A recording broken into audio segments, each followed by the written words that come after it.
Welcome everyone to Championship Sunday. This is the 2024 Pokemon Latin America International Championships. We want to say thank you to all the Pokemon trainers, fans, and communities tuning in from around the world today. We will be crowning 7 international champions in 3 different Pokemon titles: Pokemon Go, the Pokemon trading card game, and the Pokemon video game. Pokemon Go will be the first today to crown an international champion of the 2024 season. The next 3 matches are going to be exciting as we find out who the champion will be. The first matchup will be in the winners bracket finals with LNDS Harjeff, the Curitiba regional champion, who has been setting records and setting the pace for this LAIC, against Basti 170, a Chilean trainer who is outplaying everyone with his trusty Umbreon and his tricky Superior. And with the Pokemon Go first matchup battles ready, I cannot think of a better way to kick off this Championship Sunday. And we're not going to take up any more of the time. We're going to get straight into the action. Caleb and Speedy, take us away.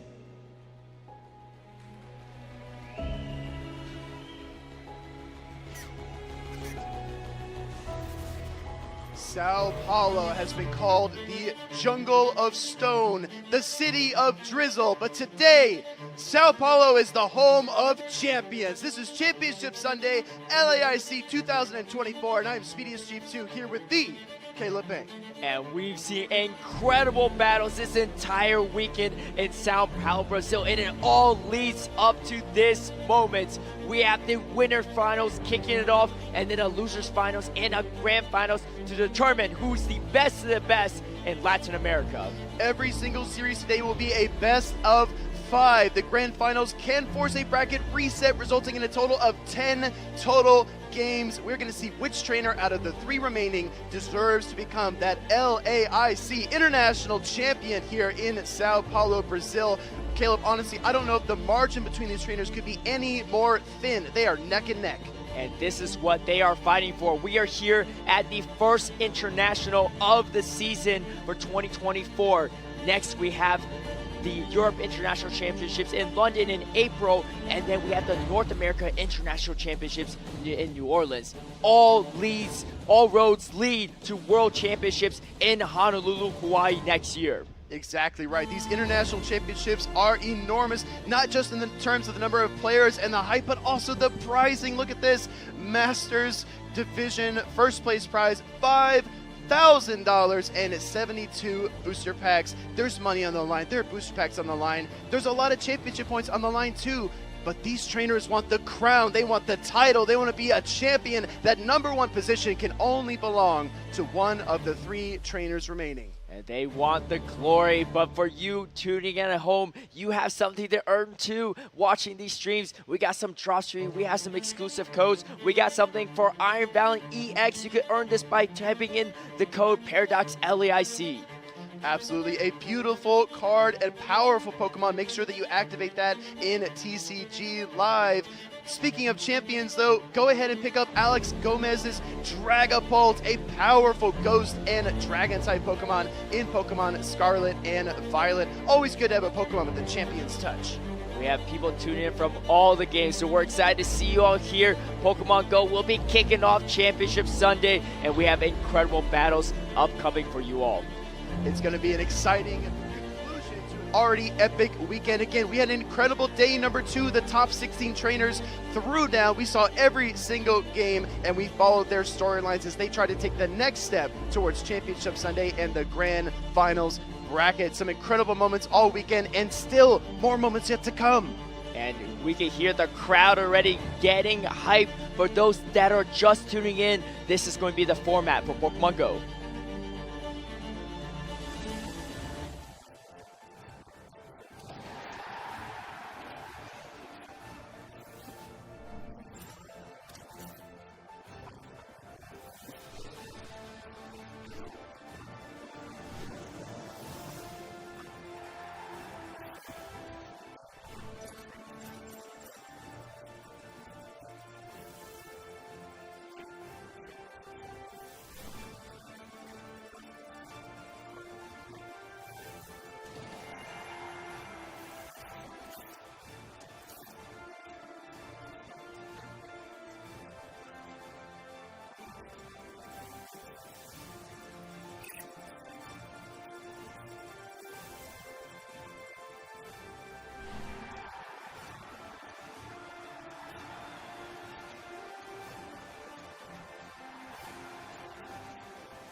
If you love Pokemon Go, this is the time for you because these are all best of 5 series in this winners, losers, and grand finals with a chance of a bracket reset. So almost up to 20 potential battles here with some of the best trainers in the world. We've seen these trainers overcome numerous obstacles, spicy choices. Pokemon like Clodsire and Carbink have been very prominent here at LAIC, but only the top trainers have been able to pilot their way through the most daunting of brackets, the most difficult of pods. These trainers that remain are the best of the best, and like we talked about earlier, they are neck and neck. I don't know which one can come out on top, but Harjev seems to be the favorite for a lot of trainers watching at home. Yes, and he was playing immaculate on day number 2 in the top 16, getting hit by a huge Hyper Beam unfazed, knowing his win condition, knowing he's got it locked, and here a crucial charge attack priority. He knows he's got it. He knows he's unbeatable. You could just see every single win mattered so much to Harjev here. That's because Javier was one of his toughest competitors to date. His opponent will be Basti. Basti's able to land a huge Shadow Ball here against Trixon, almost KOing the Carbink. He needs 2 more Powder Snows to do it. Can he get there? Yes, he does! Basti's Frost Blast carried him through that game number 1. Overcoming mountains here is Basti, and you see him overcoming tough matchups in every single scenario. Metacham beating the Ghost type of Sableye just shows how on point he is with his energy management and his plays. Can he be the one to take down Harjev in this winners finals? Back-to-back Ice Punches freezes his opponent out, but Trixon has him making a run through the bracket, heating up with Swampert, landing this Hydro Cannon on the charge attack priority tie to send Danny Booz that first game lost. Then he took on Emilio, one of the best trainers in the world as well. Trixon was a freight train that you cannot stop. Speed running through that losers bracket, almost 2-0 against every one of his opponents and making quick work of them, trying to get his spot here on Championship Sunday, and he is going to be our 3rd competitor waiting his opponent. The foresights, the predictions, the chip damage, everything that Trixon did, he did right in day number 2 as he just drove through that top 16 bracket, even defeating an Araquanid with a Swampert Hydro Cannon. Steiner could not stop him. No one could stop him too, so he is itching and he is waiting and he is hungry for a chance at redemption against Basti. He wants a piece of Harjev. He wants to face them all in the grand finals. And you see Harjev popping off here in the final foul play on day number 2 for him to lock his spot in this winners finals. And here's the pop off from him and the whole crowd. Can you feel the hype, Sao Paulo? These trainers are ready to throw down. They've been loud all weekend long, and we need you to send them your energy in the Twitch chat, in the arena. Get hype, get loud. These trainers need your support, and they hear every single bit of it. Yeah, we got to see their road to what led them here, because there was a stacked bracket in the entirety of LAIC. You see Harjev on the top side, 2-0 against Andre, 2-0 against Javier. And trainers with very similar play styles, they control the tempo of the game. They are the steady hand, but only one of them can make it to the grand finals. Meanwhile, Trixon looking for revenge from that loser's side bracket. He's been on a heater, powering through round after round after round, just unstoppable. Like you said, Caleb, a freight train here in Sao Paulo. He was knocked down to the loser's bracket, but that was not going to discourage him. He is ready to go all the way here in Sao Paulo, Brazil. He is ready to make it back up to that winner's bracket, up to that grand finals, and face his final opponents. Carbink and Metacham were keys for Trixon, but can they be the keys to the kingdom here in Sao Paulo as he tries to make his way back up to that grand finals bracket? But first, we're going to take a look at the winners finals, one of the most hype matches I've ever been a part of. This is Harjev versus Basti getting ready on stage in just a moment. Yeah, and this is a story of these 3 trainers, and I gotta say, we got some predictions off our own speed, so let's take a look at that too. A little bit split on the votes here. You got Trixon, we got Jim and Amanda with Harjev, and I'm putting my vote behind Basti. Tell us about these votes. No, absolutely. So Trixon is coming from that loser side bracket, a lot more battles to fight through, but I love an underdog story. I love a trainer that can just grit their teeth and just get win after win, take one step just with intention, with purpose, and Trixon is that trainer. Harjev feels like the favorite for a lot of trainers watching at home, but Basti as well. I think if anyone can beat Harjev, it's got to be Basti. Yeah, Harjev definitely the favored player here too. The highest winning record at LAIC, the only player to go completely undefeated at any tournament that happened at Curitiba, the most recent tournament at Latin America, and so he's definitely the favorite. But like you said, I think Basti has a shot here too. He hasn't dropped a single series. Yes, he lost a few games, but he hasn't faced Harjev yet, and he might be the hardest hurdle for Harjev to overcome. Well, we are here in the arena in Sao Paulo, Brazil, but all of you at home are equally a part of this. Make sure to follow us on social. Use that hashtag Pokemon LAIC. Watch on YouTube and Facebook /Pokemon, at Play Pokemon on X, and /Play Pokemon on Instagram. Get involved, get engaged. We love to see your posts, and we want to hear who you are supporting this weekend. Harjev enters Championship Sunday with a 93% win rate against his opponents after coming off a 100% win rate in Curitiba. Can he be stopped? Those are some high percentages. Those are daunting numbers. But if anyone is up for the challenge, it is going to be Bassi. He is on stage. He is ready. We are going to the Winners Finals. We're kicking off Championship Sunday with some Pokemon Go action. Let's take a look down at the stage as our trainers get set up and ready to go. Again, two trainers that I think either one could take the championship today. Basti has really surprised a lot of people with his composure. He looks very relaxed on the stage, but I can tell that he is a fierce fighter underneath that calm composure. And Harjev feeding off of the crowd energy here in Sao Paulo. He's looking at them right now. He's looking at all his supporters and friends. Those are the people that helped him to get here, and they're here with him in this moment too. Harjev, the first trainer in the entire world to qualify for World Championships last season. The first trainer in Latin America to qualify for World Championships this season. The first trainer in the world and in history to go undefeated in an entire tournament. And he is looking for the crown. He is looking to be an international champion. On top of it, is Bassi up for the challenge? Basti taking a deep breath, just taking it all in. The stage, the lights, the anticipation, the battles yet to come. You need to be in your element. You need to play your game. Keep doing what you were doing. It was working yesterday. You just need to find a few more winning leads, a few more good switches, just a few more powerful closers. As we look at these teams on the screen, Caleb, the double electrics from Harjev have really stood out to us all weekend long. Yes, we have, and it's also the Water Gun Lantern, a Pokemon that has a lot of potential and a great core breaker for so many Pokemon, like that Frostlass, like that Gligar, making Gligar much harder to use and really just freeing up that Charjabug.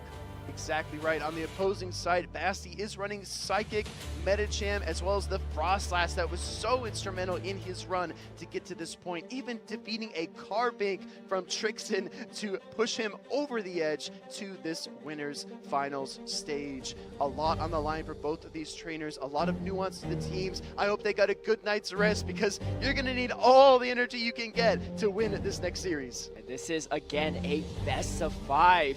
First to 3 will take it all the way. I think there's going to be some close battles. We have our co-casters, Jim and Amanda. They got their money on Harjev. I think Bassi might have a chance to disrupt this guy's win streak. Here's the thing, Harjev, in pretty much all his wins, his opponents had win conditions too. Harjev, though, just not even 1 step ahead. 5 steps ahead, 10 steps ahead of his opponents. I think Basti's been studying the footage and trying to say, you know what, I think I might be the one to keep up with Harjev and give him a little bit of trouble. I had a moment to talk with Basti last night. He said he doesn't scrim, he doesn't practice any new games after a big day like yesterday. Instead, he goes back and he does exactly what you said, Caleb. He watches the tape. He watches his own gameplay, tries to pick out mistakes, tries to find areas of improvement, ways that he can just manipulate his play to be a little bit better, a little more unpredictable, and find a solution to this team from Harjev. Because I gotta tell you, nobody's been able to crack this team from Harjev. Charjabug, Water Gun Lantern, Lickitung, like you said, he just seems unstoppable. And that's the thing, you study the footage of Harjev, all you can learn from that is this guy does not make mistakes. You have to be on point, you have to know exactly what to do, and you know what he's about to do. We're getting to game number 1, this Winners Finals. It's going to be Harjev versus Basti, Charjabug into Superior. And you can hear it in the crowd. This is a solid lead for Harjev. Bug and Electric, this Charjabug has a solid matchup against the Superior. And again, this is a Leaf Tornado Superior. Basti can't even strike with the Aerial Ace here. everything is going to be resisted, thrown at the charge bug, but Frenzy Plant still hurts quite a bit. The Spasty staying here, trying to catch a move, comes in with that Spark Lantern. Harjeff going to throw an X-Scissor first. Yeah, both of these charge attacks are same type attack bonus, but Charge Bug looking for the X-Scissor damage here against the Lantern. It does a lot more than you'd expect, and then he makes the swap into the Lickitung. That's telling us that the Charge Bug is his best response for the Superior. Maybe he's even predicting the Gligar in the back from Basti. Drawing some of that energy is still nice for Basti, making that Charge Bug a little bit less loaded with energy, giving Superior a little bit more chances to beat it in the back end matchup. Harjeff charging up a lot of energy. Does he go straight for the Power Whip? Oh, Basti actually going to get a Surf Ball first before a move is thrown from Harjeff. Yeah, it could have been the hard-hitting Thunderbolt, but no Protect Shield here from Harjeff. He's going to let the Surf come through. Lickitung easily withstands it. Going to try to build to another charge attack here. Lantern closing in, but the Lickitung as well, just outside of Body Slam range, so he's forced to throw the Power Whip. Basti lets it through. Harjeff almost at 100 energy is going to throw the Power Whip to knock out the Lantern. Still a little bit of health left on Lickitung, but a lot of energy. You can really start chipping down this Superior. I think this Lickitung gets at least 2 Body Slams in against the Superior. Superior already about 70-80% health. It's going to take a lot of damage from the Body Slam, dropping it down into the yellow. Another Body Slam from the shiny Lickitung. Harjeff is just building himself a lead. He did this all day yesterday and all weekend, just step by step by step. Just spiral increases have led to big gains over time. The big Vine Whip down from Basti. Now you said it. There's that Leaf Tornado. Do you throw it? No, swapping over and catching the resistant X-Scissor on the Gligar. Basti needs this slight advantage to have a chance. Switch timers are being slightly misaligned as well, but we see the instant counter swap from Harjeff, bring the bulky Umbreon. This Umbreon is hard to take out. It's definitely hard to take out. We got 2 Protect Shields on either side for these trainers. Gligar and Umbreon try to time those charge attacks to perfection as these trainers have done all weekend long. Here comes the dig from the Gligar. No Protect Shield from Harjeff here. When are we going to see the first Protect Shield for these trainers? It's going to be soon because there's about to be not much HP left to predict at this point. Harjeff is going to throw another Foul Play. Basti going to let it go, trying to build to another dig. You start baiting with Airways, and here comes the Airways. You can see Harjeff actually reaching for the last resort. Yeah, absolutely. Trying to get the last resort and the knockout. Here comes the aerials. Bait! And Harjeff calls it early on in this matchup. He knew it wasn't the dig. He's so dialed in. Harjeff, calm, cool, collected, knows his win condition. Basti back against the wall. How do you beat this trainer? Harjeff completely on point. Do you go for a combo play? Here comes another foul play. Do you spend your final shield? And Basti does. Final Protect Shield being sent to the Gligar here from Basti. Switch timer also expired. You can reach for that Superior if you want to for the combo play like you mentioned. Here comes another Aerial Ace bait. Does Harjeff call it yet again? Umbreon is hanging up in the yellow. He calls it again. No Protect Shield on Umbreon. Ice in his veins in summer in Sao Paulo, but Harjeff, calm, cool, and collected, doesn't get the foul play off. We get the full wing attack down. Now things are switching over. Here comes the first Airways. Now Harjeff has to make a huge call. Do you no shield again? Airways not going to hit as hard. Dig again, chooses not to shield. When is this guy ever going to shield? You have energy on the Superior. You have energy on the Gligar, but the X-Scissor is going to take it out. Basti has the move on the Superior, but you still have 2 full shields on the side of Harjeff, and now he's actually looking a little bit stressed. He's got so much energy here on the Superior. He's going to go for 3 Vine Whips, build up to the Leaf Tornado. Actually doesn't even throw a charge attack. Is going to let the X-Scissor come through. Harjeff able to land this super effective charge attack, get the knockout on Superior, and that is a Game 1 victory. How do you beat this man? He didn't even spend a single shield in that first game and still came away with the victory. He just knows how to win games, and it looks impossible when you're sitting across the table from him. Look, it's not a mistake, right? We saw Harjeff open his notebook with that 2023 Yokohama World Championships insignia on it. He wants to get to the World Championships in Honolulu, Hawaii. He's doing everything he can to get there. He didn't drop a single battle in Curitiba. He's dropped 1 battle in LAIC, but that's still pretty good so far, especially on an international stage. He's looking locked in, he's looking ready, and he looks like he's going to take 2 more back-to-back right now. It's so tough for Basti. As we look at these teams, the Charge-a-Bug, it makes so much sense why this Pokemon was a core breaker, why it was a solid pick by Harjeff. We haven't even seen him use it that much this tournament, but against Basti, this is like the perfect scenario. You've got Superior, Medicham, Umbreon, you've got so many targets for that Charge-a-Bug. It's got to come in all 5 games here for Harjeff. It just has to. Harjeff was literally one charge attack away from losing that game. If Basti went for the dig, it would have been over. But Harjev saying, you know what? I'm living rent-free in your mind. I know what you're about to do. I know you're baiting. I'm not going to spend a single shield. I know your superior has energy in the back. I know this is my win condition. And this guy just always finds a way to win no matter what spot he's in. No, you're exactly right. Calling 3, not 1, not 2, 3 aerial aces in that game number 1 between himself and Basti. 2 on the Umbreon, 1 on the Charge Bug. Harjev is just dialed in. Basti needs to do something creative here. He needs to find a way to trick him, to fool him, to surprise Harjev. But he just seems like unmovable the entire weekend. How do you do that? At this point, it looks like he's just playing with his food. I mean, he already knows. He didn't even get the foul play on the Umbreon off, but says, you know what? No big deal. I'm going to just finish you off a Charge Bug. 1 HP, 2 HP left. I'll find a way to do it.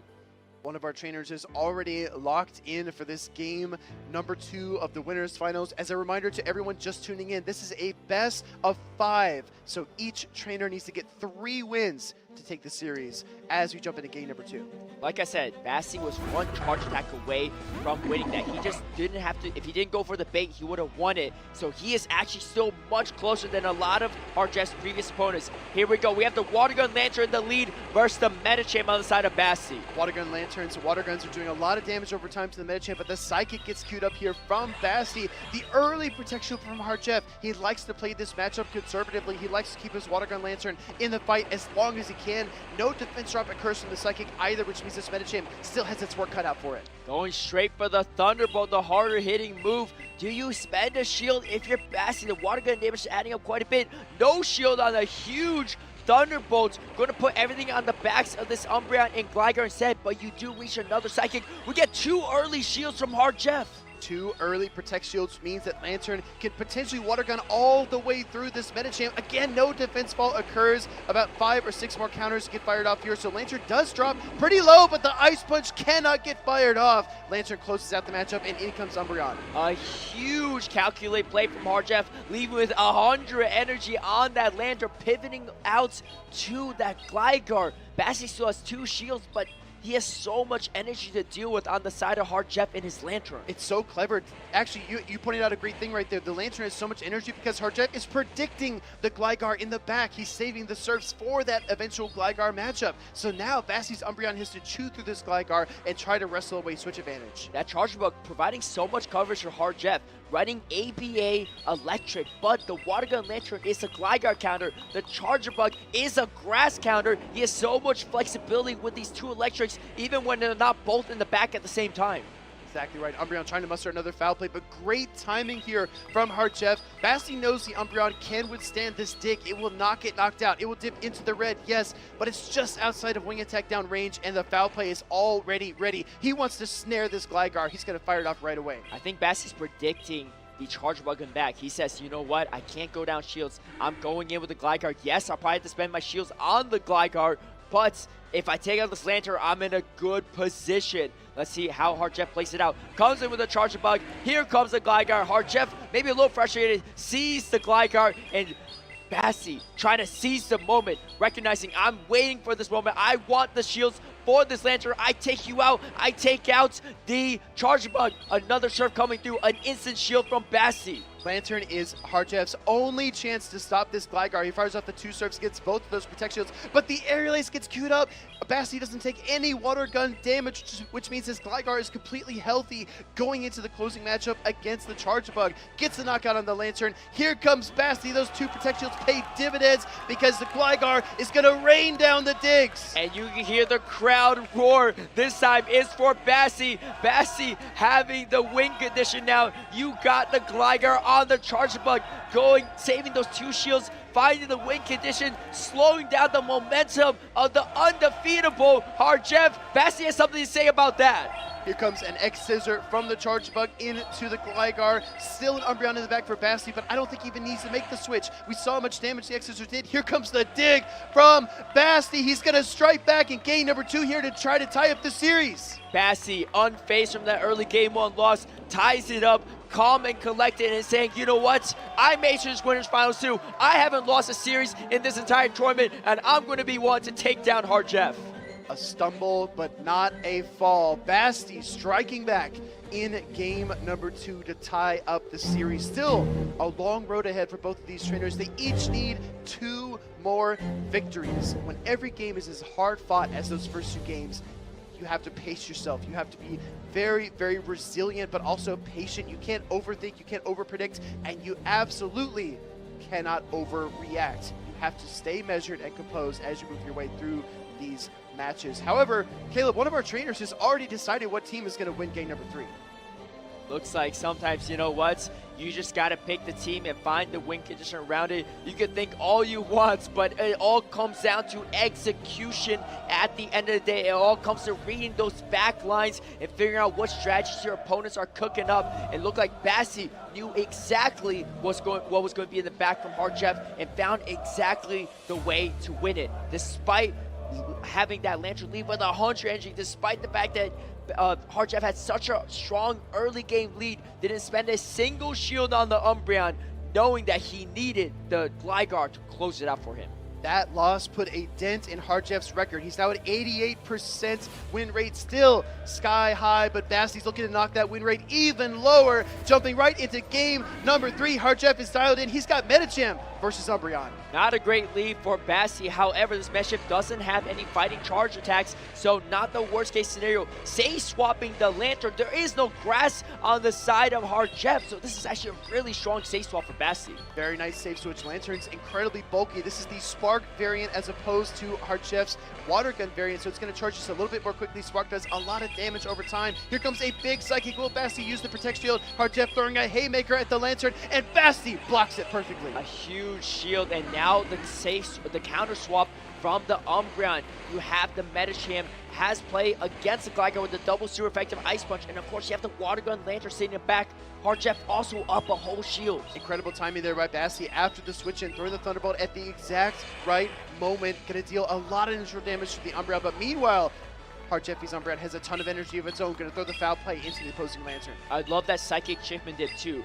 Force Basti to go down a shield, take some counter damage, and now ensure that you can maintain switch advantage with the Umbreon. Going for the last resort, the harder hitting move, putting this Lantern in snarl range. You're going to come out with a lot of energy on this Umbreon on top of maintaining switch advantage. Big last resort connects in the Lantern, but Basti does not want to allow the snarl down. He goes into the mirror match of his own Umbreon. I like this play a lot because the switch timers are still misaligned for Harjev. He can't switch out back into his Medicham, and Umbreon for Basti can gather so much energy to fight back against the Medicham. You see Basti charging up energy, does not want to get surprised. It's going to save all this energy for the Medicham. Going to throw a first last resort. Switch timers are up for Harjev. Do you come in here? Medicham already at half health, already in the yellow. Umbreon actually has some play now. Here comes Medicham, but it's weak, like you said, out of the gate in yellow in terms of HP. We see the first Foul Play get fired up here by Basti. This one will connect into the Medicham. Gonna look for a second Foul Play just as soon as he can. Medicham does not have Dynamic Punch. The best it can do is an Ice Punch in this situation. Like you said, Umbreon and Basti have really turned the tables. Umbreon looking in control now,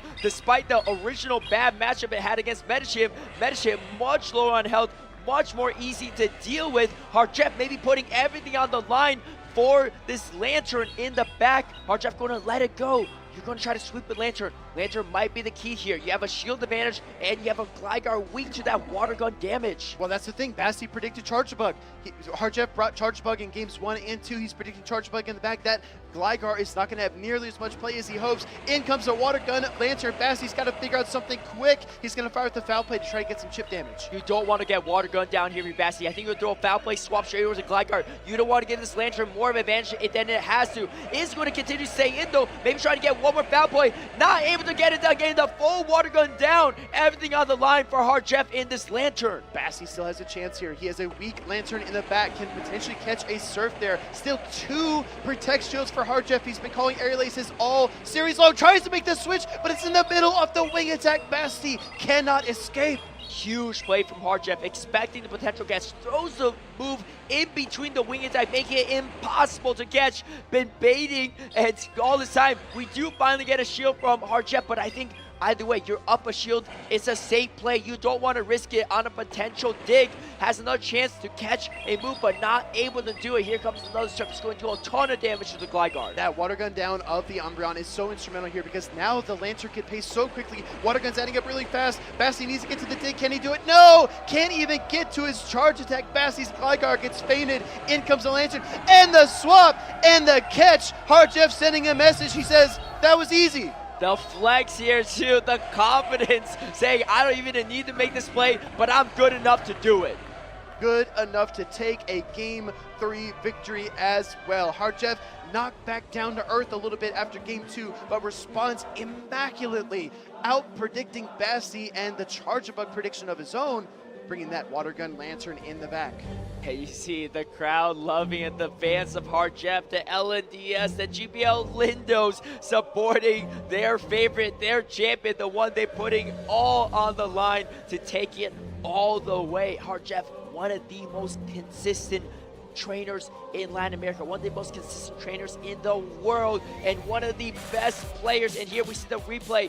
Umbreon taking on Metachamp. Hardjeff not phased, saying, you know what, I'm putting everything on the line. My Lantern can do it, and there's no superior insights. Nothing can stop this Lantern with this much energy of a lead and a shield advantage. No, you're exactly right. With that charge bug in games 1 and 2, it did two things. It forced Bassi to predict it, and it also forced his superior onto the bench. So Bassi really was not prepared for the water gun Lantern in the back. This is just another facet of Hardjeff's gameplay that makes him so incredibly talented. Not only does he know the fighter mechanics, not only can he make predictions, he can also outmaneuver his opponent before the game even starts. He lost game number 2, but responded quickly in game number 3. He was the trainer that instantly locked in his team. He said, you know what? I'll take the loss. I'll move forward. I'll find a way. We're going into game number 4 here. Hardjeff one game away from going straight to grand finals. Can Bassi stop him? A fantastic lead for Bassi. This could be decisive. We see the counter swap into Umbreon, met by Metachamp.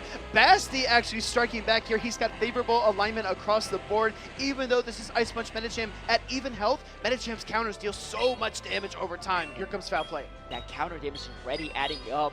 Umbreon already at 3/4 of its health, maybe 2/3 of its health actually, and the Ice Punch is going to start coming in, chipping down the Umbreon. And here's the thing, Hardjeff doesn't have an easy answer for this Metachamp. You're going to take neutral or and super effective counter damage on the Lickitung, neutral damage on the side of Metachamp. However, Hardjeff can potentially counter down the opposing Metachamp and come away with energy for that Glide Guard and the Lantern in the back. I'm almost wondering for that reason, if Bassi doesn't just use a Protect Shield here against the Umbreon and counter all the way down, that means he'd be able to walk out of this matchup with health and energy to chip down the opposing Metachamp. He's going to let the Ice Punch first, though. This won't quite knock out. Umbreon does hang on. We saw Hardjeff tap the foul play. He gets it here anyway. Do we see the Protect Shield? Yes! Bassi wants alignment. And it's actually the last resort to the harder hitting move. Hardjeff is going to be farmed down, but this is all Hardjeff needs. He's up a shield.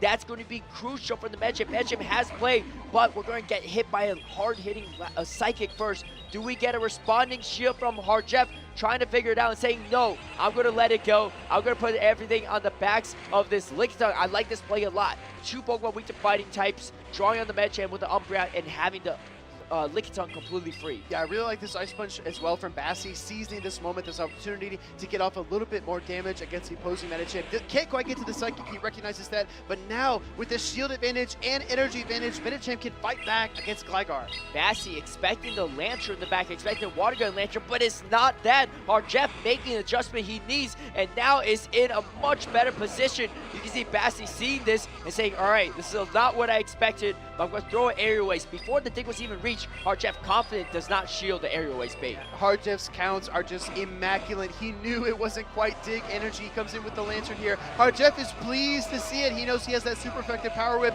and the Protect Shield advantage as well as energy advantage. He's going to time his legs perfectly and go for the Power Whip right away. And this is going to be a super effective Power Whip. Do we see the shield from Bassi? Bassi shielding at the last second. A great shield, but this Lickitung still has 2 full shields on his side and the Lantern closing in on double surf.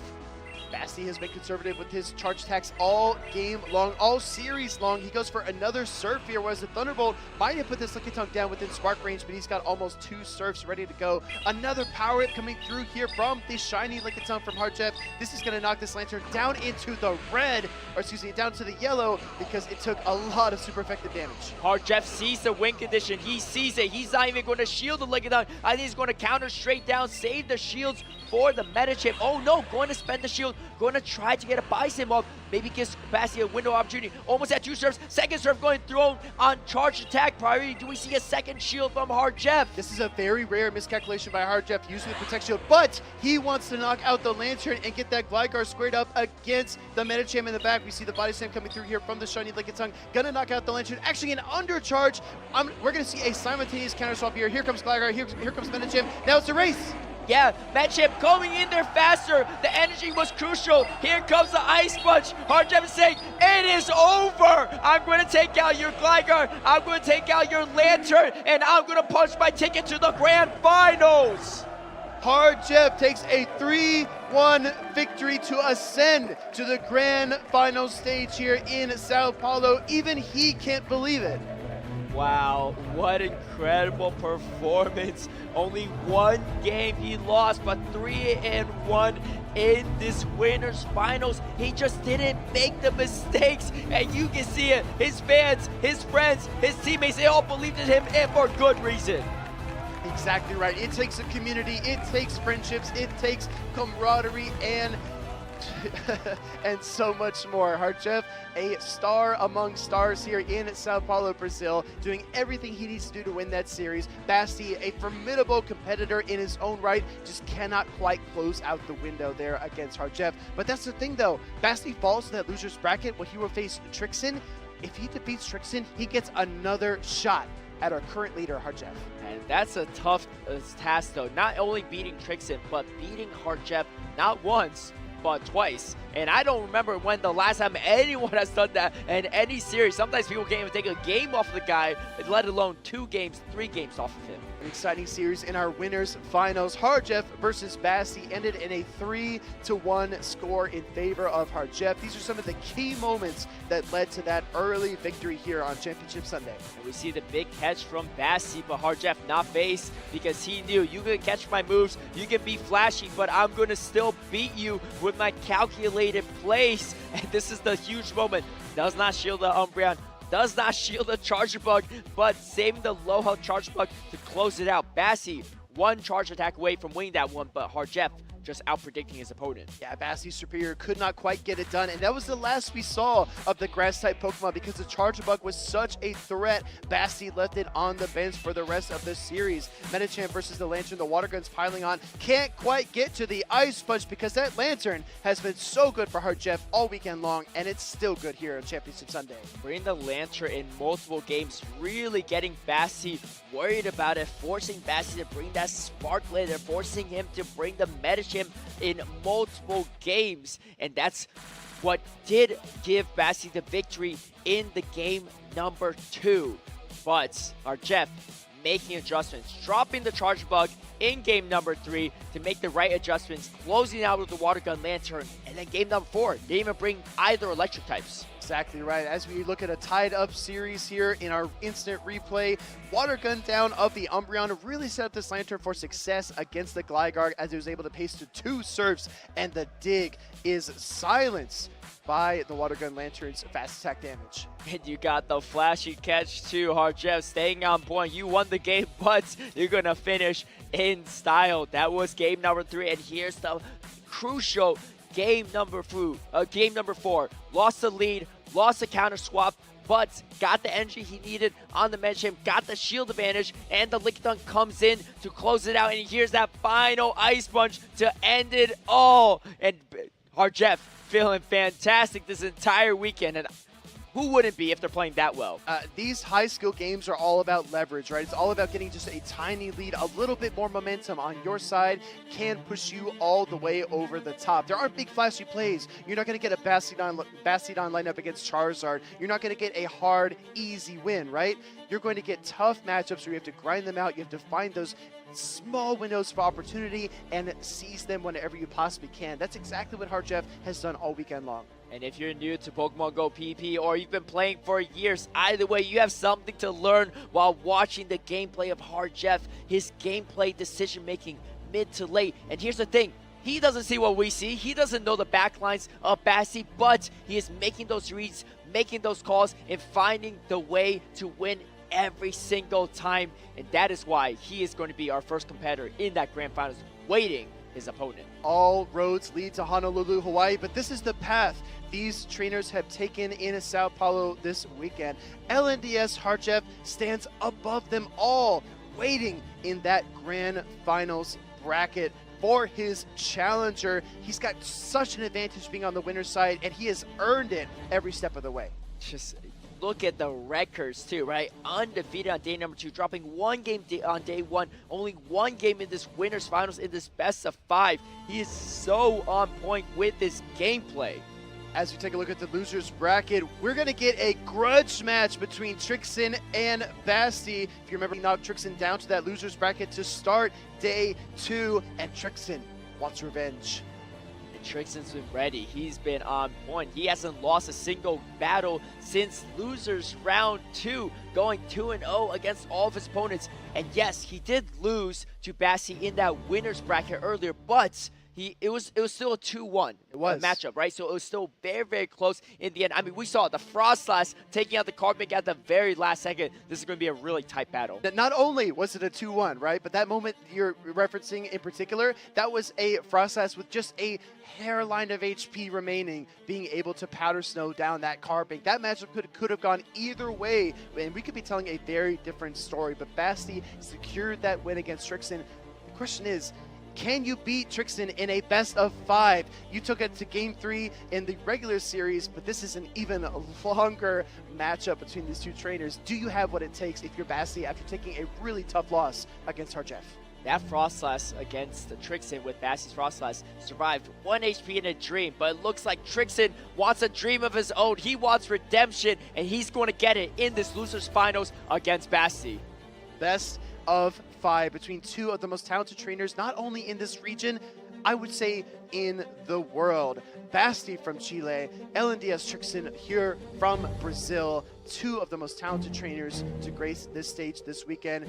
This season though, LAIC top 16 is the only accomplishment for Trixin thus far, but I think he's on his way to becoming a household name. Yeah, I don't know what he was doing before this, but he is playing incredible this weekend, and he deserves to be here in this top 3, and he wants more than that. He wants top 2, he wants number 1, he wants to be the champion. Trixin, throughout the weekend, has an 86% win rate against his opponents, and that's because he just went on a tear in that losers bracket and throughout the winners bracket before he faced Basti. Basti on the hand, 75% win percentage prior to that winners finals, down to 65%. But I mean, if you face Harjev, everyone's percentage is going to go a little bit lower. Carbink and Frostlass versus the Superior and the Swampert. Let's see what we get on the field. We have leads for game number 1 of this best of 5. Trixin with the Swampert, so clutch for him. And here's the thing, you have a Lantern in the back, a Spark Lantern. You can't even swap out right away, but the hard-hitting Hydro Cannons are really going to start adding up.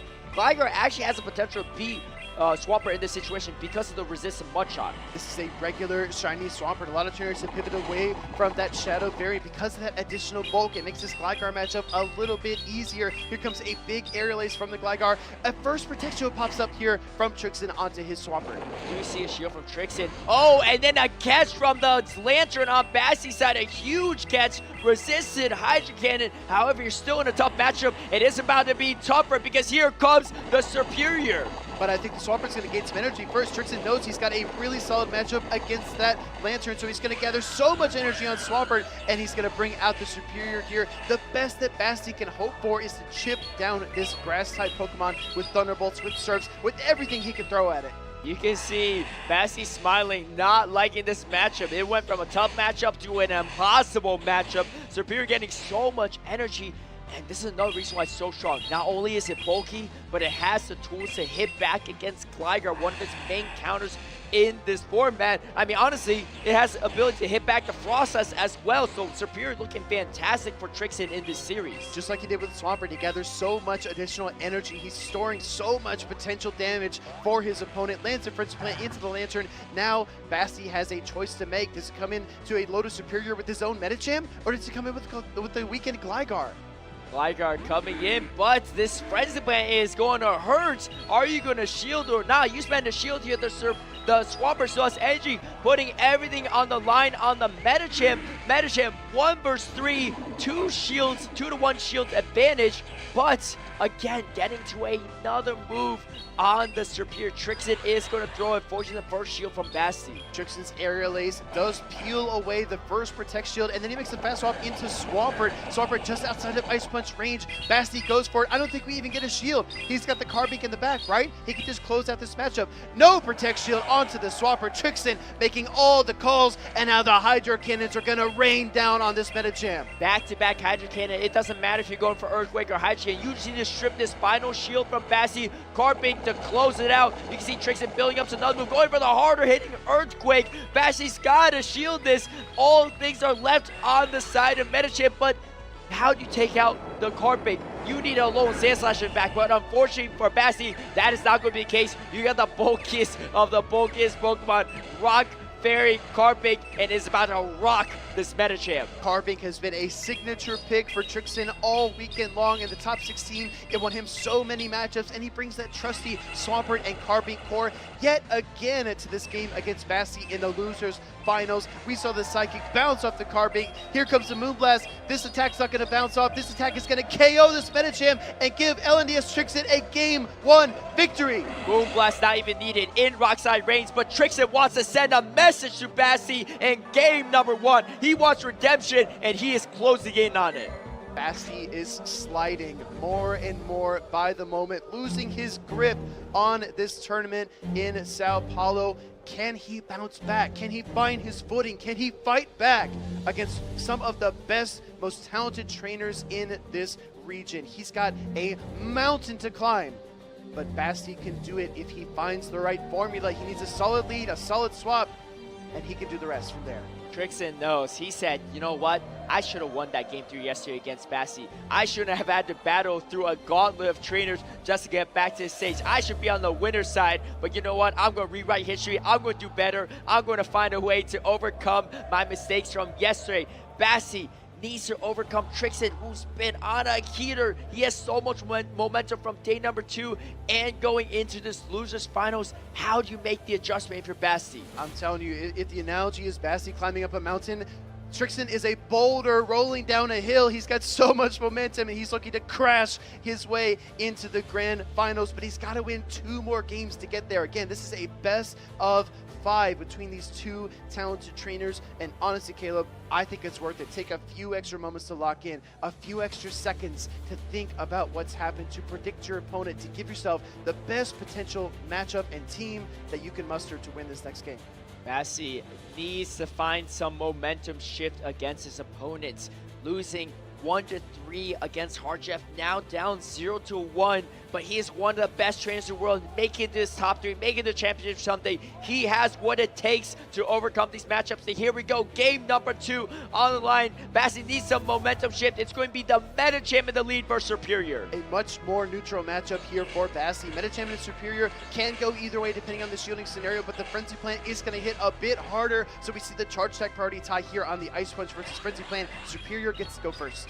And here's the thing, this is right where you want the Medicham to be if you're Trixon. You take this out, your alone Sand Slash has a much better time. Your best matchup against Medicham is going to be Superior. Swampert can do okay as well, but you really don't want it on the lone Sand Slash. Going to shield the Ice Punch. For Basti though, you have 2 counters to grass in the back, and unfortunately you can't get it locked into Superior yet. You're exactly right. Alignment matters a lot, and the leads here from these trainers are very, very important. Another Frenzy Plant gets queued up here. Another Protect Shield from Basti. We're only within the first 40 seconds of this game, and he's already spent both of his Protect Shields on this lead matchup. Basti wants to control the tempo of this game, and he's willing to sacrifice all of his resources to do it. Trixon spending the shield as well. This is going to be a grudge match. All 4 shields shields down here. Who's going to take the lead? And you can see reaching the frenzy blade and throwing the frenzy blade on charge attack priority. Complete control in this situation is Trixen.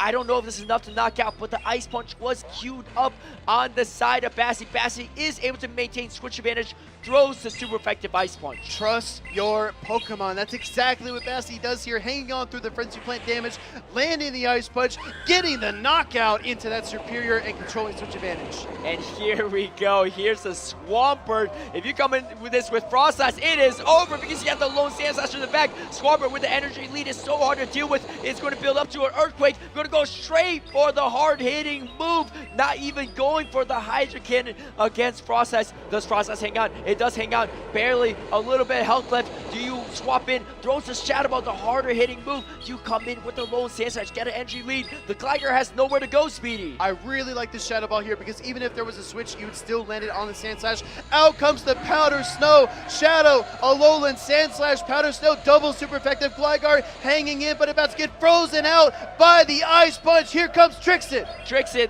getting as much energy as possible, throwing before the charge attack priority even, but going over the necessary Ice Punch, closing it out, frosting out the Frost Slash. Trixen up 2-0, one game away from going to the grand finals against Hard Jeff. Trixen's momentum continues to build with a dominant Game 2 victory over Bassi here in the losers finals. He is one win away from meeting Hard Jeff on that grand finals stage. Can he do it? Can he win this next game? Will Bassi finally find a way to fight back? And you got the teammates, the friends of Hard Jeff, also teammates and friends of LNDS Trixen. The squad is strong here in the crowd, and the hype is real.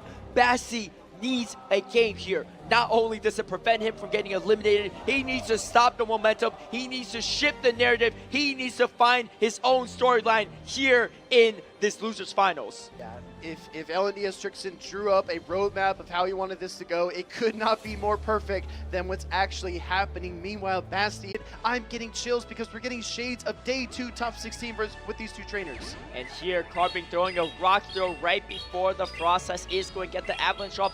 Avalanche is going to connect, but Bassi's not going to like what he's going to see in the back. You got Superior in the back, and your Superior has nothing but resistance moves. Your Lantern has nothing but resistance moves. Here comes the Superior. What do? Do you go for the debuffs and going to go for the Leaf Tornado? You need every debuff in the world to have a chance in this matchup. Bassi has to slow down this game. He has to slow down the Superior on the other side. Like you said, the Aerial Aces deal a lot of damage, but that first attack drop on the first Leaf Tornado matters a lot. I would not be shocked at all by a Protect Shield here as well. Maybe he gets another debuff coming up here shortly. He's got to give himself a chance. I think this early Protect Shield does exactly that. Bassi has the advantage though. He knows that there is a Carping in the back. He knows how to play around the matchup. Trixen doesn't know there's a Lantern yet, so it's not going to shield the Frenzy Blade. Going to hit a little bit harder than Leaf Tornado. Still resistant damage at this point. Do you go for another Frenzy Blade or do you go for the second Aerial Ace? It's going to be double debuffed at this point. The next 30 to 45 seconds of this matchup are the most important seconds of this entire game. We're going to see the Frenzy Plant here from Bassi, like you pointed out, Caleb. Could go for the harder hitting Frenzy Plant.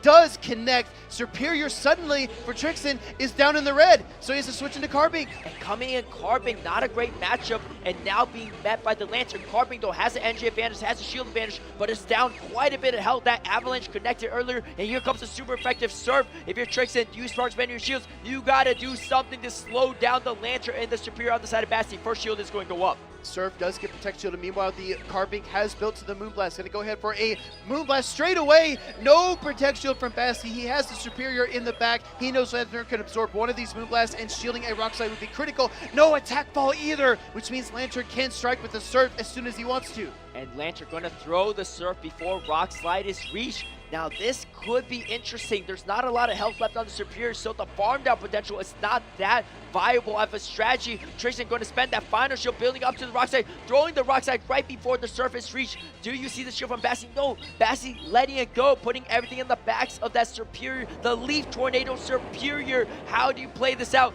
No shield on the side of Trixen, and now Leaf Tornado Superior has a shot to beat the Aerial Ace. Superior on the side of Trixen. The aerial ace is the last thing that Trixen's going to be able to get off. You see the Vine Whips just cutting through the HP. We get a Leaf Tornado just to be safe because Basti wants to lock down this matchup. The question becomes, can they reach a Frenzy Plant in time to KO the Carbink? We're going to find out right here and right now. He's only a few Vine Whips away. Do you outpace? It looks like you are going to outpace Carbink, one of the bulkiest Pokemon in Great League, but you can't tank a super effective Frenzy Plant from here. You can't tank the Superior from Basti, and you can't take out Basti right now. He's going to fight back and get finally a win on his side.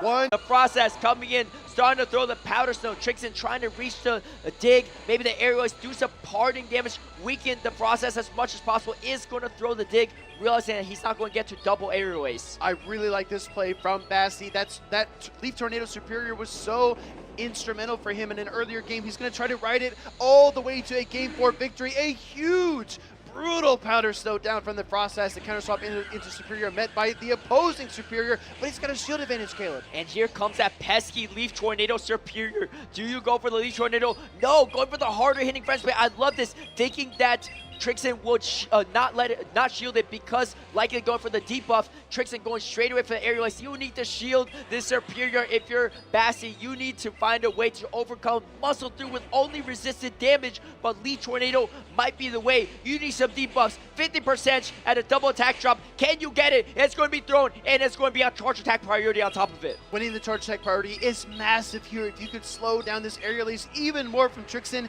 it's good news for Basti. It lands, it connects, no attack drop, and you can see the emotion on the stage. That is not what Basti wanted. Live by the debuff, die by the debuff. Can Basti get more of an advantage? Does he go for another debuff here? The combo play is almost ready. You can almost go for it, and you see the charge attack priority yet again for Basti, and Trixen going to let the Frenzy Plant go, recognizing that he can hang on here, getting a crucial aerial ace off on the Superior, and this is going to do a lot of damage. Shield advantage, Carbink is looking so good in the back end. Process still hanging in the back there. We see the counter swap into the Carbink right away. Wants to get an energy advantage to put the Superior on the back heel. We're going to see the Frenzy Plant and the Rock Slide on charge attack priority. This is a really tough shield call, but Trixen gets it right. It could have been the Leaf Tornado, but he shields the hard-hitting Frenzy Plant. That means the Rock Slide will connect. I think Superior goes down. Superior might go down, but this is huge for Basti as well. You threw it on charge attack priority, so you have no extra energy on Carbink. Carbink, though, has a ton of health. You have 100 energy on Process. Can you do a Process? Beat Trixen on day number 2. Can you make history repeat itself, or can Trixen overcome and find redemption? Shadow Ball is going to connect. It is not enough. Another Shadow Ball comes through. Bulky Carbink is going to hang on. One of the few Carbink, the only Carbink here, and Trixen finds redemption, finds a spot in the grand finals.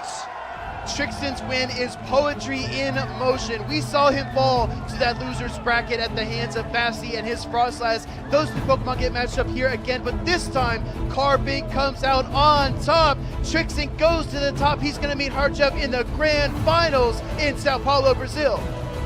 Wow, what a perfect number 2 in that top 16, in that top cut against Basti, and just fought his way through. He said, if you doubted me, I'm going to prove you wrong. I'm going to face every single opponent, and I'm going to get the redemption, the rematch I'm looking for. And now he is going up against Harjev, the one trainer that hasn't lost a single series in this entire tournament. The only person that lost only 2 battles in the entire tournament combined. But if anyone could do it, I think it might be Trixen, and that was your pick actually in the caster predictions. I love an underdog story. I love a trainer coming from that loser's bracket. And they cheer for me, and it's amazing. Thanks. So, and same question to you, Trixen. Any final words, any shout-outs you'd like to give to your friends and family? Alguma palavra final? Gostaria de mandar salve, alô para alguém que você muito especial para você? É só a família de Ebelindos, que é muito importante para mim. Tamo junto. My family, my friends, that is very important to me right now, today.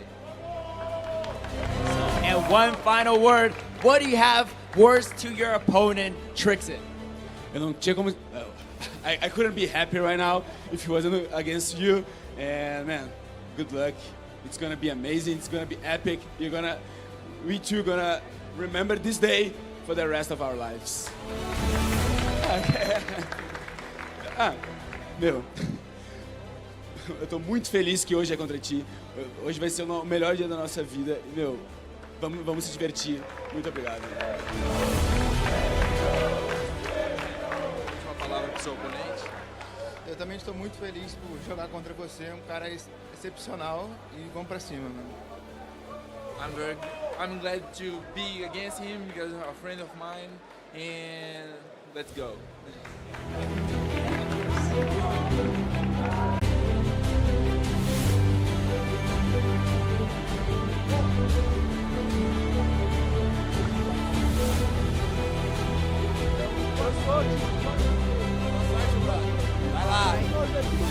As well, and I don't think I'm going to see a shield from Harjev's side yet. No, it looks like he's going to go ahead and let that go through. Very content with how this is playing out. Yeah, wants to be a bit more reactive here, has some energy, and maybe wants to force a shield on Trixen's side to start before reacting with his own Protect Shield. Actually going for the last resort here, it does slightly more damage, perhaps saying I'm only going to get one additional charge attack off at this point. Let's let the Umbreon go down, maybe content just getting a soft lose here, and perhaps coming in with his Lantern to get a bit of farm before the next the next Pokemon is brought in. Actually hangs on with just a little bit of HP. I wonder if he had thrown Foul Play, if he would have been able to make it to 2.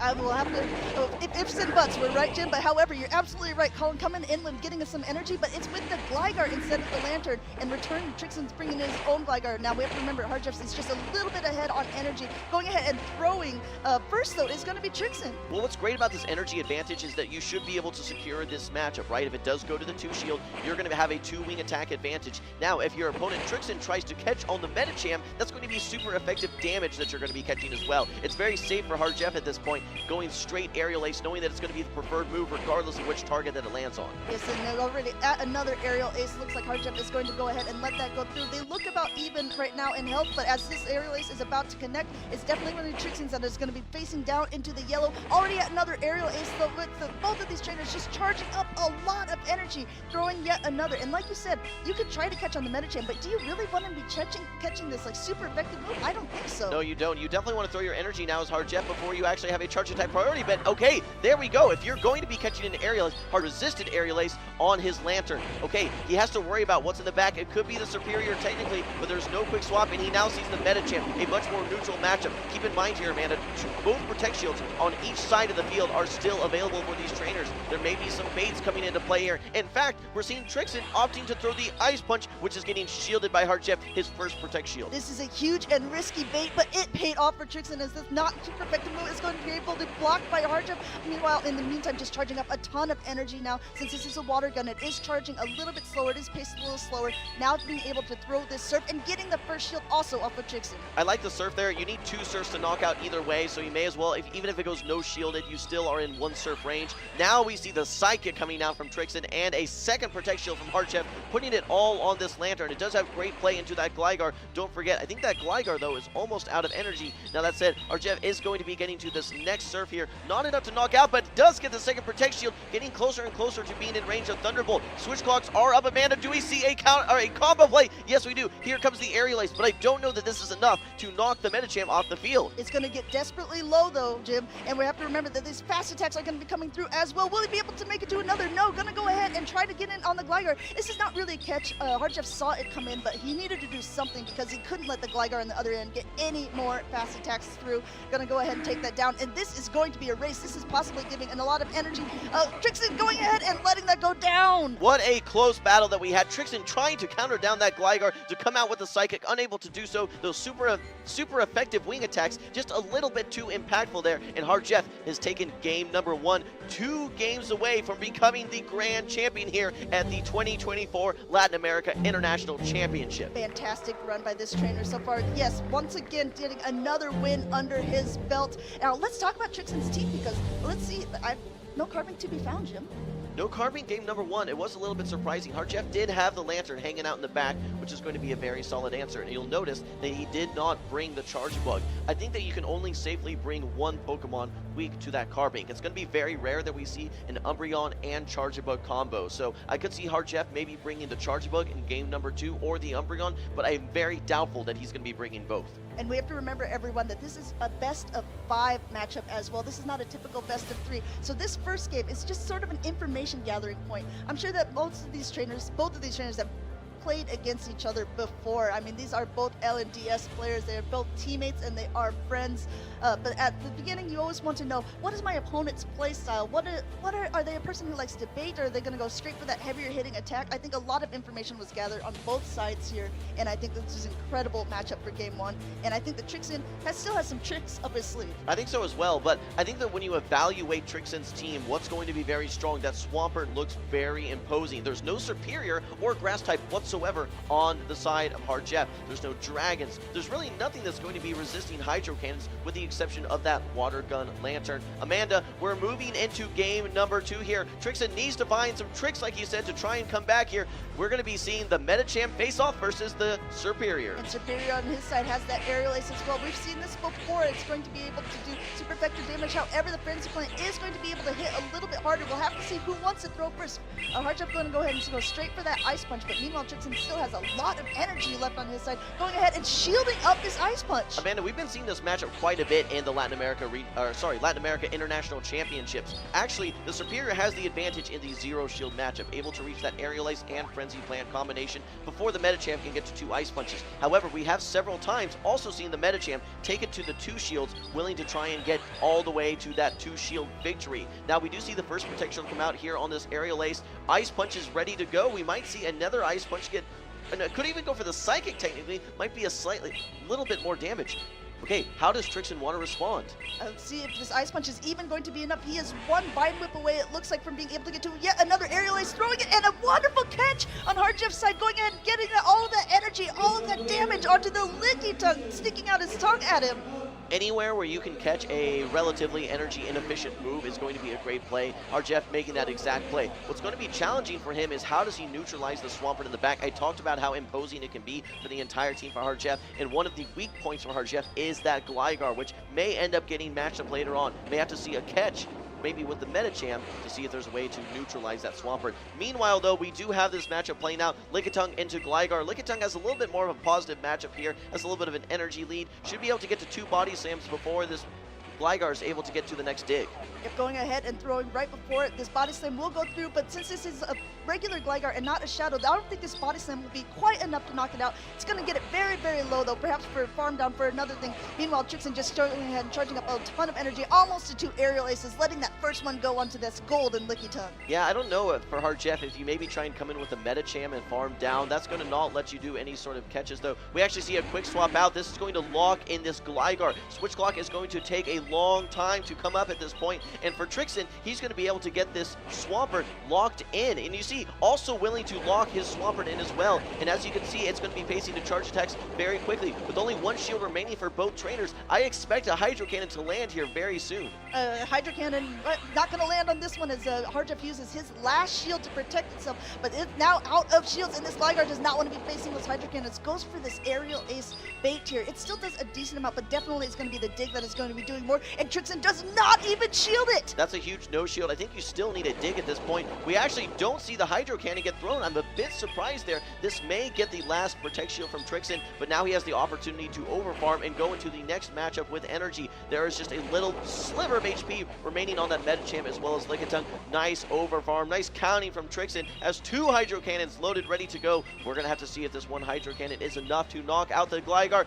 By locking himself in, it guaranteed that that Gligar is going to have to get hit with one of those Hydro Cannons, like I said, to wash it away. Perhaps if he had just let his Lickitung go down, he would have had a catch opportunity with his Switch Clock unlocked to perhaps catch on that Metacham. Let's take a look at the replay. A nice catch early on by Hardjeff, bringing in the Lickitung to absorb this neutral non-stab Aerial Ace from the Superior. Yeah, look at that. That just tickles the Licky Tongue, but Licky Tongue also hanging on by just a thread later and being able now to be able to catch this Aerial Ace on the Gligar. Unfortunately for Hardjeff, not enough left on the tank there. Able to get taken out by this Hydro Cannon, and this is a fully loaded Swampert in the back gym, being able to, again, just charge up a little bit of extra energy, some patience, and now he's able to throw the Hydro Cannon to knock out Hardjeff's Metacham. That's right, Swampert proving to be the MVP most valuable Pokemon there without a doubt. That said, I think that Hardjeff may be he did have some win conditions early on. Maybe if he had won the lead, perhaps. But let's find out what happens in game number 3. We're going to be moving right in here. Tied 1-1 right now. The Medicham into the Carbink. We're finally seeing the Carbink.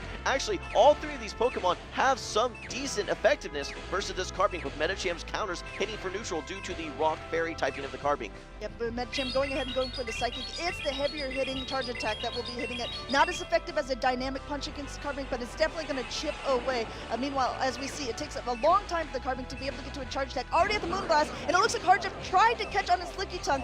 Again, Trixon just being super patient, charging up a ton of energy before now throwing this Rock Slide. And I wonder if we'll see what we call that chip and chip strategy, Jim, being able to get a little bit of health off of the Licky Tongue and switching into something else. Yeah, you don't mind this so much as Trixon because you don't want this Lickitung on your Swampert. At the same time, you know that you have this Alolan Sandslash that doesn't want to line up versus that Medicham. So it's a very smart bring in here. Once you've got some chip damage, get as much value as you can out of your Shadow Alolan Sandslash. Maybe build to 2 charge attacks, but you know that it has only one fate, and that is to get countered down by that Medicham. So when you can get value now versus that Lickitung, you have to be very content here as Trixon. We have to remember, since this is a Powder Snow Alolan Sandslash as well, this is going to be doing more against the Lickitung than the Shadow variant would be. These Body Slams coming through, not very effective. Meanwhile, already up to a Joe Run, gonna go ahead and throw this now, get the Lickitung out of the way. But like you said, that Medicham's coming straight back in. I think he will be able to get to another Joe Run if he wants to go for the harder hitting charge attack. We'll have to see if he wants to be able to do it. If he thinks he'll be able to make it there, it looks like he's not quite sure gonna go for that Ice Punch, safe bet. I think he is going to actually survive this last counter, but still, any chip damage that you can get is going to be meaningful here. Good value out of that Alolan Sandslash, without a doubt. No,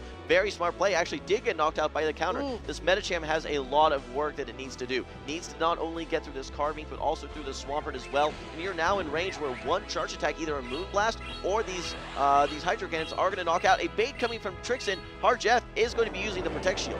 And going ahead and protecting that up, and you can see in Hardjeff's face as well, he's like, oh, wasn't quite expecting that, but allowing him to charge up just a little more energy. These counters are going to be chunking away at the Carbink. Carbink is one of the bulkier Pokemon, but because of all this counter damage, able to get to yet another Rock Slide. Will he want to use both shields? No, not going to shield that up, hanging on by a thread, and an immediate swap out. Looks like the Gligar. There's so much energy on this Medicham. Yeah, you can see it in Hardjeff's face. He did not like shielding that Rock Slide. He did not like that next Rock Slide was reached as well. This Medicham is mostly removed from the field. There is still some energy remaining, but this is the dream matchup yet again. 2 straight games, Trixon is getting his Swampert lined up versus this Gligar, and this Gligar is locked in, down a shield as well. So 2 Hydro Cannons, which he is now at, should be enough to erase this Gligar off the field. No shields this one. I think that this Gligar might hang on with just a sliver of HP, yeah, but you already have another Hydro Cannon loaded and ready to go. In fact, Amanda, this is one of the reasons a lot of trainers like to run the non-Shadow variant of Gligar. It's a little bit of that extra bulk to tank one super effective move.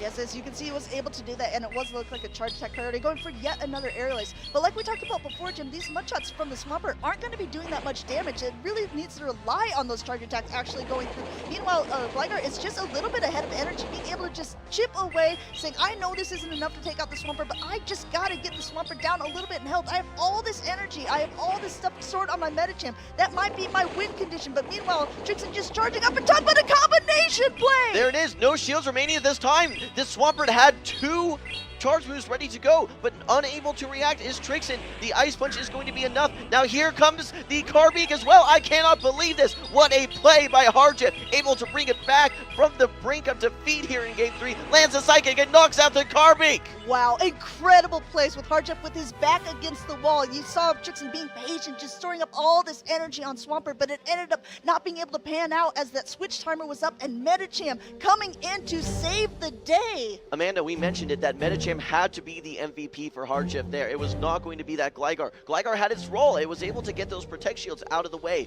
Great job doing that, and again, with no chip damage, having a fully healthy Gligar, it's able to tank one of those Hydro Cannons. What was so key is Hardjeff swapping in the middle of a fast attack from Trixon's Swampert and able to land shields down that Ice Punch, and then also having the residual energy to knock out the Carbink as well. 1 HP in a dream, but it did everything there just in one brief moment. And dreams might be coming true for Hardjeff. As let's once again look at this. Really, once again, want to call out some wonderful counting, a lot of patience on Trixon's side, being able to get a lot of energy on this Alolan Sandslash, and then he also has the wherewithal to know that he needed to throw that Ice Punch. Just Carbink throwing and baiting with that Rock Slide, not quite able to get it out of the way for this one. And here at the end, we see that combination play, that Ice Punch being able to take out that Swampert. Yeah, you can see it on Trixon's face. He was not happy with that. Stuck in that fast attack. Ice Punch, nothing that he can do to react, and the Psychic is ready to go. I want to call out our Jeff's Medicham countered down the Alolan Sand Slash, Ice Punch into the Swampert, and Psychic into the Carbink, knocked out all 3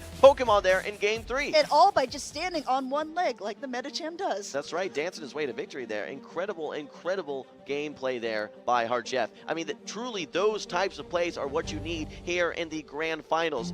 It looks on paper as a really tough matchup. You have your Gligar into the Swampert, but he found a way out of it, and he is 1 game away from becoming our Grand Champion. Here we go, we're moving into game number 4. This is win or go home for Trixon at this point. We see the Umbreon into the Shadow Alolan Sand Slash.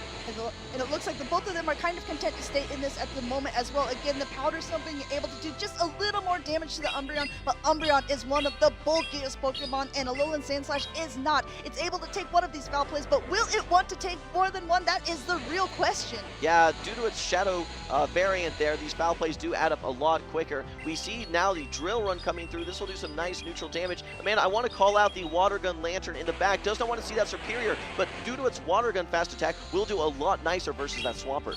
Going ahead and going for this next foul play and getting that first shield off of Trixon's side as well. We'll have to see what information that Hardjeff can take away from this. He knows that wants to keep this Alolan Sandslash healthy for some reason. Go ahead and throw in this Ice Punch, and no shield in retaliation from Hardjeff's side. I think Trixon knows that he needs 2 charge attacks to knock out this Umbreon, so may as well go for the lower energy move. The Ice Punch actually throws on not ideal timing there, but actually just before the foul play, so it makes a lot of sense. Nice play by Trixon. We actually see the Protect Shield from Hardjeff wanting to dictate alignment, which will be very important with that Lantern. He could be expecting the Superior, perhaps. Yeah, I think that if you are bringing a Lantern, you have to be wary that there could be some of the hardest counters in the back. Going ahead, now this Umbreon has not a lot of health, but a lot of energy. Being able to throw this foul play, this Sandslash goes down, and now, like you said, able to kind of dictate the pacing, throwing this foul play immediately onto the Swampert, but now Swampert is going to have a little bit of energy. Okay, but what's interesting is he sees the Swampert. He doesn't know the Superior is there. This is a huge decision here for Hard Jeff. Do you want to avoid that matchup with your Lantern and bring in your Medicham? That would actually doom the Lantern. This is a huge, huge pick here. He's looking, do I pick Lantern? Do I pick Medicham? He picks the Medicham! What a huge, huge play for Hard Jeff. This is going to mean that the Lantern gets lined up versus the Superior. This could spell disaster. And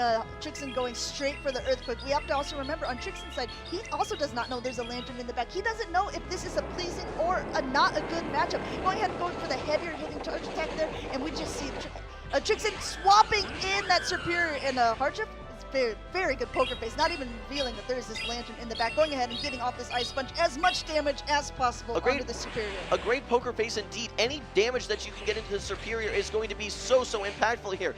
Trixon might be thinking to himself, oh, I don't see a swap out. Maybe there's not a hard response. Maybe I want to invest in the Superior. That's exactly what he thinks. The question is, can this Medicham get to 1 additional Ice Punch? It's going to be very close. No, gets farmed down. This Superior has tons of energy in it. Only needs to get through one of its best things that it can see, the Lantern. Oh my goodness, the Frenzy Plant already loaded, and it looks like Hardjeff has already set down his phone as well, taking some notes of how this battle has played out, what he perhaps could have done differently, and it looks like we're going to go ahead and see an Aerial Ace. Now, there's still a shield left on Hardjeff's side, and he's going to go ahead and use it.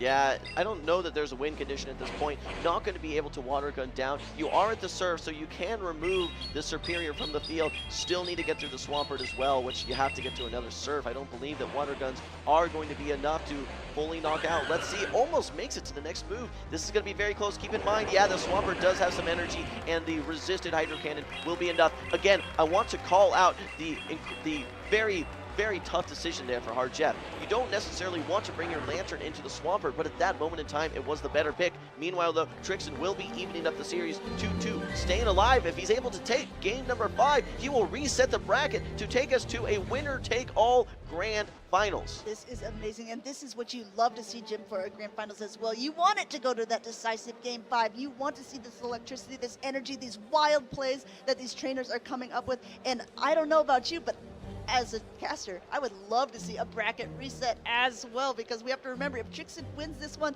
he'll be able to go into another best-of-5 matchup to see who the actual LAIC champion would be. All right, well, Amanda, let's go into the highlights here. We saw that lead matchup play out, and Umbreon actually able to not only get the knockout in the even shield, but also come out with a foul play. All things going Hardjeff's way early game, but due to that meta champ being brought in to the Swampert, it spelled disaster. Superior getting that protect shield from Trixon, realizing that it's going to be his MVP, getting all the energy that he needs to land this Frenzy Plant into the Lantern, and then just a little bit of help left over from the Swampert with the Hydro Cannon. Yeah, well, if you remember earlier in the day, we saw that video with Trixon, and he said, trainers need to be ready for me. I am coming to play. And I think Hardjeff should be taking note of this as well, because Trixon has come up from the loser side of the bracket, and he has just been crushing his opponents, already bringing this grand final, already taking 2 matches off of an opponent who has basically not lost anything so far in this tournament. That's right. I think that this is about as even as a matchup as we possibly could have imagined here. You can really just see Hardjeff,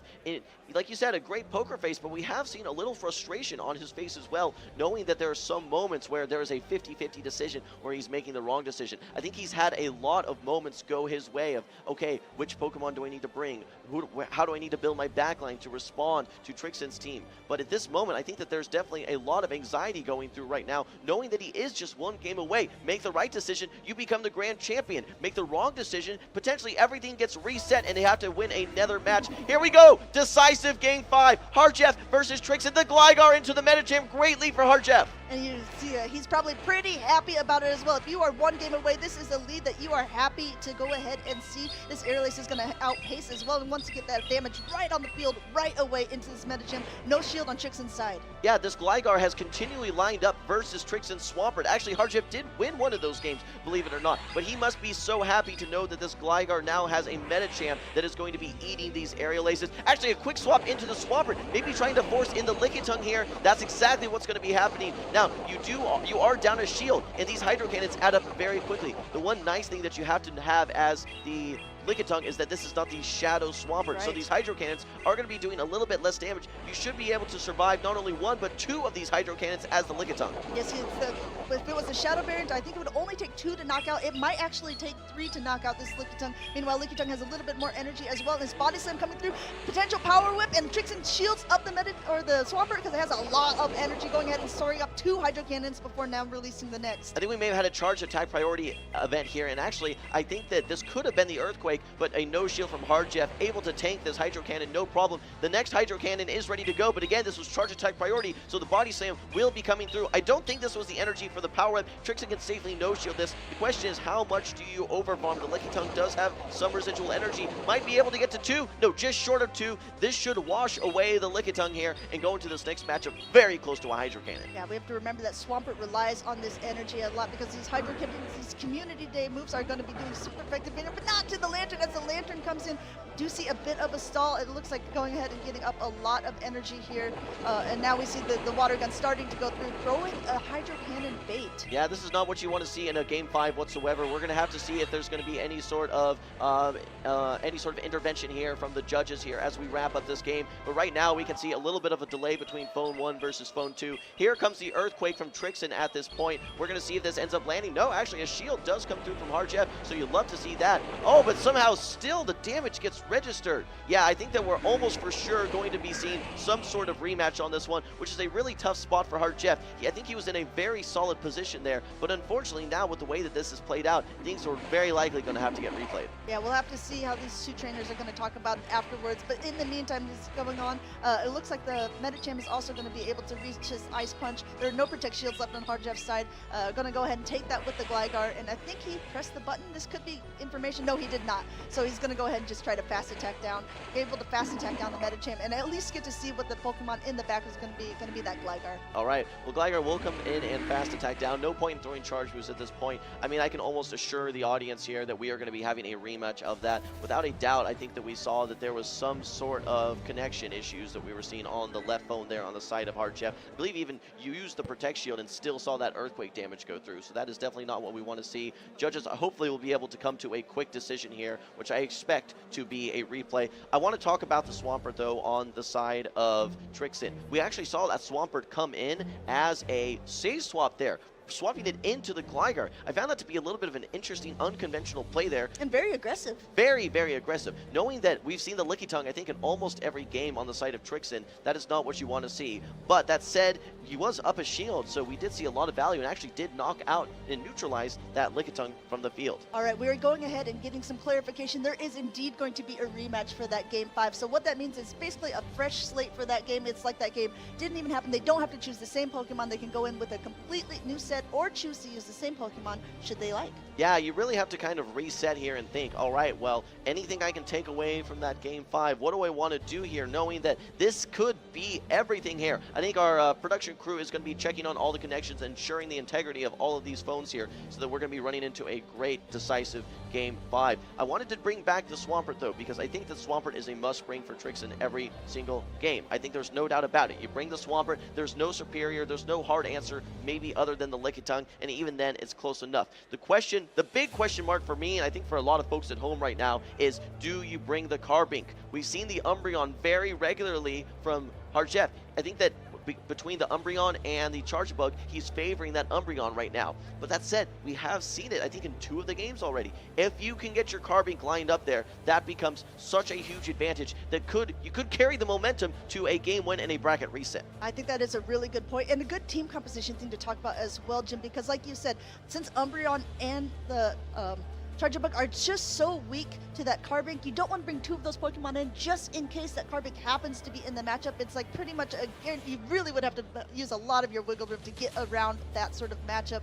So I agree that he has definitely been bringing the Umbreon more often. I also agree, and I'm loving your call out about the Swampert, because when there is no grass Pokemon on your opponent's team, Swampert can be used in almost any position, and Trixen has been using it as that safe swap position. So even though it was great against that Gligar, you maybe don't always want to come in with it right away. With a little bit of energy advantage for that Swampert, it's able to take on pretty much anything on that team. Well, you know what, Amanda? Swampert used to be the premier water Pokemon of choice, especially Shadow Swampert. In previous seasons, Shadow Swampert was on almost every team. We see a lot of double water teams, in fact, either with Swampert and Walrein, maybe Swampert and Azumarill very regularly. Swampert now, I think, has taken a little bit of a backseat to the Lantern, but I think that with that response, that may create some surprises for trainers. And when we look at the counters that exist for Swampert these days, Altaria is gone, right? That was probably the premier Swampert answer. And with no Altaria in the meta, it now does have some more windows of opportunity that it can actually get some great, or at least good and neutral play versus a lot of teams. Let's go ahead and also talk about, again, the fact that this is a best-of-5 matchup, because even though it may not actually seem like it, best-of-5s are a completely different ballgame than a regular best-of-3. It allows trainers to experiment a little bit with their playstyle, maybe bring in Pokemon that they would not necessarily bring in their team comps in a typical best-of-3 matchup, because they're kind of just doing something a little bit different. They want to surprise their opponents. They want to play outside of the box. And I think as Harjeff, you definitely have the opportunity to do this as well, because you have, even if you lose this round, you are going to go into yet another best-of-5. Of course you want to win. Of course you want to continue this sweep that you're doing, but you can be a little bit more relaxed about this. You can take a little more bit of chances. Yeah, you do have a little bit of an insurance policy, like you said, Amanda, as Harjeff, so you do have that one benefit without a doubt. But that said, there's been so much disruption here as we wait to get into this potentially final game, which I think that it really can impact players' mental without a doubt. They have to be thinking in their heads, all right, what is my opponent thinking? What did I do well? What did I do poorly? Actually able to farm down. It's a very close matchup. What's going to be the question for this game is, does that Medicham get lined up versus that Alolan Sandslash or not? And with this Superior in the lead, no Lantern to be found on Harjeff's side. It's going to be incredibly, incredibly close. We're going ahead, charging up.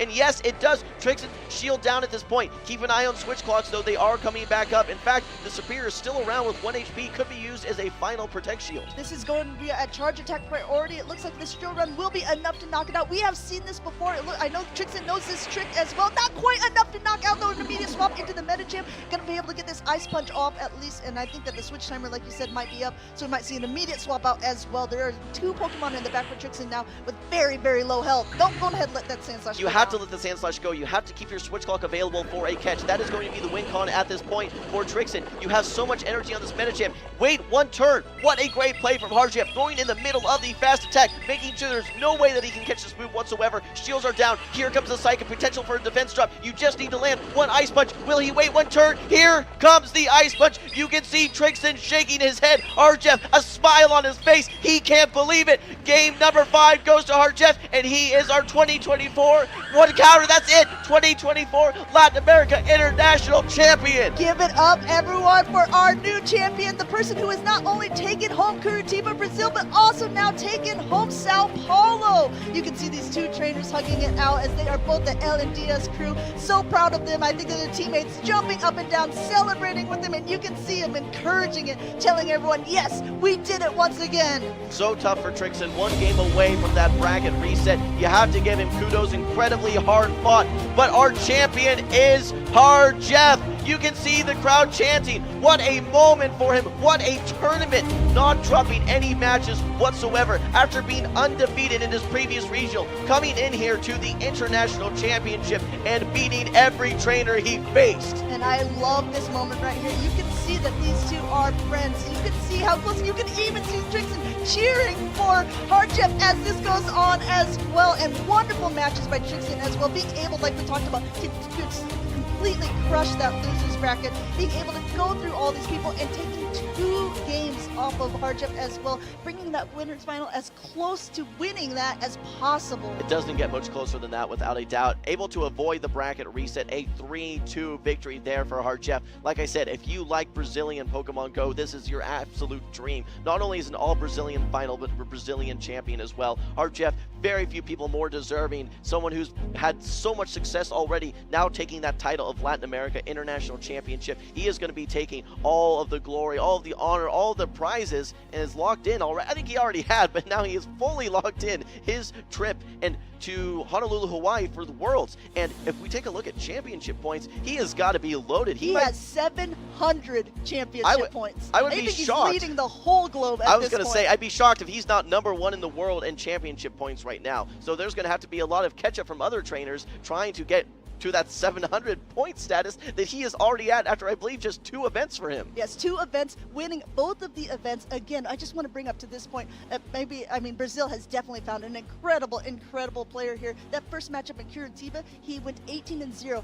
not just by playing other opponents. He didn't lose a single battle. In this whole LAIC, he only lost 4 battles total. 3 of them we saw today on screen. What an impressive victory. Let's take a look at our recap, though. Starting off in game number 1, I believe this one ended up going to Harjev. We see that Gligar, which we saw very early on, but not in game 5. A huge catch. It was a pretty neutral game at that point, but catching this aerial ace did have the benefit of having a Pokemon that resists that flying type damage, actually able to almost water gun all the way down, and then we can see actually this Gligar come back in at the end of the game. Harjev has the aerial ace ready, loaded.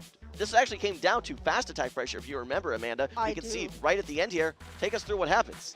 So you can see now, yes, the Metacham comes back in and is able to just completely has to fast attack down because, I mean, you saw it, the writing was on the wall at that point. However, Harjev, catch after catch after catch every single game. Now, this aerial ace coming through and connecting on the Lickitung, not doing much damage at all. But as you can see, as the Lickitung goes down, there is enough energy here for at least to throw an aerial ace on Trixton's side. Trixton doing wonderfully behind the corner here. Yeah, Harjev making a lot of catches, but there are some times that those catches can lock you into matchups that you don't want to see. One of the matchups that he got locked into was his Gligar already missing some HP, getting locked into a Swampert, which was devastating. Swampert able to clean up game number 2, going to Trixton. Harjev has to think to himself, how do I come back here? But he finds himself in a very similar situation in game number 3. Has the Lickitung who's going to get knocked out. That's your Swampert answer at that point. You don't have the Metacham lined up, but what we see here is a no shield on this rock slide, banking all the energy in the world, nearly 100 energy, and now bringing in the Gligar with a quick combo play, unleashing the energy. I love this play. I like the Ice Punch goes. You see Metacham hop from one foot. He hops to the other to throw a Psychic onto the Carbink, and this was a game, set, match for Harjev there. Incredible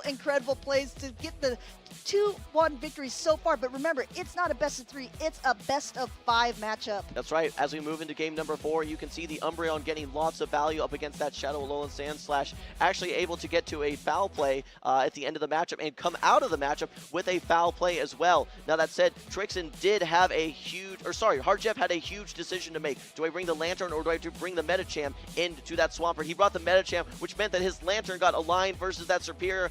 Superior gets tons of energy and is able to mostly neutralize this Lantern, finish off with a Hydro Cannon by the Swampert to even up the series 2-2. This was incredible ways. The decisive game number 3. It's as close as it can get as well. This Friends Play being able to knock out the Lickitung. But this, again, catch from the aerial ace onto the Umbreon. A Pokemon that has a lot of bulk behind it that can really withstand these charge attacks. And I think that helped put Argef in the lead there for a little bit. And also just getting all this energy on the Umbreon. This Alolan Sand is just going to throw the Joe Run. It's going to connect, but it's not going to be enough to help Trixon get the full win at the end. Well, it's not the first time that he caught an aerial ace, but it was the last time here. And it was put him in a great position. You can see this Medicham just needed to get to the Ice Punch, throws in the middle of the move, able to knock out the Swampert. Just a sliver of HP left on that Superior. You can see Argef knew it. He is just a moment away, a single counter away from becoming the 2024 Latin America International Championship. Congratulations again to him. Amanda, I have to call out Argef's team composition in that Game 3. We'd seen Swampert in all of the games previously, including the rematch. Decides not to bring the Gligar, bring 3 neutral to positive matchups versus that Swampert, and I think that was the best decision that he made all tournament. I think he was playing a little bit of the game, who's that Pokemon? For a while, he was bringing all of his Carbink answers, and then he said, no, you know what? I recognize, since I don't really have any grass Pokemon, that Pokemon Swampert is so safe. Let me go ahead and make sure it's at least going to be a tag team effort. We're going to help take it out as a team. All right, well, what an incredible matchup that we just saw there, but we are not done with Argef just yet. I think we're getting ready on stage here for our winner's interview. We heard from him earlier today, but let's go ahead and kick it over to the stage to hear from him again. Congratulations to Argef. Welcome back, trainers. I am here with your 2024 Latin America International Champion, LNDS Argef!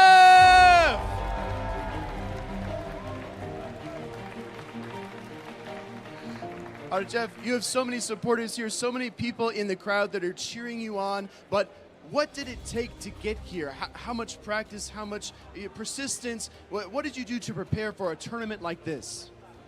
I think everything.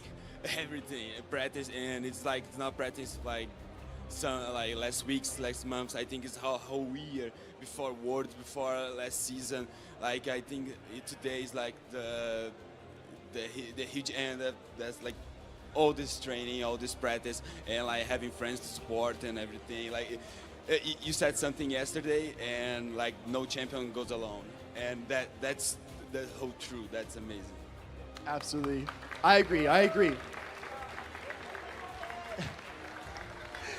Argef, you are also the Curitiba Regional Champion. You did it with Pelipper, the first trainer ever to go 100% win rate at a regional championship, and now you came here to Sao Paulo and conquered every single competitor on the stage. What changed with your team? You used Charjabug, you used Water Gun Lantern. Tell us about the Pokemon you used to win LAIC. I try my best to have different things from to make my opponents goes out of the comfort zone. So Charjabug is a Pokemon that makes my opponent think, and usually I try this. I like my team from Curitiba. I probably could have used today, but I want to change some things. I think that I like, and trying to be unpredictable. Argef, you did absolutely.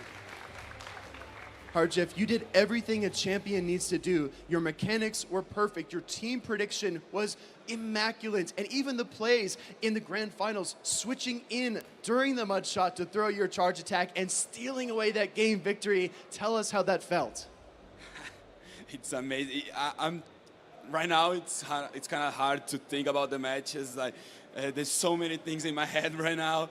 But yeah, that was every single battle. These grand finals was really, really tough. So sometimes people say to me oh, you don't need luck, you're gonna win. And man, not at all. Every single battle, every single match make all the difference, and that's why I cheer from every single one of them. It's amazing. Argef, you are a champion, not once, but twice. Now you're an international champion, one of the only trainers in the world to do it. What are you going to say to all of the trainers, the GB Lindos, and all your friends at home who are watching you battle? What advice would you give them, and how can they become champions too?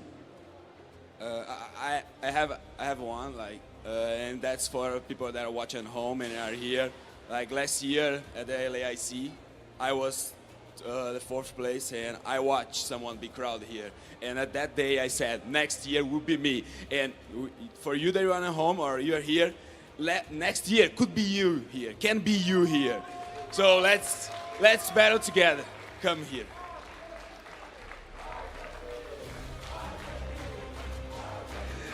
Let's battle together. Harjev, you're a champion. Is there anything you want to say to the Lindos, to the people at home, all the people that have supported you? Like we talk about, no one goes alone. Thank you very much for all of you, for all of you in my life. That are at home, that are here, and I love you all, really, from the front of my heart. Congratulations, champ. Harjev is your champion. One more time for your LAIC 2024 champion, Harjev!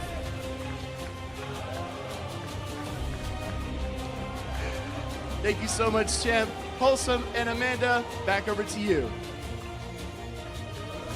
All right, thank you, Speedy as Chief 2. What an incredible moment that we just saw on stage there. Congratulations again to LNDS Harjev on one of the most incredible tournament runs that we've ever seen, taking that decisive Game 5 in the Grand Finals. I'm glad you let us in, Jim, because I am still emotional of his whole interview thing. I was just like, I felt that, and you can feel it in the hall as well. You can see it on screen. So many people came to watch these trainers, to see the champion being crowned, and the passion here in Brazil, the love that everyone has for each other is absolutely incredible and almost unrivaled anywhere that I've seen. I mean, just look at that. You can just see the huge amount of support and camaraderie between all of these trainers. What an incredible moment and an incredible tournament. The energy never dropped at all. From Game 1, even earlier, before the day even started, we could feel the energy here in the arena. So what an incredible, incredible tournament.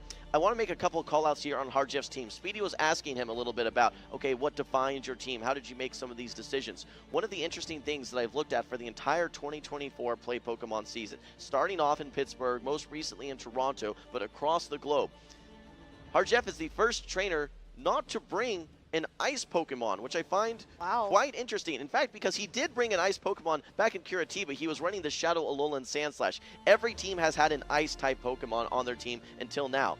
Secondly, and I believe the past 7 tournaments, there has been a grass Pokemon. Usually superior in the last 5, but a Shadow Venusaur a little bit earlier. No grass, no ice. So one of the more unconventional teams, without a doubt, perhaps trying to set a new trend for metas to come. I completely agree with you. If you've been following along with us, Jim he's given us a code essentially of what he thinks is a good team to have within all of these Pokemon tournaments. However, it looks like Harjev has cracked that code indeed, not bringing any ice, not bringing any of those grass types like you were talking about, and still being able to completely come out on top of all of the competitors, being once not only the Curitiba Regional Champion, but also the LAIC Champion. I love it when we're breaking the meta. Let's move over to the bracket. What led us to this moment? You can see that Harjev did come in on the winner's side of the bracket with a 2-0 versus Caravello Andre, a 2-0 versus Javier, a 3-1 versus Basti, finally losing a game there after only losing 1 game in all of day 1. He made it into the grand finals again, where he faced another LNDS, this time Trixon, and in a decisive Game 5 took the 3-2 victory. As you can see, all the other trainers who were performing on the winner's side of the bracket, we saw a lot of those day number 2, but let's go ahead and look at Trixon's as well, because we saw him play against Basti earlier on. He was knocked down to the loser's bracket, but he ended up, look at this, look at how many more matches Trixon had to play because of this. Playing against Danny Booz there, taking it 2-1, then playing against Emilio, another Chilean player who did go 2-0 against him, play against Javier, 2-0'd him as well, and then against LNDS Steiner, another one of his friends, another one of the GBL Lindos, and then he was still able to take that 2-1 to be able to play against Harjev in that grand finals. Well said, Amanda. The only word that I can use to describe that loser side of the bracket is a gauntlet. That's right. Without a doubt. I mean, it's so many more matches. If we look at total matches won, wouldn't surprise me if Trixon actually had more than Harjev, just because of how many more battles that you have to go through. Without a doubt, a hugely impressive run. He's going to get a ton of championship points, a lot of great prizes as well. So congratulations again to him. But what a great tournament, filled with energy, filled with passion, filled with great plays, and a little bit of unconventional teams, which I love. I really hope that this is a trendsetter here for future metas, so we can see a little bit of a breakaway from that formula that we had seen so many regionals time and time again. Well, speaking of trendsetters, let's go ahead and take a look at our top 3 competitors as well, and the teams that they did bring in. As we just saw Hardjump, like you were talking about, bringing in that Charger Bug, not bringing in any type of grass Pokemon, and then we have Trixen's team leading that Carbink to very, very good success overall. And then we have to see that Swampert, that Pokemon that was doing so well against Hardjump's team, able to take 2 games off of the champion there, and then Basti in 3rd place. What we talked about in the opening, that trusty Umbreon and his tricky superior running Leaf Tornado instead of Aerial Ace. That's right, we've seen some success with Leaf Tornado in the past with Galaxica Bolt, and actually with that 50% attack double debuff chance can actually turn a lot of matchups. We saw him actually win a mirror matchup versus a superior with Aerial Ace due to that attack debuff. But it's great to see some of these unique picks. I almost call Swampert unique at this point just because it is not necessarily going to be that premier water. Alright guys, make sure you follow our channels though as well. You just tuned in here on the main channel for Pokemon Go. Make sure that you on twitch.tv/Pokemon. Make sure you also follow twitch.tv/Pokemon Go as well as youtube.com/Pokemon. Lots of action that you guys can see either live or actually on VODs as well. And speaking of action, our champion is ready to talk. We're going to go ahead and kick it back over. Thank you so much for watching. It's been an absolute pleasure to be here at the LAIC.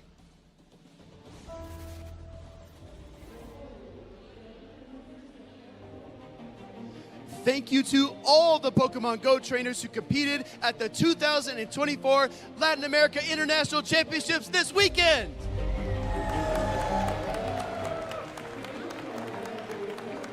LAIC 2024 has been good to Pokemon Go.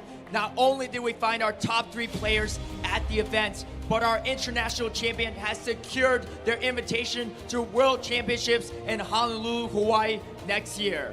With that said, it is time to recognize our finalists. Congratulations to our 3rd place finalist, Basti!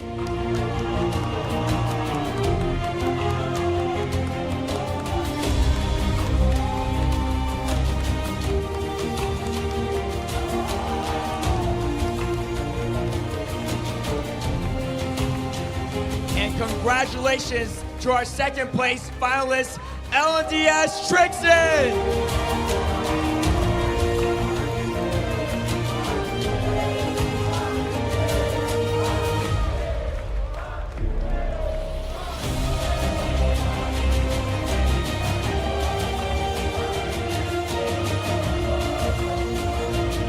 And a big congratulations to the unbeatable, the unbreakable, the 2024 Pokemon Go Latin America International Champion, LNDS Hardjump!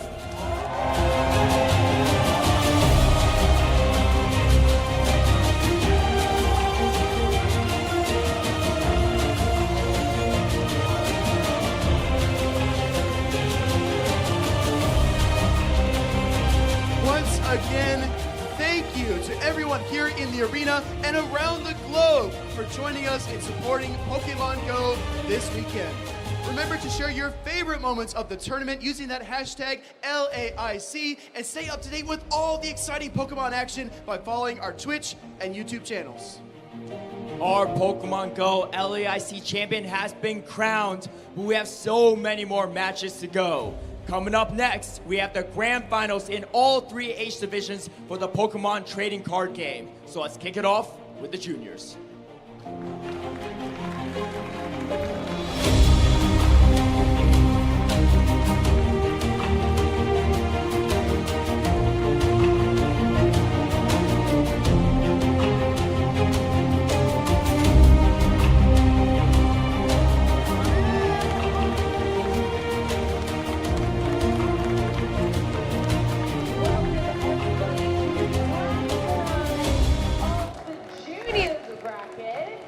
fantastic to be featuring the Pokemon International Latin American Championships.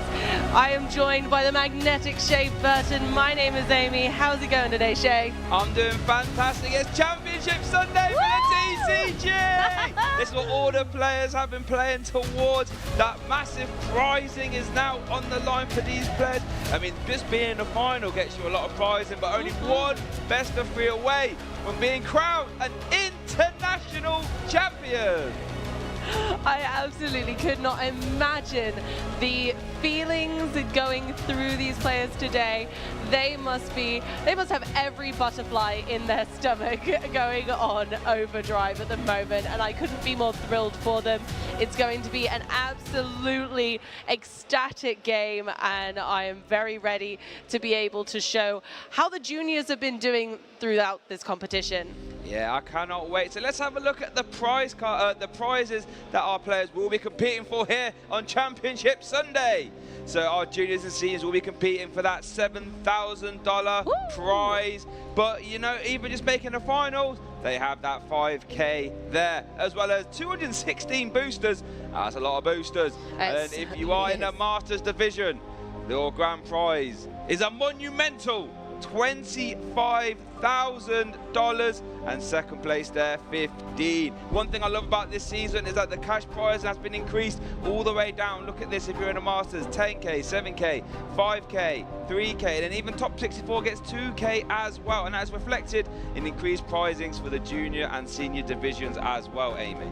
Yeah, it's fantastic to see that not only our Masters, but also our juniors and seniors get so much more this season, and they've all worked so hard towards it, practicing day in, day out. Can you imagine how they must feel? They must feel absolutely amazing, battling it through this tournament to have their place in the final. But in case you don't know how these international tournaments work, we're going to throw it over to Parshay, who's made a little video explaining how these international tournaments run and operate. This 2024 International Championship event has been showcasing exciting Pokemon TCG matches all weekend from Sao Paulo, Brazil. Trainers from all around the globe are here to compete for over $500,000 in cash prizes, booster packs, and championship points to qualify for Worlds 2024 in Honolulu, Hawaii.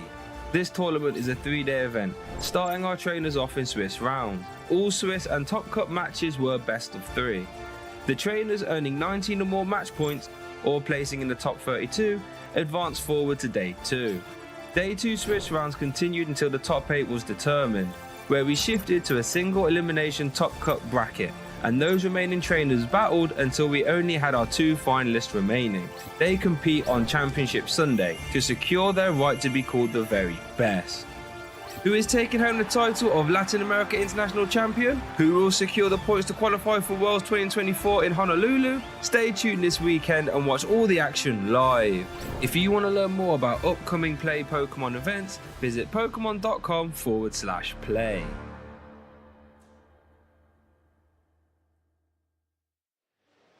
And there we go. Thank you for that, Parshay. So now we know how the tournaments work. Let's see how the juniors top 8 bracket panned out. As you can see, our 2 finalists there, Byron and then Prince as well. Prince had to start on that bottom side of the bracket there, knocking out Kingsley, and then Gabrielle as well. Both 2-0 victories, I must say. So Prince is currently undefeated here, Amy, in this top 8 bracket. They must feel ecstatic. Can you imagine going undefeated throughout your top 8? I wonder if they will clutch the victory and see themselves in another 2-0 situation. Could you imagine how fantastic that would be for them?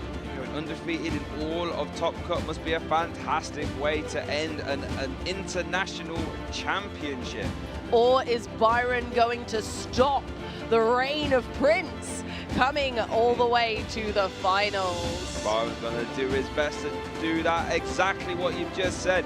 Byron now on the top of that bracket, you know, he had to play off against Joshua, which was a 2-1 victory, then had to face off against Callan, which he did win 2-1 again, and to find himself in the finals. And maybe there's an argument for saying if you were to win 2-1, that means that you always have to go for a game 3, have to clutch out some victories. Maybe Byron's going to have increased confidence, you know, navigating those game 3 scenarios. We will see very soon who's going to take the crown and who we can call our Pokemon Latin American champion for the Juniors 2023. Yeah, it's going to be off very soon. In case you are watching at home now, we do actually have some giveaways ready and lined up that I want you to get involved with, because, spoiler alert, we are going to see this Iron Valiant very, very soon. So if you want to get your hands on one of these to start using that Tachyon Bits on TCG Live, I need you to log in and use that code Paradox LAIC, and you will get yourself one of these special illustration rare Iron Valiant EX. But you do have to use that code before the 27th of November. It's certainly proved itself throughout this competition. Iron Valiant is not to be underestimated. It may have been quiet and in the shadows for the first few weeks of the set, but it has emerged victorious in more ways than one this weekend. But if you also are a VGC player, don't forget you can receive a copy of Alex Gomez-Bunner's Dragapult using the code on stream, LAIC Phantom Ace, and as Shay has been saying all weekend, with a few letters replacement numbers in the middle there, so do make sure you type that in correctly. You can use this before the 20th of November. And just make sure you are at the certain part of the Scarlet Violet games where you can receive mystery gifts, otherwise you won't be able to. So make sure you're a little bit into the game and you can get your hands on that Dragon Pult. Look, it just ejected that Amoonguss in one hit. That's very hard to do. So I want you to get that Dragon Pult and get involved as well. Absolutely. If you haven't played the Pokemon Scarlet and Violet series yet, you are missing out. So I would implore you to make sure that you don't miss out on our giveaway as well. Get yourself up to the mystery gift part of the game, and then you can receive your freebies.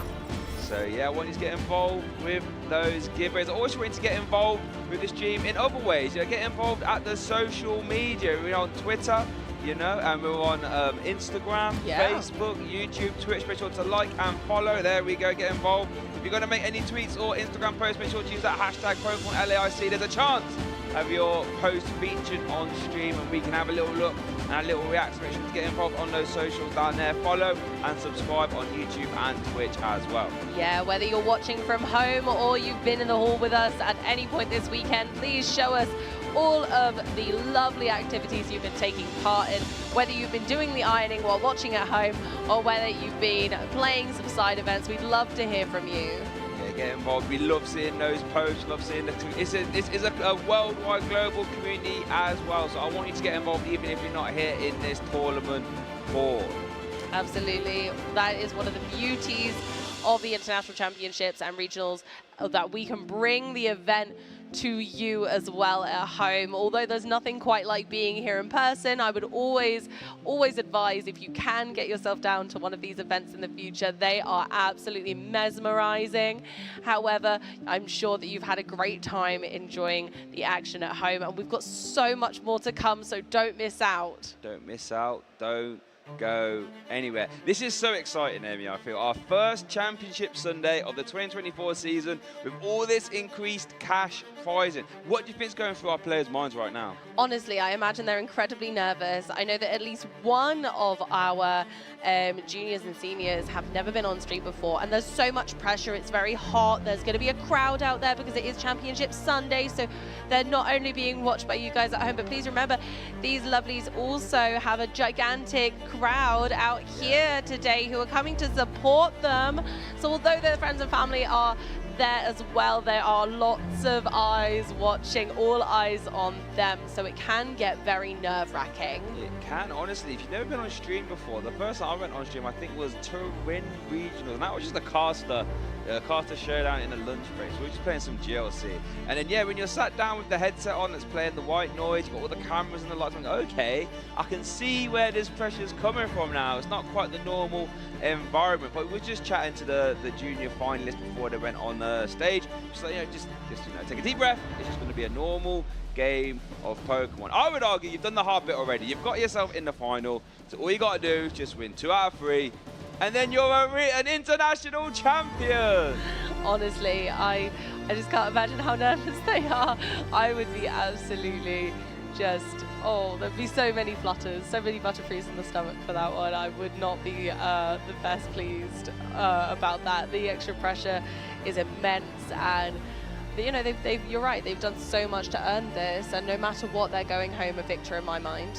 Yep, you know, even if you do, let's say, no win here, you're still an international finalist. Fantastic to add to your resume, and yeah, cannot really argue too much with that. But I'm sure both of our players here have that competitive itch. I don't think they're happy with just being a finalist. They want to take it all home, and rightfully so. Yeah, absolutely. They've both worked hard. They've both been working on their lists all the way up until the event.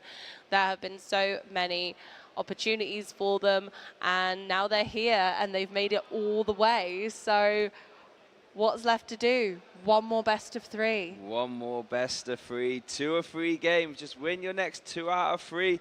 And you know, Prince hasn't even lost yet in this top 8. Not in the top 8. So if he carries on that streak, well, he's going to get himself the champion. But then Byron is saying, well, I'm going to try my best to stop you, and I'm going to try and get that win as well. We're chatting to them both for on the stage. Fantastic, you know, fantastic people. And yeah, they were just both very calm and composed, I thought, realistically. Are, like, really if that was me getting ready to go on, I'd be a mess. Like, yeah, absolutely, same here. I can't imagine. I'd be close to tears. I wouldn't know what to do with myself. But no, they're really cool. They're really cool, and they're really, really calm. You can tell that they know their stuff, confident in their decks, practice plenty, and now it's time. Almost time for them to throw down. They are just currently preparing for their match, and I just can't imagine the first international of this season, the first international with this increased prize in history will be made here on this championship Sunday, and I'm very excited to be sharing that with you, Amy, and everyone at home as well. I'm so pleased, and it's been an absolute pleasure to cast so far. It almost feels bittersweet that this is the finals of the juniors, because it's like the beginning of the end of the event, and I just don't want it to end. It's been so fantastic. So once again, if you guys have enjoyed any particular moments, make sure you're sharing that on social media. Tell us what you liked. Yeah, 100%. But guess what, Amy? I think it might be finals o'clock. So let's get down to the stage with Jeremy as we have an interview lined up with both our finalists.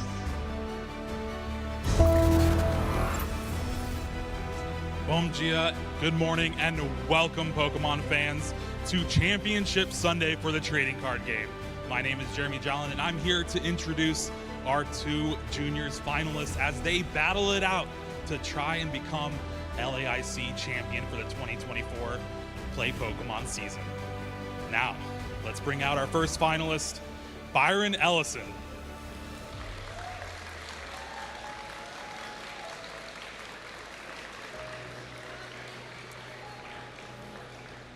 And joining him, battling it out, Prince Williams.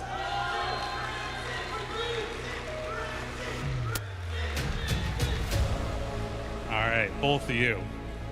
I'm gonna ask, how confident are you going into this finals? Not really confident. All right, what about you? I'm pretty confident. All right, well, it is going to be a battle for the ages for sure. Players, go ahead and get settled, get started, get set up, and we'll have some Pokemon action.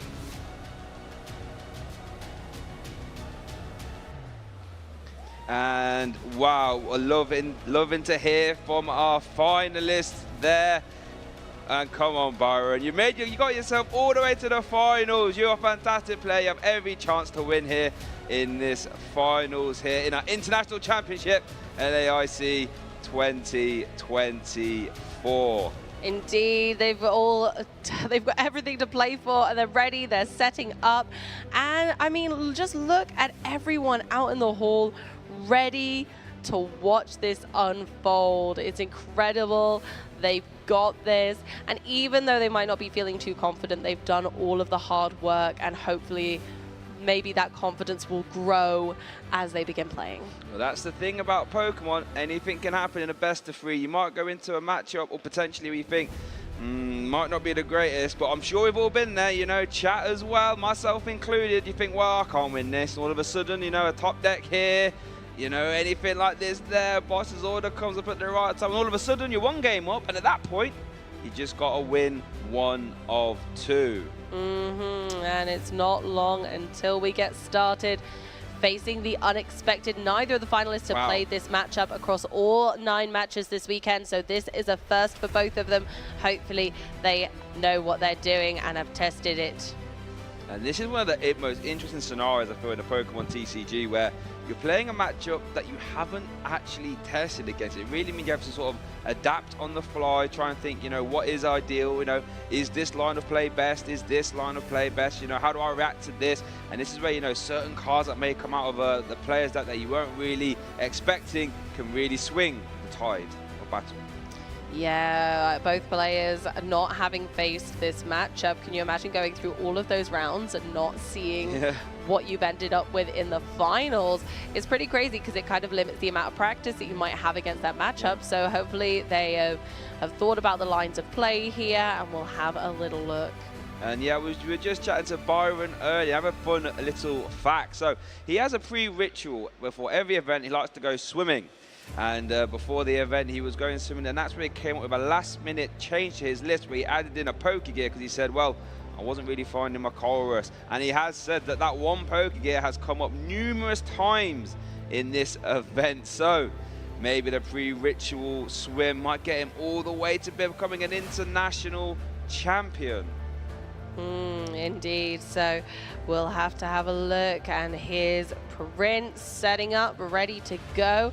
And yeah, they've had some off-meta mastery from Prince, wanting to enter the tournament, proving people wrong about Iron Valiant. As we know, it came into the competition being considered the underdog, and Prince is, well, has succeeded as far as I'm concerned.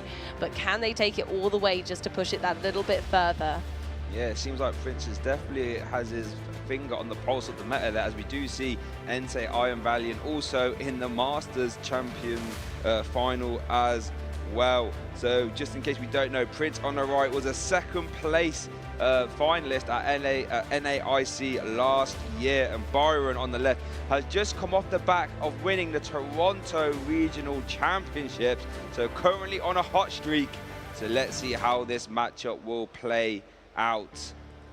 No matter what, both players are going to be able to add more to this list of accolades after today, because they're both going to walk away no matter what with a top 4 placement. So they get to add more and more to this incredibly fantastic list of placements. Like, look at that. It's what, a 3-year time span maximum, and look at how good these guys are doing. They're absolutely smashing it. Yeah, that is a fantastic list of achievements, but you know what, Amy? Do you know what I don't see there on either player's list? Becoming an international champion. So either Byron on our left or Prince on our right will be able to add international champion after this best of 3. What an exciting time that is. Byron on our left, playing that Lost Zone Giratina deck, a deck we've seen piloted fantastically and have a large percent of the meta. Prince on the right, playing that Iron Valiant Entei V deck. Yeah, we'll have to see what these guys have been cooking up while swimming or doing their other pre-event rituals, and see how their lists differ from what we may have seen yesterday. If you haven't been over and had a look at our footage from yesterday, we have absolutely loads of opportunities to see both of these decks in action. And today, I'm sure that we're going to see just as fearsome battle between these two to find out who is going to be crowned our champion on this occasion. It's really interesting to see the sort of difference to approaching a new metagame. Byron has opted to take a sort of older archetype Giratina V-Star, you know, add some new cards to it via like the Counter Catcher, and decided to roll with that to incredible success. And Prince has built a completely new deck. Entei didn't really exist in the meta before, so Prince has built a whole new Entei Iron Valiant deck and has piloted it at least all the way to the final. So we are going to see a conclusion maybe in which style of deck building has been better, at least for this event. Yeah, I was chatting to Prince before the event, and Guess how many days Prince, how many days ago Prince made this deck, Shay? I would like to guess maybe, or ideally, maybe 2 weeks even. Only 5 days before the event. 5 days. 5 days, and look how far it's got him. And wait, look, Prince is currently at a 5-0-2 record as well. Hasn't lost around in, well, obviously in Top Cut as well. So, wow, the 5-day deck is one best of 3 away from becoming the 5-day champion deck as well. And Byron coming off a regional championship. Toronto was only about 2 weeks ago, I believe. So Byron is riding a high of momentum right now. This is going to be a clash of titans, and I cannot wait. I'm so excited. I'm actually bouncing around my seat to get this finals started. Yeah, these guys are absolute champions in their own right. One of them is going to become the international champion ever so soon. Here we go, the moment of truth, the first setup, making sure that everything is right. Picking the dice colors too, that's cool. And yeah, just getting all ready. I bet they're really nervous at this one. I'd be shaking, but they seem so calm.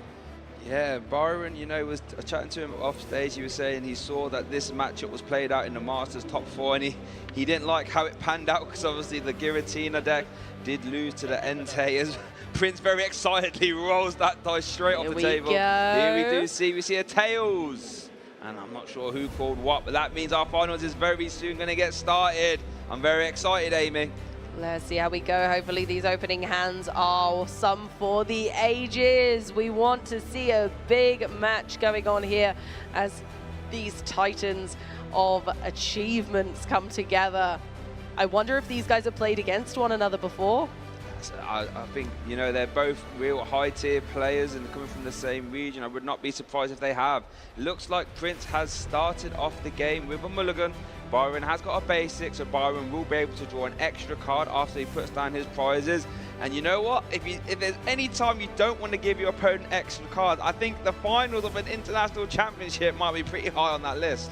Even giving the knowledge of having to show your hand, like the mulligan hand to your opponent, is actually really telling. There's a lot that could be seen from that. And if you had any spicy tech cards, what if you revealed them? It's always nail biting when you have to do a mulligan at this stage of a tournament. Yeah, that is a fantastic point. You know, if you, like you said, if you do have some, you know, quote-unquote secret cards or cards you'd rather keep hidden until you want to use them and they get revealed in the mulligan, that just gives free information to Byron. So let's see, we do see the shuffle up there from Prince, and let's see if this new hand will have a basic Pokemon in it. Hopefully so. Both decks run a very, you know, very respectable amount of basic Pokemon, so I think that mulligan was incredibly unfortunate. Looks like Prince is consulting the starting hand. I think does have a basic. You tend to look at a hand that long if you haven't. We do see a basic, so that means Byron can now put his prize cards out, and then we'll take his mulligan afterwards. And I wonder what these prize cards are, because what you don't want to have happen in an international championship is have bad prize cards. No, hopefully we get to see some really exhilarating games. See them from start to finish, you know, really true and blue back and forth would be fantastic here. So fingers crossed we get an absolutely spectacular game. Well, I'm interested, Amy. So we saw this matchup play out in the Masters top 8, and it's fair to say the Entei deck sort of went off to the races. If you was to watch that top 4 game and you had to play this matchup, how would you approach the game? Oh, I think for the Giratina player, I think just making sure that you're kind of only benching those larger HP Pokemon is really important. But oh my goodness, take a look at these prize cards. These prize cards for Prince: 2 copies of Battle VIP Pass, 1 Future Booster Energy Capsule, and 2 copies of Professor's Research. And then for Byron, did prizes 1 copy of Radiant Greninja and the Giratina V-Star. Worth noting, Prince's deck does not play any onboard draw. There is no Barrel, there is no Curlier. Really reliant on those Professor's Research. And having 2 of them prized, as well as 2 copies of Battle VIP Pass, might slow down Prince. That is something we need to watch here as this finals game 1 pans out. Yeah, it's going to be really crucial that they kind of notice that those are in the prize cards early on and then play around it. But it looks like our Championship Sunday here at LAIC 2024 for the TCG is about to begin. Let's hear it for our potential champions. One of these guys is going home with that prestigious title and the invitation to our World Championships in Honolulu, Hawaii. And it looks like Byron has opened up with a Sableye and a Giratina V. Prince has a Iron Valiant EX on the bench. Just find a Forest Hill Stone turn 1 and attaches a Future Boost Energy Capsule and starts us up there with the Fleet-Footed, allowing him to draw a card whilst Entei V is in the active. And we are absolutely off. Here we go, the Fleet-Footed counter there to show that we've used an ability. Going ahead, popping a Magma Basin down, incredibly strong Stadium card in this matchup, allowing Prince to attach a Fire-type energy from their discard pile to a bench Fire-type Pokemon. Okay, going for the switch. We get our first Tachyon Bits of the finals! Let's go, that Tachyon Bits. When Iron Valiant EX hits the active position, you can put 2 damage counters on any one of your opponent's Pokemon. Prince's hand, however, isn't that great, as we do see maybe a bench of the Radiant Charizard. We might have to see that Forest Hill Stone used to try and grab a supporter, maybe next turn. We do see a Fire Energy attached to the Entei, and now it's Byron's first turn here in this finals.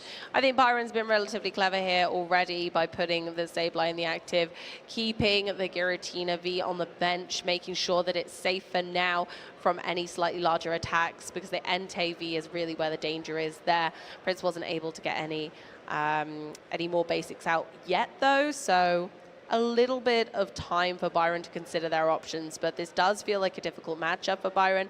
I'm hoping that we will see them absolutely master it in this moment. Yeah, so it's like a clash of 2 very different style decks. Byron deck is a Lost Zone based deck. You want to try and get as many cards in the Lost Zone as possible, so you can use cards like Mirage Gate and Sableye. Mirage Gate, if you have 7 cards in the Lost Zone, will allow you to accelerate 2 different colored energies from your deck and attach them to your Pokemon. And then at Sableye's Lost Mine, if you have 10 cards in your Lost Zone, will let you spread 12 damage counters. So Byron needs to get cards in the Lost Zone. How can he do this? Via cards like Comfey, which Flower Selection lets you look at the top 2 cards of your deck, put 1 in the Lost Zone, put 1 in your hand, and then Chorus Experiment, Byron's main draw supporter, as we do just see him playing 1 there, which lets you look at the top 5 cards of your deck, put 3 in your hand and 2 in the Lost Zone. Wow. Wowza. But I think Byron's being incredibly clever with this play. It's a very unusual Lost Box play to put 3 Giratina V on the bench. However, Byron has assessed the Prince's attacking Pokemon are going to struggle to hit those high HP attackers, whereas they have an easier time with, let's say, Sableye and Comfey. So they're going to be relying on Abyss Seeking potentially and Chorus Experiment to get those cards in the Lost Zone instead of your traditional way of using Comfey. Yeah, you are correct. And it's interesting, Byron immediately realizing I probably can't use my 70 HP Comfey, as we do see a switch card healing off that 20. And we are going to see that Abyss Seeking, an attack we don't realistically see too often, but it is very strong. Lets you look at the top 4 cards of your deck and then put 2 in your hand and 2 into the Lost Zone. I tell you what, that's absolutely beautiful. I love that they were able to heal off the Sableye as well, making that Tachyon Bits, you know, obsolete. Looks like Byron's debating what to keep here. Now, remember, Byron has prized 1 Giratina V-Star, so if he doesn't take that one, we'll only have, I believe, 1 to work with in the rest of the deck, and he's really debating, because that Giratina V-Star is going to be such a good attacker in this matchup, as he does choose to keep it, Lost Zoning a Cramorant and a Path. 4 cards in the Lost Zone for Byron. That's a fantastic turn 1, I feel. I think so too. I think that was played incredibly clever. Byron knows that even a Cramorant on 110 HP is a bit dangerous to play in this matchup, so they've gone, you know what, okay, that can see the Lost Zone. I need this Giratina V-Star. And we move over to Prince's turn, starting off strong with another switch for the Fleet-Footed, drawing extra cards. As Shay very rightly assessed earlier, it's difficult for Prince to draw cards. So it looks like you're going to drew into an Iron Valiant EX, going to switch into that. That's going to be an activation of Tachyon Bits if Prince chooses. 2 damage counters into the active, And then I imagine we're going to see the Forestall Zone activation there using Star Alchemy. V-Star counter gets flipped over, letting you grab any card from your deck, and no surprises here. It's going to be Professor's Research. Yeah, it's one of the most fantastic feelings in the Pokemon TCG, am I right? Being able to play a Professor's Research to discard your hand and draw 7 cards. But if you have no cards in hand, you just draw 7 cards. How beautiful is that? Yeah, that's almost like a draw 7 cards, no downside. This is actually Prince's first time he's got to consult his deck, so we're going to do a little prize check. And while Prince is doing that, let's have a little explanation about Prince's deck. So it relies on that Iron Valiant EX, maneuvering around the active as much as possible so you can get as many activations of Tachyon bits. Entei V has a really strong attack burning Rondo, 20 plus 20 for each bench Pokemon you and your opponent have in play. You're most likely going to have a full bench of Iron Valiant and Radiant Charizard, so your burning Rondo can swing. Radiant Charizard can swing for 250 damage, and that Excited Heart reduces that attack cost. So, yeah, one thing we haven't mentioned yet, which is why Byron is terrified about leaving low HP Pokemon in play, is that Yoga Loop from Medicham V can be back-breaking. Its Yoga Loop attack for a double turbo energy attachment lets you place 2 damage counters on any one of your opponent's Pokemon. If you KO a Pokemon with those damage counters, you skip your opponent's next turn. You get another turn immediately. How mad is that, Amy?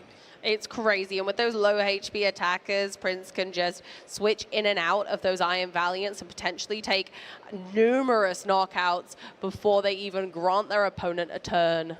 As we do see that Professor's Research being played there for Prince, we do see a basic energy, so we will be able to see an attack via that burning Rondo. Oh, we got a whole flock in the hands. 2 Squawkabilly is an unusual choice, but I like it. For getting set up in those tricky moments, unfortunately, Prince was unable to use that this time, but it does unfortunately clog the hand a little bit. It does, unfortunately. Yeah, only use Squawking Seeds on your first one, as we do see the free retreat via that Future Booster Energy Capsule on Iron Valiant, reducing the future Pokemon's retreat cost is attached to 0. And that Entei does hit that active position.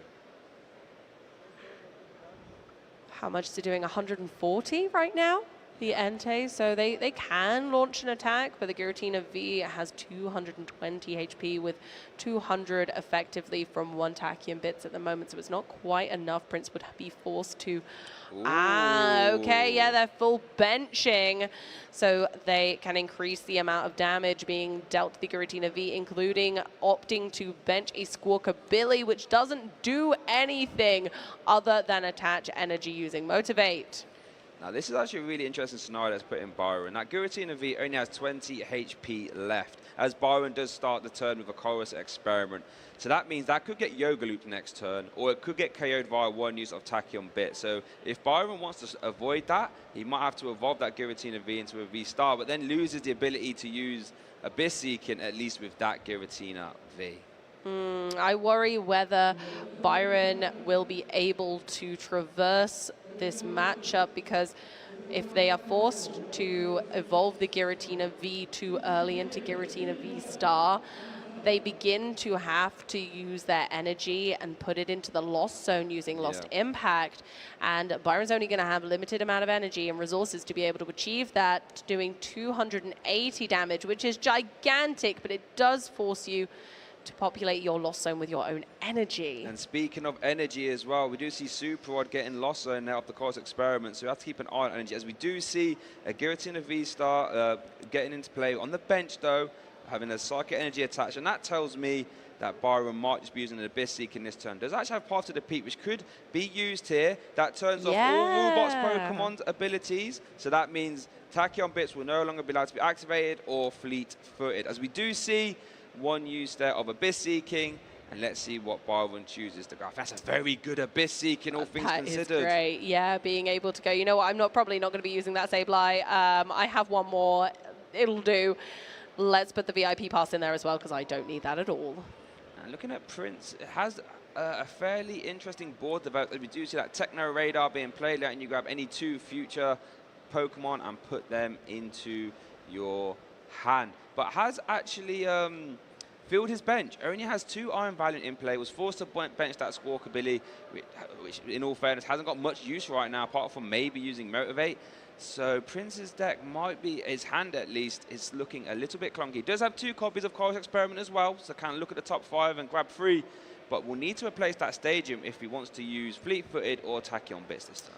Yeah, I think maybe just thinning the thinning the deck at this point was really strong still, because Prince some more joy with that hand. But realistically, Prince is struggling to draw cards that do much. We do see a Stadium and we do see a Switch Cart. So that means we'll be able to see a Stadium replacement, Switch Cart, use Tachyon Bits. That will actually KO the Giratina V if that's what Prince decides to do. And looks like debating on what to keep here. Does have a Boss's Order and a Professor's Research. To be fair, all those cards are pretty good in that top 3. But unfortunately, 2 have to go to the loss zone. They do, and that really is a strong Colress. I wonder what they'll choose to take. I feel like it's a shame to get rid of the Professor's Research because they have a clogged hand, and I think they've made that similar. They made that similar assessment, but gone. You know what? Actually, it's not time. It's not time. I suppose it's a bit too dangerous having the Iron Valiant in hand. Speaking of time, I do think it's about to be Iron Valiant's time, as we do see Magma Basin Stadium replacement, so that does mean that Rulebox Pokemon abilities are now online, so Fleet-Footed can be used. Earthen Vessel, an interesting card we haven't seen in the Masters top 4, I believe, which lets you discard 1 card from your hand and you can search your deck for 2 basic energy. I actually really like it in here, because it gets you get energy into your hand really fast, so you can try and get them in the discard pile to fling them back into play via Magma Basin. Yeah, Entei only has 2 attack cost, so getting those energy on is not difficult. I think there's a card in the middle there that's going to be from the deck. Oh, yeah, we did get that spotted. There we go. We don't want to be drawing any cards while that's there. No. Well spotted for the table judges. Shout out to them for that. So it looks like we are going to see Fleet-Footed activation now. Get to draw a card while Entei's in the action. Does find another Entei, but I think we are going to see that Switch card being played. And then maybe we can get a use of Tachyon Bits.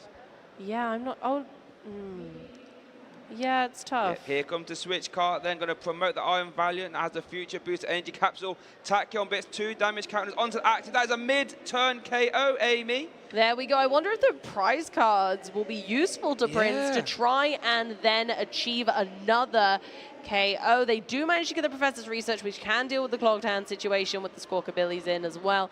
And here we go. Okay, yep, attaching the Future Booster. That makes sense. Does actually get another Future Booster Energy Capture out of prize and a Professor's Research for next term. So Prince could be off to the races here. Currently at 2 prize cards taken. Hasn't actually attacked for the turn yet, as we do see a retreat into, or maybe not, debating whether to retreat. There's going to go. I actually think that's a really interesting play from Prince. Prince saying, right, I want to leave that 80 HP Pokemon there so I can try and Yoga loop it. I'm not going to carry with Combat Blades. I want to loop it with Medicham to steal extra turns. Byron, though, I think is in a very strong position. Does have 8 cards in the Lost Zone, so that means Mirage Gate is live, as we do see it being played. And that Giratina V-Star is going to be able to start swinging soon. Has some very terrifying attacks for Prince to navigate. Lost Impact, as we said, 280 damage, has no problems KOing anything on Prince's side of the board. And then when Byron gets to 10 cards in the Lost Zone, I suppose they only do have to take 3 sets of 2 prize knockouts, right? Yes. So they need 1 set of energy for 1 Lost Impact, then probably a Star Requiem, and then another set. So as long as they can keep to sort of 6 energy, we should be okay. As it looks like Byron does switch cart that Sableye to the bench. Looks like the bait has a counter catcher. It can be played. If you're behind on prize card, you can swap your opponent's active. Does attach another psychic energy there to that Giratina. So I think that means Byron will be lining up a Lost Impact here. Oh, we're going to see the counter catcher being played. Bringing up that powered up Entei Amy. Byron is going to get himself on the board here in this Latin America International Championships final. We love to see it. Unfortunately, there goes Entei into the discard pile, but Byron has played this spectacularly. 10 in the Lost Zone, has now activated Star Requiem, and that can be used next turn. If Prince can't combat this Giratina V-Star with a gigantic 280 HP, unfortunately, they will have to suffer another KO next turn. Yeah, Byron, what a fantastic turn there. Really approached this matchup in a very good way, I think, in my opinion. Only leaving high HP Pokemon and just going to say, right, I'm going to swing with Giratina as much as possible. And let's see what Prince can do to get out of this. That part of the peak is currently turning off all the Tachyon bits on Iron Valiant and the Excited Heart on the Giratina as well. I mean, not Giratina, the Charizard, I should say. So yeah, I haven't had a chance to consult Prince's hand there. Looks like attaching to the Charizard, Radiant Charizard, and does have a Presence Research, so does have a good 7-card dig to try and get himself out of this hole, but it's going to be a bit of an uphill struggle, Amy. It really is. Excited Heart reduces your attack cost by 1 colorless energy for each prize card your opponent has taken. So it will be being reduced by 2 currently. Yes. But unfortunately, Combustion Blast does require 5 total energy. Prince has opted to use the Chorus Experiment instead of the Professor's Research, but does find a staging replacement. That's at least one part of the puzzle. Actually finds 2. Finds a Magma Basin and the Lost Vacuum. The Magma Basin is interesting because now I feel Excited Heart will come back online. Magma Basin can attach another fire energy from the discard pile, so that means Combustion Blast is live. So if Byron can get 2 uses of Tachyon bits, Combustion Blast plus the 40 damage from Tachyon bits would actually be a KO on Byron's active Giratina V-Star. And not only that, they're going to be leaving a single prize Pokemon with 160 HP in the active. Byron isn't going to want to use Star Requiem on that preferably, because it just feels wasteful, because Star Requiem can KO a Pokemon with any HP, and you're preferably, for your prize journey, going to be wanting to take 3 sets of 2 prize Pokemon and completely working around that Charizard in total. As we do see the Magma Basin activation there, we'll have to put 2 damage counters on that Radiant Charizard at some point. We can't see that Iron Valiant use that ability yet because it started to turn off in the active. Yeah, I think we do have to see the 2 damage counters on that Radiant Charizard there. I think the table judge against caught that fantastic job from them. But I don't think we're going to see any use of Tachyon bits here, so we're just going to see 250 damage, which, you know what, in all honesty, is fine, because the Tachyon bits will come back at some point. They will, and like I said earlier, the Charizard being left in the active is completely fine. It does force Byron to change the scenario, and they can't use Counter Catcher because they're on the same amount of prize cards. Prince knows that Byron is primarily going to be running Colress Experiment, but just because of the nature of the deck, so it feels unlikely they were going to be able to boss. And as we see, they have got the boss in the Colress Experiment, so won't be able to play it this turn. Yeah, and I wonder, and this is like the chess match, right? Byron's opened up the matchup, playing it in a way that maybe Prince wasn't expecting, so Prince is going to counter that, and now Byron has to counter the counter. That maybe this could be a play where we see a fresh Giratina, but I think the other Giratina is in the Lost Zone, and one's in the prize card, so we're going to have to take that at some point. We might even see a Lost Mine here. We could see something, as we do see the Les Ball being played, shuffling up the deck on a failed search. I'm intrigued to see what Byron does here, because you're right. You do not want to want to lost impact into this Charizard, and you really don't want to Star Requiem. Byron's gonna have to try and find a way to navigate this.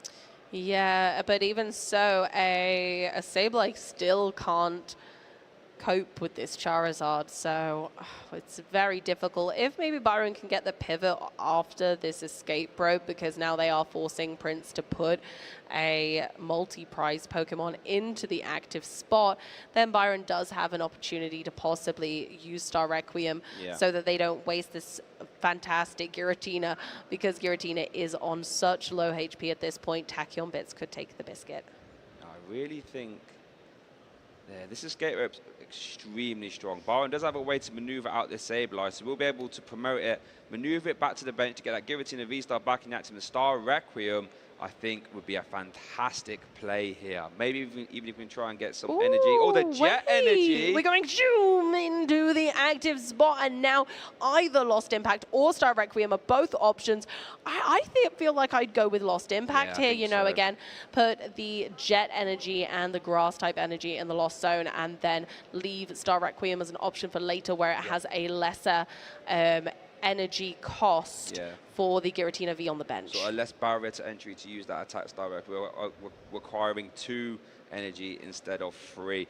Byron has navigated this extremely well, I feel. Going down to 2 prize cards, doing everything he can. He's going to consult his lost zone. There's 14 cards in there. Remember, if a card is in a lost zone, it cannot come back. And it looks like we are going to see a lost impact. There we go. As Byron gets down to 2 prize cards here in this final. Prince forced to jump through some hoops. What can he do? Let's have a look and see how this unfolds. It could be anyone's game still, but these guys have, wow, like blown me out of the water. Oh, interesting. Has he got away? So we see a switch card. So we can see a retreat into an Iron Valiant, into a benched one, I think. Put 2 damage counters onto the Giratina V Star. That means it's going to have 2 HP left. Oh, no. And you know what that means? That Medicham V on the bench with a DT can use Yoga Loop, take the KO, Amy, steal a turn. Oh, no.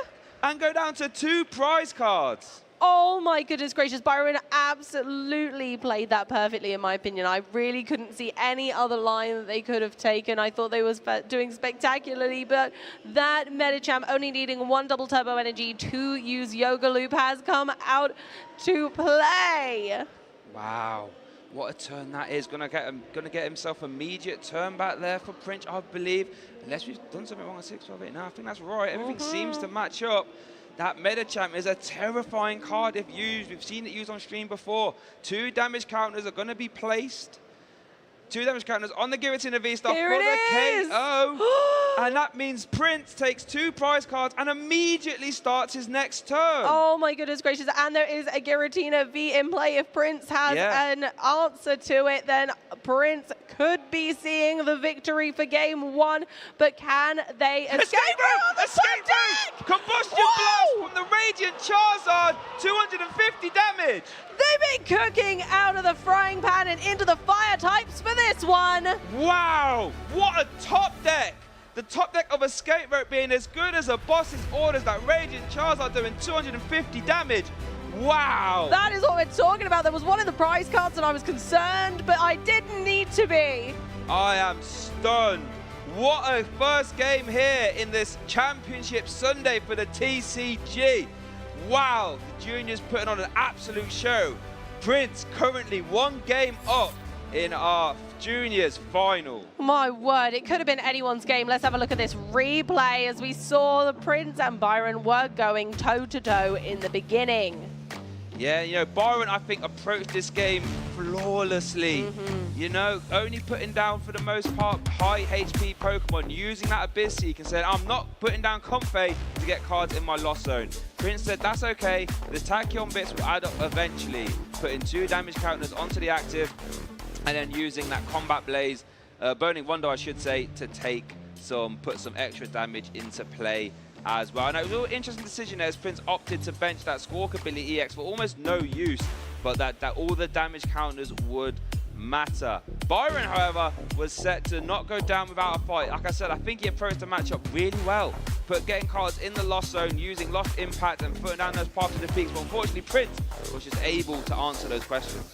Yeah, Prince knew that if they attacked first with the Charizard, leaving the Giratina V-Star on just shy of the perfect amount of damage for Yoga Loop, they could then increase that damage with Tachyon bits, retreat on into the Medicham, and that spelled doom. That last turn played out so well for Prince, right? Everything had the switch, had the DT, had the research at the end to draw a card, and then we had that amazing top deck there. We're about to see it soon of that Escape Row, forcing that Giratina V on the bench into the active, and Radiant Charizard will clean it up as Prince goes 1 game up here in the Latin International Championships 2024 Junior Finals. Yeah, I imagine Byron is thinking, is there any way I could have traversed that any better? But honestly, I don't think there was. I agree with you, Shay. I think they approached the matchup flawlessly. Prince did just get that magical top deck, especially with the limited card draw that Iron Valiant EX as a deck generally has. I am absolutely blown away. Yeah, it's because like there is no onboard draw engine, as looks like Prince has mulliganed again to start this game too. Prince didn't have a lot of draw power that game, right? Only had 2 copies of Professor's Research available, at least at the start of the game. But you know, had the Forest Seal Stone and just the Chorus Experiment, and it just enough to get over the line. And that escape rope top deck. I'm sure Prince is thinking, since he got 2nd place at NAIC, he wants to add a international championship to his resume. Currently only 1 game away from being able to do so. Yeah, and we might see a very different game play out this time. They were very toe-to-toe the entire time. Yeah, I wouldn't be surprised if we saw a full best of 3.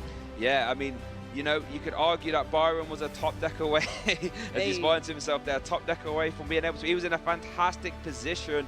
So I think Byron should have a lot of confidence. Just come off the back of winning a regional championship literally 2 weeks ago with the same deck. So if anyone can come back here and do the reverse sweep, win 2 games in a row, for me, Byron is high up on that list. Absolutely true. If we would believe in anybody, it's going to be our Toronto champ. Exactly right, a regional champion 2 weeks ago with this same deck. Looks like Prince does have a basic Pokemon this time in the hand. Actually has 2. Wow. Now let's just compose ourselves, right? Because we still got at least 2 more games. I mean, at least 1 more game to go, maximum 2. Let's look at these prize cards. So Byron has prized his Radiant Greninja, 1 Cramorant, 1 Counter Catcher, and that 1 Pokegear. Oh, Prince has prized crumbs. That Iron Valiant, the NTV, and that Radiant Charizard, which we saw close out game 1, is currently in the prize card. That's unavailable to him. I wonder if that will make a difference to the way that Prince approaches this matchup now, because that Charizard put in so much work in game 1. It really was the superstar of the show. I would say it was my MVP of the deck. I think it was, as we do get our game 2 started here. If you're joining us, this is game 2 of the Juniors Latin International Championship Finals. The winner taking home an auto invitation to the World Championships and $7,000 US. Prince starts off the turn there with a fleet-footed, has an Iron Valiant EX on the bench, and I don't think there's a lot else in that hand. Has a Nest Ball, lets you grab a basic Pokemon from your deck and pop it straight onto your bench. Looks like it might be a pass after this, but honestly, Prince's deck doesn't need a lot of setup. It doesn't need a lot in the early game to get going later, so I'm not too worried about Prince here, and I'm certain that we might see that this time, unlike NAIC last year where they came 2nd place, they might be the victor this time. Uh-oh. Look at Byron's hand there. Only Energy and Path to the Peak are playable cards. No! So Byron could be living on a top deck there. The Path to the Peak could be a little bit of disruption, but might need to draw something good off the top, as Prince does Nest Ball out for an Iron Valiant EX. Does have 2 copies of Switch Cart, so could even start to play some damage by attacking on bits, as we do see Switch Cart being played. 2 damage counters there onto the active. I mean, there is a world, if Prince could get 4 activations, could just win right here, but I don't think that's going to be possible. But hey, 4 damage counter. Look at this pressure. Has the Medicham as well. Can even attach an energy if he would like. I think, yeah, on the end day, it absolutely makes sense. 2 Professors Research and otherwise an empty hand for next turn. Byron's top deck, Jet Energy! Oh no, Byron has to pass and pray. Oh, Path and Pray. This is the biggest Path and Pray I've ever seen in my life. Did we see a scratch? We didn't even see a scratch. No, they just passed it. Oh my gosh, 2 energy on the Entei now. Prince, or almost 2 energy on the Entei. Prince has 2 ways to win this game. He can use Tachyon Bits twice or find a switching card off this Professor's Research to use Burning Rondo and become an international champ. Do we see a switching card? Come on. Switch card! There it is! We see the switch card. Prince is our Latin International Champion of 2024. Let's get a huge round of applause from you guys at home as well. Oh my goodness gracious. That game was over within the blink of an eye. Prince, our champion, going undefeated through top 8, top 4 and the finals. Didn't lose a single game with a deck he built 5 days ago. What an impressive run. 2nd place at NAIC last year, but this time they've taken it all the way to the finals, and here we see them signing that match slip to the finale. Wow, what an impressive performance there from Prince. I'm so impressed how that deck ran. His play, his decision making was just amazing. Byron, hold your head up high, my friend. You did fantastic. I feel as if that game 1, you played it almost perfectly. you sort of lost to Prince's extremely good draw. And in game 2, unfortunately, didn't quite draw what you needed. But you're still a second place here in an international event. Fantastic result there as well. They're both champions in my heart and always will be. Yeah. Byron played absolutely spectacularly. That second game was just sheerly, completely unfortunate. And I think that's where one of the strengths of Iron Valiant in a best-of-3 format really shines. Like, if there's any deck you don't want to have a bad start against, Iron Valiant has to be high up on that list, being able to just accelerate damage into play at a very fast rate. And if you lead a low HP Pokemon like Sableye, it can get out of hand very fast. It can indeed. So unfortunately, Sableye with only 80 HP takes 4 Tachyon bits, but they even got the Entei attack as well. Like, everything just played out for Prince on this occasion. Yeah, and like we said, the Iron Valiant deck hasn't got the greatest amount of draw power, right? It has the Squawk ability, it has Professor Research, and a couple Chorus. But if you hit them at the right time and you hit your switching options and you can sort of weave in these extra 2 damage counters from Tachyon bits, doesn't really matter how much draw power you've got because you just win games so quick. Yeah, exactly. And that's the thing. If your opponent starts one basic Pokemon and has nothing else and it's not a basic Pokemon with a lot of HP, even if that was a Giratina V, we would have been we might have been okay. But with that amount of Tachyon bits and the Entei, there was also a possibility that even a Giratina V wasn't big enough. Yeah, honestly, there were so many different avenues there for Prince to close that out. 8 damage counters over 2 turns when you have Iron Valiant is not a hard thing to do. And Prince now is our international champion, our first international champion of the 2024 season. Congratulations, Prince, and thank you to all of Prince's friends and family for supporting them. I'm sure that he absolutely values you to the world and back. Yeah, and can you just imagine building a deck 5 days ago, right? You built a deck 5 days ago, you're flying across the world, to then to get into top 8, fantastic already, but then to not lose a single game in top 8, top 4, and the finals. Not a single game. Utter domination. 2-0 the entire way through the top. With a deck you built 5 days ago? 5 days. I know the set's not been out very long and this is one of the newer decks, but you know, you can get cards at pre-release events, you can just kind of get ready, you know what the cards are going to do when they come out, you can have a little practice on paper at home, but no, 5 working days. 5 days. To build a deck 5 days, win an international event 5 days later. Has his invitation now to Honolulu. We'll see him there. $7,000 prizing, as well as 210 booster packs, I believe, as well. But I do want to say a massive shout out to Byron, our Toronto regional champion 2 weeks ago. And I do think played that first game phenomenally. Did everything. It was just one attack away from winning. All that to do was just announce Star Requiem into a 2-prize Pokemon, and maybe this would be panning out very different. So maximum commiseration to Byron. They were both absolutely incredible today, and I'm so pleased that we get to show that the juniors, you know, they work just as hard for this and they are just as good players as everybody else. It is fantastic to see them do their thing because I couldn't have played that any more perfect than Byron did.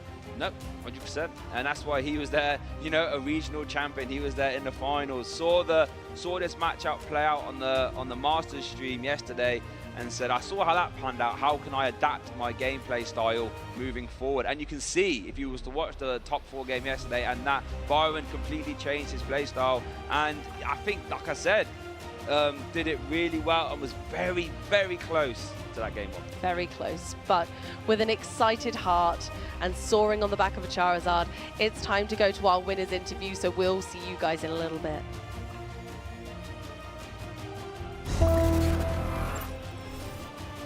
Thank you so much, Amy. I'm here with Prince, our 2024 Latin America International Champion. How are you feeling, Prince, after that really good match?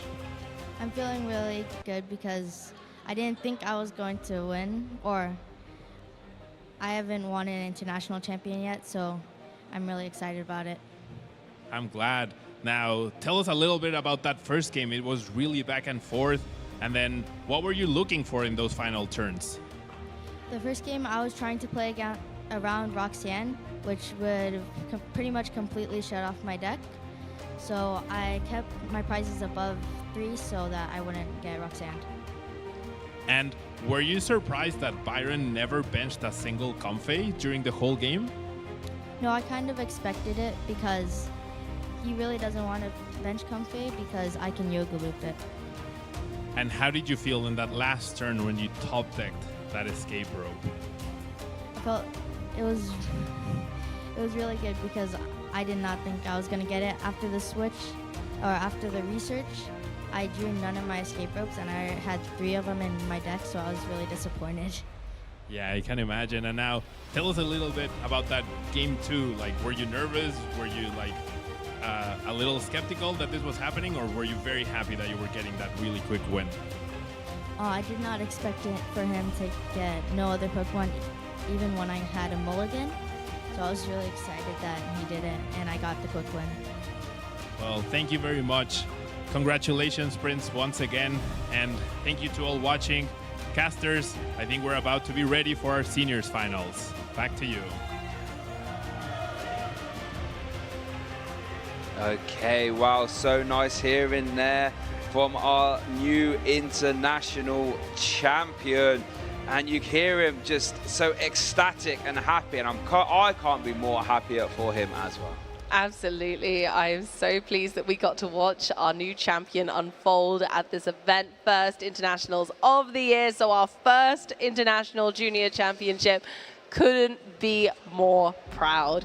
And now we're getting ready for our seniors finals, so don't go anywhere because we have plenty more action today. Honestly, we haven't got long to go, so let's just compose ourselves now. But we've got another final because it is Championship Sunday. We've seen the finals pan out for Pokemon Go. We're now currently on our TCG finals. We've seen juniors, seniors next, masters after that, and then VGC. It's going to be a great day. We've got lots lined up. Let's have a look again at that juniors top 8. As we can see, Prince took that all the way home with the 2-0s. So yeah, this is the juniors top 8. Look at Prince again, undefeated, Amy. Going 2-0. I would love to have seen some of his other top 8 and top 4 matches, because I wonder if they were just utter domination as well, to not even lose a game. Right, exactly. I wonder whether similar events panned out for them, and I wonder how many escape ropes off the top deck happened in those, because that was just a phenomenal moment. And shout out to Byron as well. Like we said, just won Toronto Regionals and found himself in the next event he plays in an international championship, and find himself in the finals of that. So that wraps up our juniors top 8, well, our juniors competition here. But like we said, next up is the seniors. Yeah, and we're seeing one slightly familiar deck, but here we are to have a little look at the seniors top 8. Let's have a run through that with Gabriel Fernandez against Henry at the top of the bracket there. Gabriel taking it forward into the next round. Karis Jones versus Ricardo, and Karis takes it again. So we saw Gabriel versus Karis in our top 4. Down on the top 8 was Simon versus Justin, and then Luke versus Emilio, with Simon and Emilio granting forward to the semi-finals, and that leaves us with Gabriel and Emilio in the finals. Yeah, I'm very excited to pan this out. Gabriel, eagle-eyed viewers will know that he is the current world champion. Whoa! And finds himself in the finals of an international almost immediately. And he's piloting a deck he feels very confident about. We'll get more into that later. So Gabriel is no stranger to the highest of stages, but Emilio will be doing everything he can to stop that as well. Emilio is clearly a very seasoned player. Look at their scores going through. It is very interesting. We can see that in the first round they went 2-0, and then of course we had the top 8 where they went 1-0. Yeah, so that would imply that it was one of those long game 1 scenarios, and then game 2 maybe didn't have a chance to finish. I guess Emilio is playing the Giratina archetypes that that could allude to having some long games. Gabriel is playing the Miraidon EX archetype, so yeah, plenty of guillotine. Guillotine are, funny enough, doing really well then, having a Masters placement in the top 4, a finalist placement at minimum in the seniors, and a finalist in the juniors as well. And don't forget that we have plenty of giveaways for you guys to get involved with over the weekend with our newly crowned champion deck, Iron Valiant EX. You can get your own beautiful art of Iron Valiant in the Pokemon trading card game live by using the code Paradox LAIC. How exciting is that? We've just crowned a junior champion with this exact deck. So if you want to be a champion too, I recommend you log on to TCG Live and use that code LAIC Phantom Ace. As long as you are a part of the game where you can receive mystery gifts, you can get your hands on that Dragapult. You do have to use that passcode for the 20th of November though, so make sure to get involved with that, because that Dragapult is about to absolutely destroy that Amoonguss there. And I know not a lot of Pokemon can KO Amoonguss that easily, so if you want to KO Amoonguss easily, make sure to get your hands on that shiny Dragapult. Remember, that is free. Use that code LAIC Phantom Ace to get your hands on that. Yeah, although the Dragon Ball isn't literally a shiny version of the Pokemon, but it is a spectacularly shiny moveset and a very aggressive attacker, as we can see in these clips. So make sure you get your hands on that. And like you said, the Iron Valiant giveaway, that is now an international champion card. Could be a 2-time international champion card, so make sure you get involved. Who doesn't love free stuff? Who doesn't love Pokemon, right? So if you combine that free Pokemon stuff, that doesn't get much better than that, right? Not at all. We can never be mad at free stuff and of our favorite beans. We love all of the Pokemon that we get to show off and give away. I'm really thrilled to see that we got Iron Valiant as our victor there, because it's been the giveaway card. Like, who made that decision? Who was the smart person who was like, I think I know what's going to win? And we have, of course, our juniors final with Iron Valiant, so you can go ahead and grab yourself one. Make sure you get involved on those socials down there, Twitter, and use the hashtag PokemonLAIC. You got YouTube, and you got Facebook, and you got the Instagram as well. Any post, make sure to use those hashtags, get involved in every chance that you get your post shown on stream. And if you're watching on YouTube or Twitch, make sure to follow and subscribe to the channels respectively, so you don't miss any Pokemon action. No, you don't want to miss out on the action, but also don't forget that we have had so much content over the last few days that you can go back and watch all of it as much as you please if you follow our channels. So make sure to get involved with them. So next up, like we said, our seniors champions. And there's quite a few storylines I would like to mention. So for Emilio, it's actually his first season in seniors. Oh. And he finds himself in an international final. How's about that? That's amazing! Leveling up from juniors to seniors and going straight to the finals.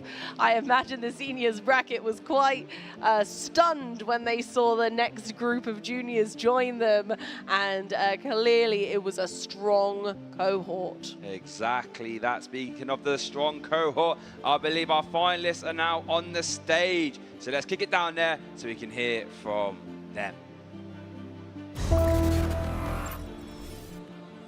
Thank you very much. Hey, I'm here with our 2 senior finalists. We have Emilio Cordero from Chile. Please give a round of applause for Emilio. And here we have Gabriel Fernandez as well. Please give a round of applause for Gabriel from Brazil. Now, tell me, Emilio, this is your first season playing in seniors this year. How are you feeling? Emilio, es tu primera temporada jugando con seniors este año. ¿Cómo te sientes?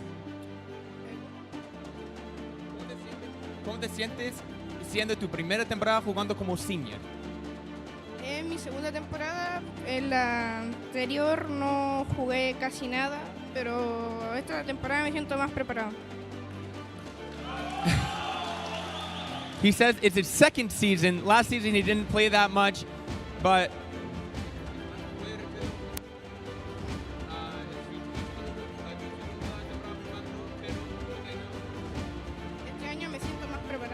this year he feels a lot more prepared.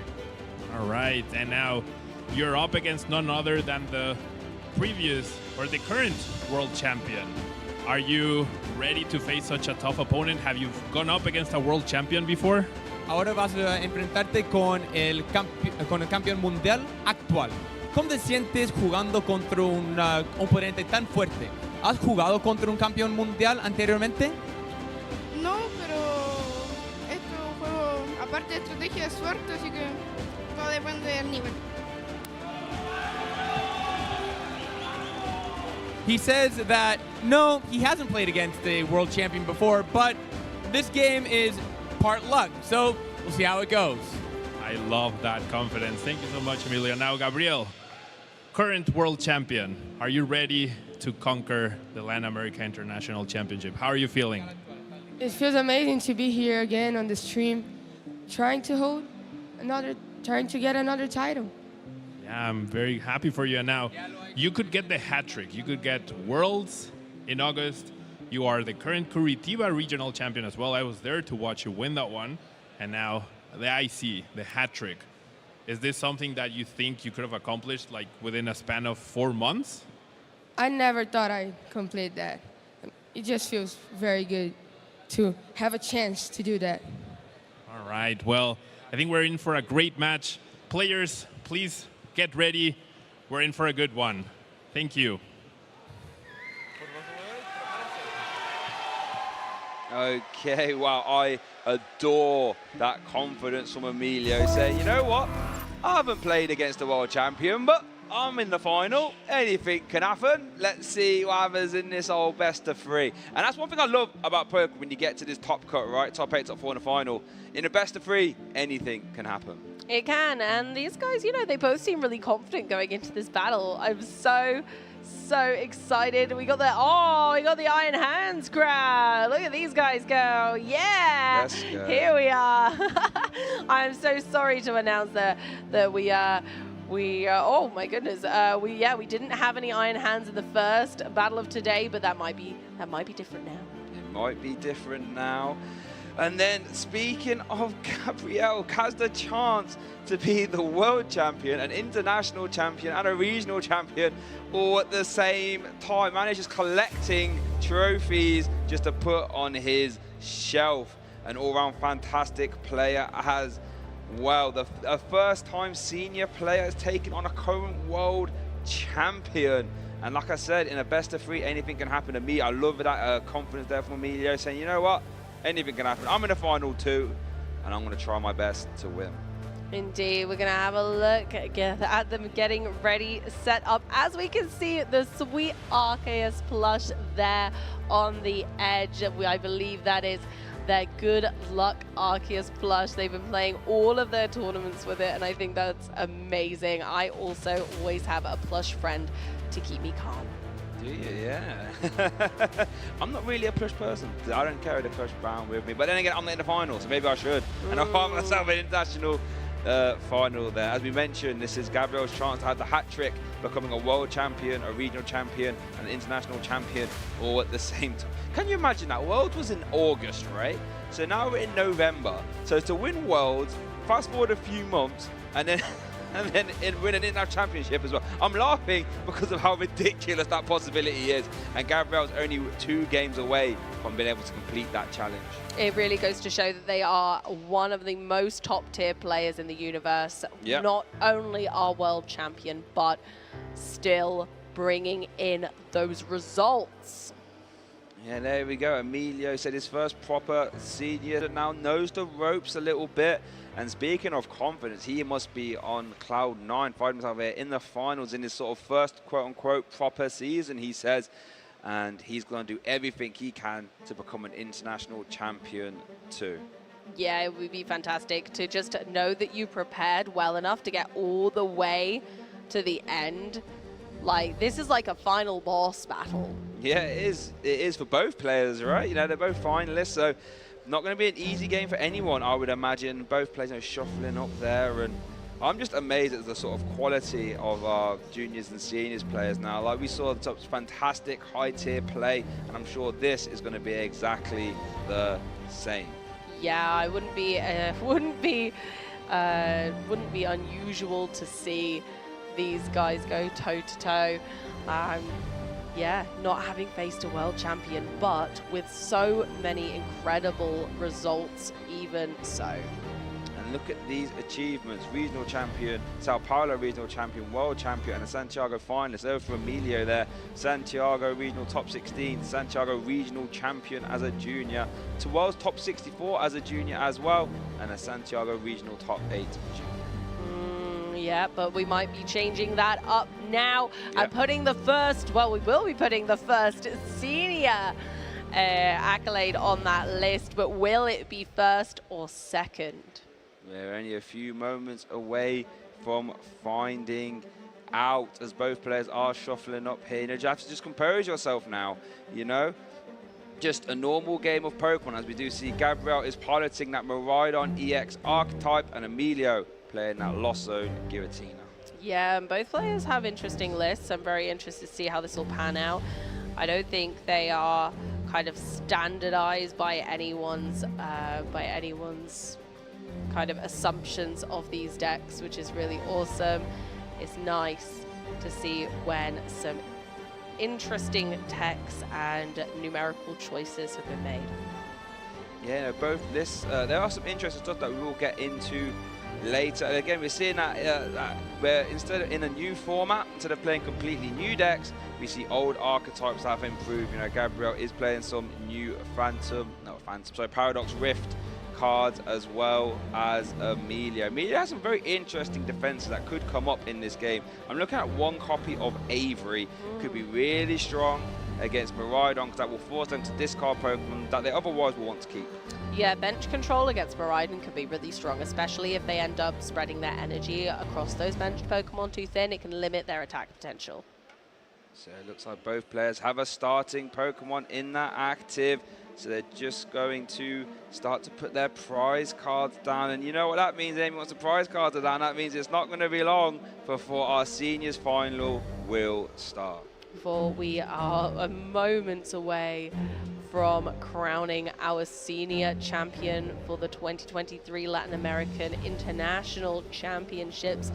A sweet potential up to 75 minutes they get to play this set out, and turns. I'm certain that we will see some fantastic plays from these two champion players as we see the prize cards go down, and 3 Comfey for Amelia. 3 Comfey. Oh my goodness gracious. Oh my goodness. Now, we didn't see Comfey in the junior finals, but here, Comfey is a real good way Amelia will look to get lost cards into the Lost Zone. Having 3 of them prized means Amelia will have access to 1, at least until we start to take some prize cards. So that's an interesting wrinkle that we are going to have to keep our eye on there. Gabriel's prizes didn't seem massively impactful. The 1 copy of Boss could be interesting, but does play 2 others.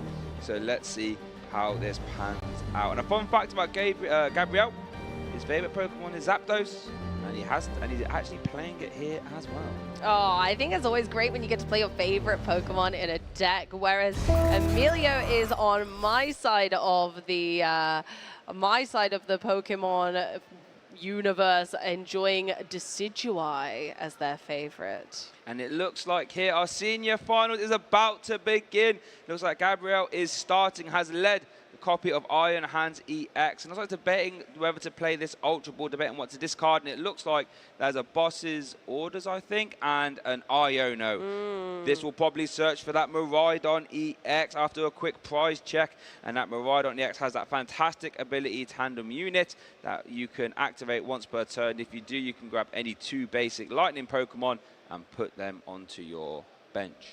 Yeah, Miraidon the way to victory by putting a nice full bench down early on is essential. Working as an effective battle VIP pass, we are able to use Tandem Unit to put 2 more Pokemon.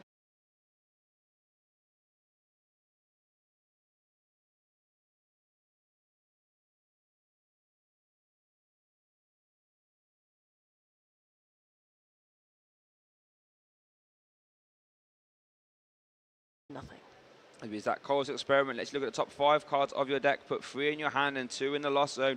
That, in combination with Comfey, is how Emilio will populate the Lost Zone, so we can start to use that Star Requiem and the Mirage Gates as well. Looks like Emilio's debating whether to use that Concealed cards, which discards an energy from your hand, and then you can draw 2. Yeah, but 3 grass type energy already present on the board, and that is as much as they run. So there's going to have to be some sort of recursion of that energy in the future in order to be able to use Giratina at all. Looks like Emilia's going to play a nest ball here.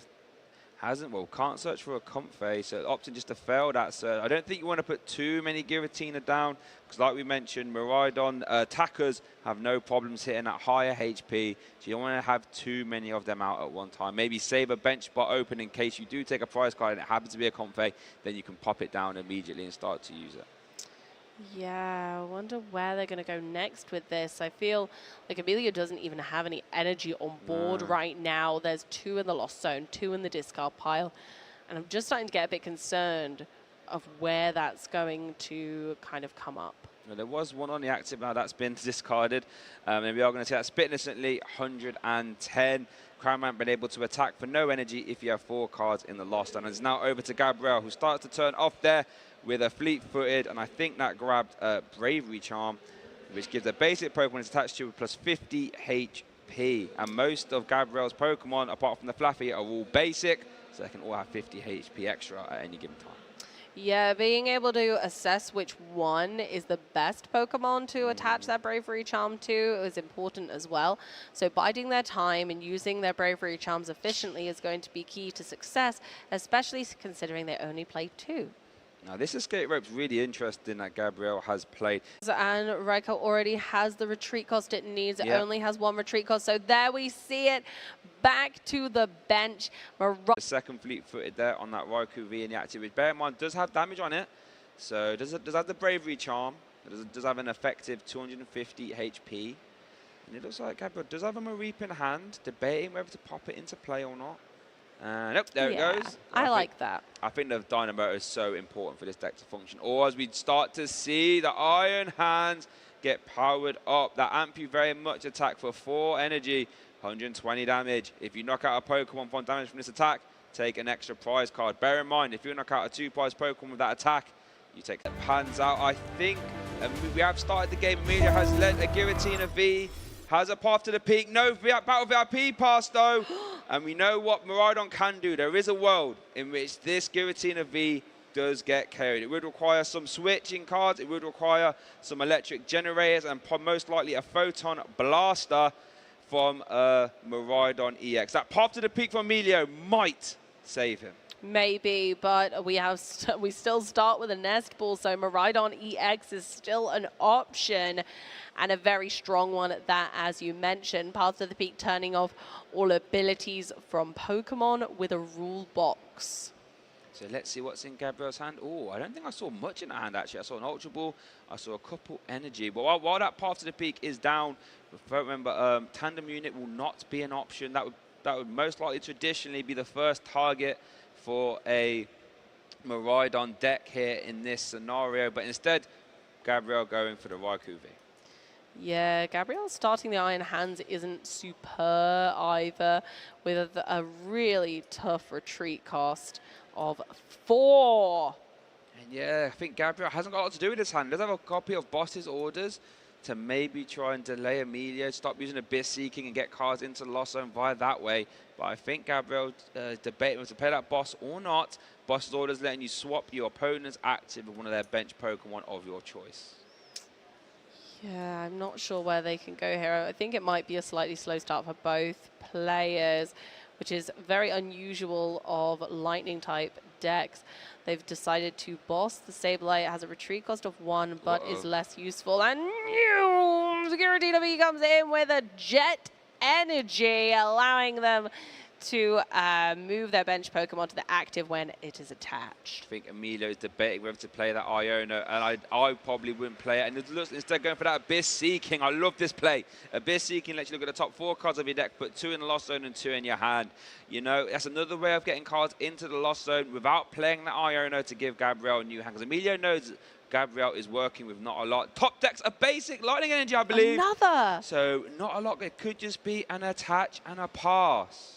Yeah, unfortunately, this is the one drawback of running a lot of energy. Uh-oh. This could start to get out of hand. If we see a Grass Energy, we have a V-Star in hand. We could see a Lost Impact. Do we see it? Oh, not quite. Not yet, but there is still potential. What else was in the hand? Was there any way of removing the path for no, oh my goodness. I was thinking the concealed cards, but path is preventing it, so Guess there's a word in with a nest ball for a comfy? Yeah, nest ball for a comfy. I might have saw a switch card. So you Oh, might I like this. Emilio's counting energy. That is perfection, especially when there's some in the prize cards. I think this is probably a prize check as well. I think this is Emilio's first deck search of the game. So they're going to target a Giratina V, and it's going to shuffle. As another nest ball, this one could be targeting the Cramorant. So we could see a switch and maybe a Spit Innocently, because Emilio does have 4 in the Lost Zone. Spit Innocently, 110 damage for 3 energy normally, but with Lost Provisions, you can reduce all energy attack cost if you have 4 in the Lost Zone. We are just going to see an Abyss Seeking again.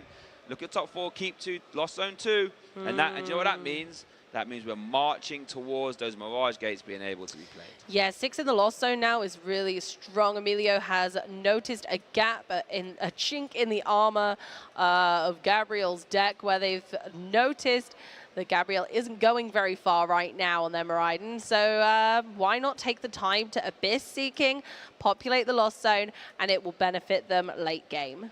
As we do kick it over to Gabriel, does Ultra Ball for Miraidon, I would imagine, going to attach an energy. Do we see anything else for Gabriel to play? Does have a Professor's Research? That was off the top, an empty hand research here in this game too.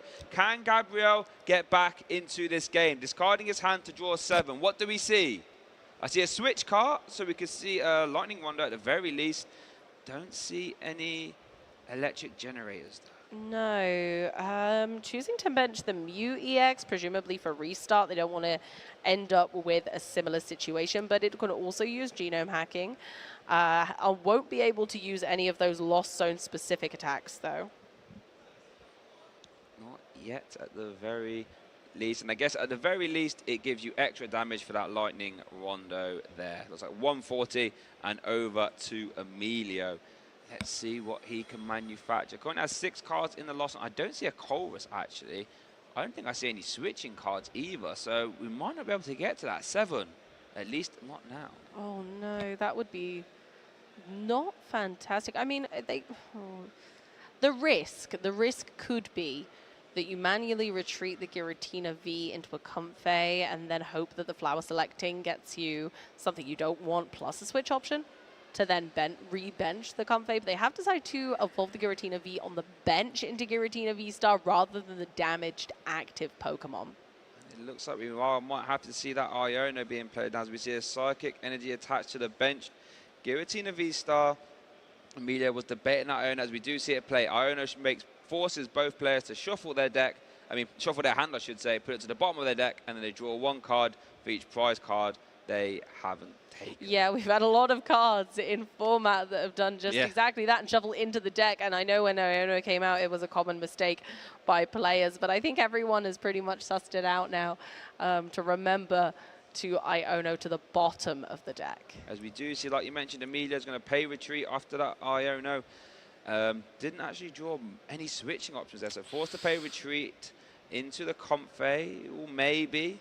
Yeah, I think it's really important that they get up to that next magical number of 7 into the Lost Zone. Oh, fantastic. So now we can use that switch card to maybe end the turn now with a Spit Innocently. All Mirage Gates are currently live. We could see a Lost Impact here. Yes! Giratina V-Star has 3 energy attached of all differing types, which is exactly what it needs. We're going to name the switch card. And here we go for the first knockout of Game 2 of our Seniors Finals. That's Emilio's first use there of Giratina V-Star. Going to try everything he can to win this game. That was a well-trained Comfey there fighting that switch card. Unlocked that turn there for Emilio. Gets on the board, and Gabriel still has to navigate this path to the peak. Oh, we see a DTE in the hand. No, I don't see a way to draw cards, though, outside of that restart ability for Mew EX. No, and that would require thinning the hand because you must have fewer than 3 cards because you draw up to 3 with restart. Now, Gabriel does have the option of thinning their hand a little bit. They can play a lot of these cards. It's not like their hand is completely clogged, but playing them and sequencing this hand and this turn properly will be essential to their success. As we do see the tandem unit being used at Maraudon. I'm going to thin the deck. Looks like I'm going to grab a Mareep and debating whether to grab something else. Could be another Maraudon, could be a Raikou. Looks like could be the Zapdos even. Could be any of those targets. Just debating what to grab. Yeah, I'm pleased that Gabriel was actually able to take a proper turn here, bumping that path scenario. They do play 3 beach courts, so they do have a fair amount in the deck, especially when they're able to do a little bit of searching and a lot of digging. I feel like they you know, there's a fair chance that they're able to get that when they need it. So it looks like we are going to see an Ultra Ball being played as well. And let's see what this search is here. But we're going to see, yeah. So I think with this failed search, that means Gabriel is going to look to try and draw some cards via restart from that Mew EX, which lets you draw up to until you have 3 cards in your hand. So for that to work, we have to see a bench Raikou. We might have to see that DT getting attached. Oh, and we can see that Escape Rope being played as well. Escape Rope forces your opponent to switch their active with a bench Pokemon, and you have to switch as well.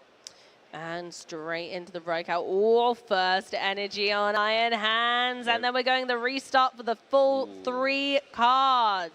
We're going to see the fleet-footed as well, though. I don't think those cards are particularly helpful. Flaffy, not particularly helpful either. Can't use Squawkabilly. Can't use Flaffy. Can't use the boss. Oh, my gosh. I mean, you could use the boss, but not the supporter you really want right now. No, I feel like holding on to the boss for Ampy very much potential, and also just KOing a 2-prize Pokemon is the better way of staying ahead in this matchup when Gabriel is currently on the back fleet foot. Yeah, let's see what Gabriel really wants to try and get some energy into play that turn, but like, Arvin to find Electric Generator could have been really nice, or maybe Professor's Research would have been the dream. Hasn't drawn any of them though, so it's going to be forced to adopt a defensive turn. And we could just see a pass as Gabriel opted not to play anything. As we do know, so we see a free retreat on that Raikou thanks to the beach court. And maybe Gabriel... No, not yeah, retreat, yeah. I like that decision. I think Mareep isn't... I don't think it's wise to leave Mareep in the active in this instance. So let's see what Emilio does. Does actually draw a Jet Energy off that Flower selecting now. So can get that Giratina V-Star into the active if he likes. Does attach a Grass Energy. Does have 8 cards in the Lost Zone right now. Does have a Boss's Orders. Oh my goodness. We need another energy to use Lost Impact though. We're not at 10 in the Lost Zone yet. Oh, are we? Oh, don't know if we're at 10 in the Lost Zone. We might have to get a confirmation. We might have to get confirmation. It might be wrong on our screen, but I think we need a count of the Lost Zone.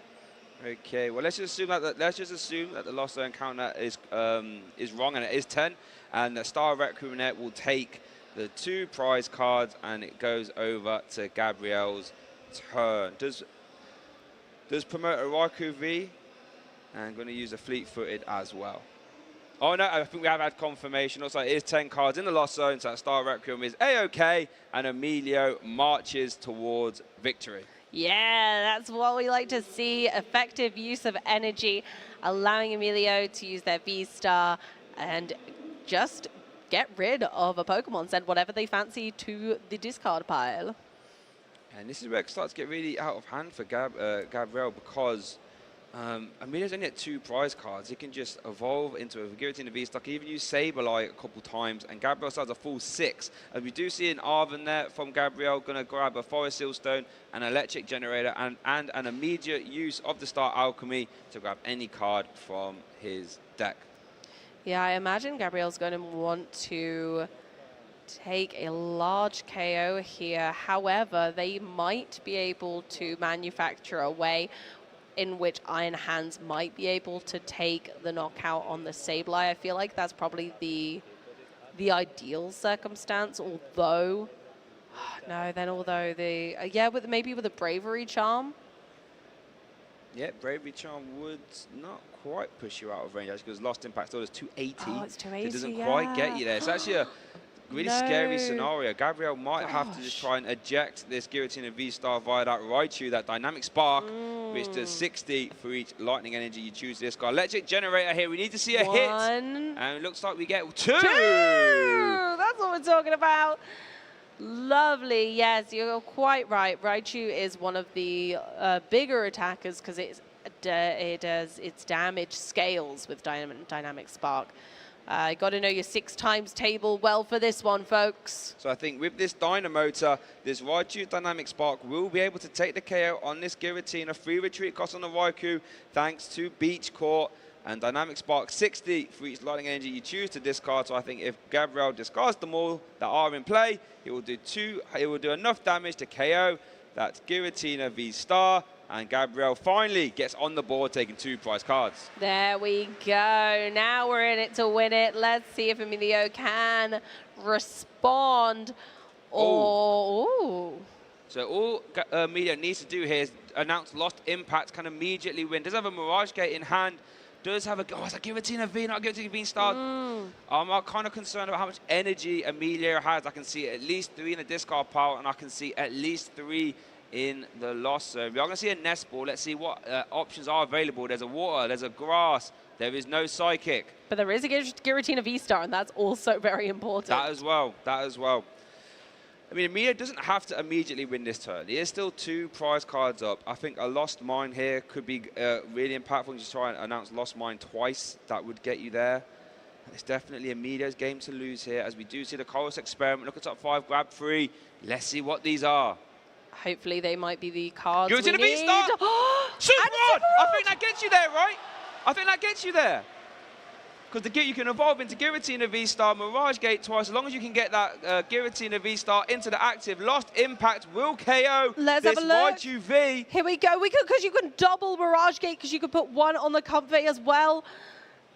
Was there even a Jet Energy in hand? I feel that Possibly, might have even been an option. Easier. Let's have a look. Show us your hand, Amelia. Let's see it. There's a Jet Energy! There it is! Lost Impact for game here. Game 2 goes to Emilio. We're going to a game 3 here in the finals.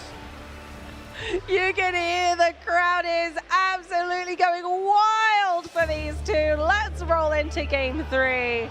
Wow. What a turn of events that was. Emilio straight back into the driver's seat saying, hold on, wait a minute. I'm pretty good at this game as well. I'm going to force a game 3. Now we're essentially playing a best of 1 here in this International Championship final. What a game. It is down to the wire. It's anyone's game. We can see our senior finale. Oh, we got 1 game left. I just can't believe it. I'm so excited. What a masterclass there. That Giratina V-Star just proving so awkward for the Miraidon deck to deal with.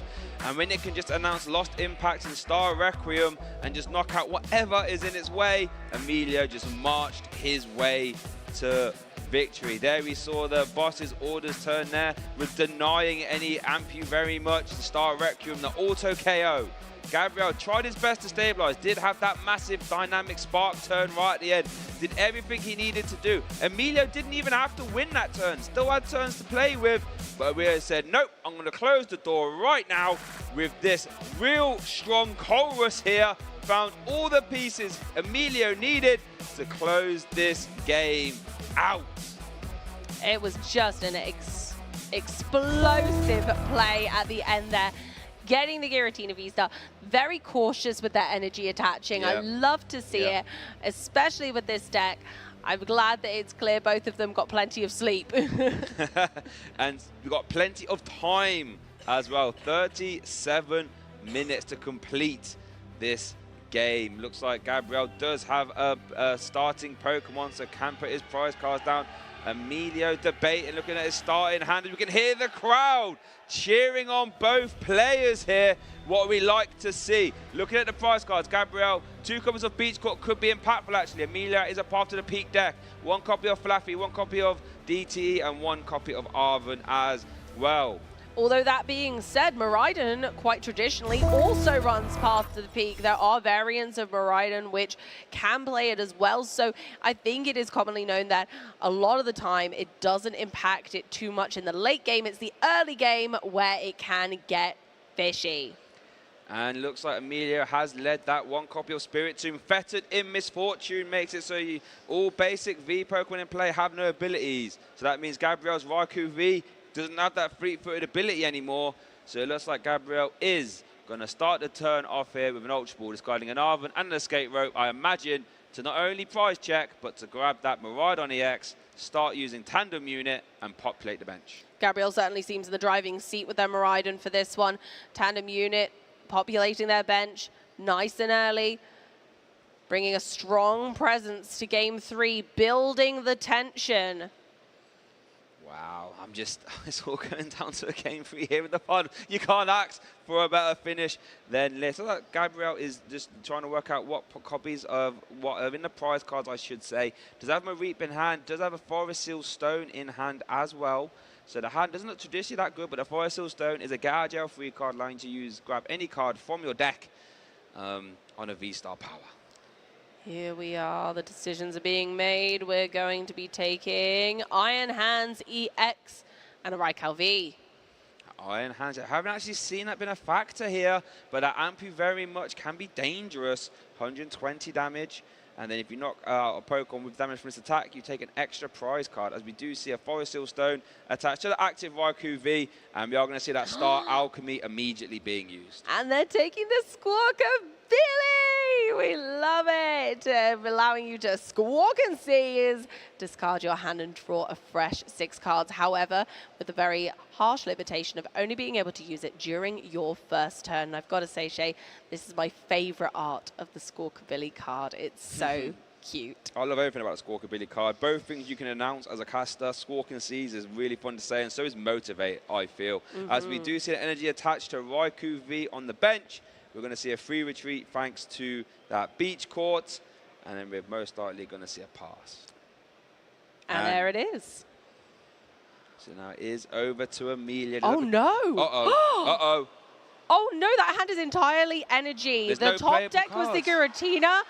The Sableye, it looks like we're going for, oh, my gosh. Abyss Seeking. We're Abyss Seeking. I hope that they seek the Abyss well enough. There's more energy. No.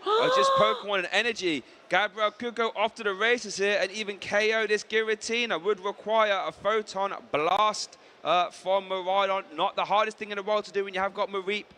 We are going to see an Ultra Ball. I imagine it's going to find a Dynamo or Flaffy. That'll let you get 1 energy from your discard pile. Here it is. There it is. So, this is the turn for Gabriel. Will attach 1 energy from the discard pile. Can attach 1 from hand. That means an electric generator would be needed to get to that Photon Blaster. Can Gabriel do it? I'm not sure, but I'm in 2 minds. I don't know if I want to see the play because I'd love to see Emilio bounce back from this. Gabriel, and you know what? I love this play. I'm basically so saying if I hit this turn, I pretty much win. But if you don't miss it, I don't see an electric generator. Ooh. I don't see one. Oh, look at that hand. That's so much better for Emilio. My goodness. Well, that's the risk of going for this play. That was so good. If you go for the Iona, you give your opponent a new hand, and if you miss, you're not in a good way. And okay, going for, we're going for it. Yeehaw, Lightning Rondo time. Wow, what a fast turn that was. The pendulum of power might be swinging. What has Emilio got? Has a new hand of 6 and then gets a top deck as well. We're not stuck with a bunch of energy in hand anymore. Here comes Radiant Greninja, a second Giratina V. We could go ahead and concealed cards, that psychic energy. Unfortunately, the hand is still a little bit clogged, but absolutely going for the Colress first at putting 2 more Pokemon cards into the Lost Zone. That does put Cramorant live, so I wonder whether it'll be the decision for this one, but that's a pretty stacked Colress. Yeah, pretty good, all things considered. The hand isn't traditionally that great. I see Giratina V and I see 2 Battle VIP pass, so definitely can't be using them. It looks like Switch Cart.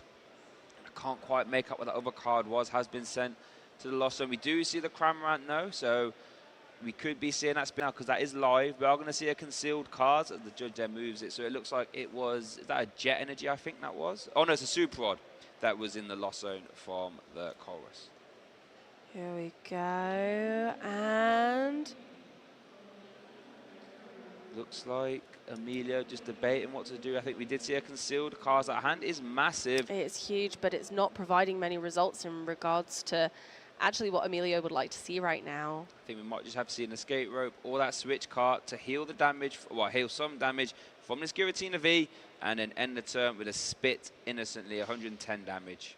Not a bad number by any means. No, not at all. And it's good to get damage on the board early if you can, especially because of Gabriel's intimidating board presence. All right. There is a world in which we see an Ampere very much this turn. We all know that the electric generators are still in deck. We have Dynamotor a lot. Wow, still no generators. Oh my What's goodness. going on? They're hiding. What's going on? The generators are more useful in the early game than the late game when you've seen your energy, but even then... Oh, my we did get a double turbo energy! We're going to see an Ampere very much. And thanks to weakness, that will still be a KO, meaning Gabriel will take 2 prize cards off this Cramorant. The hand isn't looking very good, but when you take 2 prize cards Here off we a go, one let's prize say Pokemon, it together, Shay, and you very much! Get the hands going, let's go! All right, over to Emilio now. Let's see what he can cook up. Only has 4 cards in the lost zone. Has got a little bit of work if he wants to try and use that Giratina V Star. Chorus Experiment is a fantastic way to start off your turn. Mirage Gate, Path to the Peak, Energy, Chorus, and an Iono. We need to see some Comfey. We need to see some switching cards to get cards in that lost zone. That's 6 in the lost zone. We're so close yet so far to that magic number of 7 for Mirage Gate to be live. It might have to be a concealed card to try and get a Comfey. That's going to be the only way to get to that 7. There is no lost vacuum. Concealed cards could be a very important concealed cards for Emilio. Here we go. What are we getting? Was it Giratina V-Star and was that? I didn't see. I didn't quite catch it. But I didn't think it was quite. No, it looked like a pass to the peak potentially. Doesn't look like there's much joy there, sadly. Another Giratina V for the bench. Oh my goodness. This isn't looking particularly lovely because if they can't respond, we're going to see another amp. We might have to see a path to the peak, and we might even see a fade out from the Spiritombs to get it out the active and promote something that that the Ampere very much can't KO. We're all going to see an escape rope instead. I suppose from Gabriel's kind of position, you might just be happy promoting the Raikou just because it has a retreat. Oh, they have a beach court in hand. Has a beach court, so... Oh my goodness. This could be it all wrapped up. So it looks like... I think they're having a chat, potentially. Yeah, if they're having a chat about something or other. Not 100% sure what. I currently stand, we do see a path to the peak in play, and we do see an escape rope being used as well. And it looks like it's discussing something. And so let's have a look. So if you're off on the back of this escape rope, you probably, if you're Gabriel, promote any basic Pokemon with 1 sheet, because you do have the beach court. There is a world, Amy, you know, in which if Gabriel can find a boss, can actually boss that Giratina V on the bench there and take 3 prize cards. Thank you very much. My goodness gracious, you're right. I mean, the hand doesn't support it yet. There isn't any drawing cards in that hand. It's a lot of energy. But and Gabriel doesn't have any natural card draw in their deck. Well, I guess if you replace the Path to the Peak with the Beach Court, you have Fleet-Footed available. That is ever so true. Would you want to take the risk of switching the Iron Hands out of the active, though, when it's got such a domineering presence, unless the escape roped Pokemon ends up being the Giratina V-Star, I suppose? Yeah, I guess you kind of have to, it's intriguing to see what Gabriel would promote, because... yeah, the Greninja's lightning weak, so you can't promote that. It'd have to be either, even a Giratina V on that sort of left-hand side could get KO'd via a Photon Blaster. So our match is in review. We have our table judges. They're doing a fantastic job all day so far. So whatever is happening, I'm sure they're going to handle it masterfully. But wow, this is just, what a game 3. There's energy flying everywhere, damage flying everywhere. Oh my goodness, you guys can't see me right now, but wow, I am bushed. Oh, honestly though, our judge team and professors have been working tirelessly for the last 3 days, and they're still going strong. So massive thank you to all of our staff and judge team for helping us to bring you all the action. We like to see that we're always being looked after by them. Yep, because without all the staff, these events wouldn't run. That's the crowd doing the thank you very much hands, iron hands, let's go. Yeah, what an impactful card that we've seen it used many a times on the stream. Plenty of fans supporting the players as well. I thank you very much. And it's a real interesting thing seeing the use of double turbo energy in the Miraidon deck, because the only card that makes use of double turbo energy, well, apart from retreating, is the Iron Hand. But when you can just pluck out that DT out of nowhere, it turns that 4 energy attack into just a DT and 2 lightning, much more manageable. Yeah, I didn't even see the DTE in their hand, so when it came out, my heart hit the fan. Oh my goodness, it was exhilarating. Absolutely awesome to see that kind of action here for the Pokemon TCG. It just goes to show how much excitement we can have from a simple trading card game. Yeah, I think, I'm not sure about you, but when I saw the hand, because that is a golden copy of double turbo energy, I think at a glance I just thought it was a lightning energy. Yeah.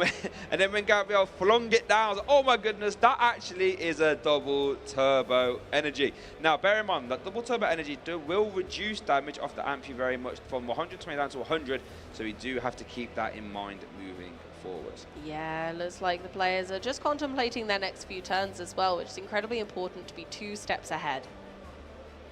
Always got to be 2 steps ahead, thinking ahead, and that's something that I think can separate. We see some more Iron Hands action from the crowd. Let's go.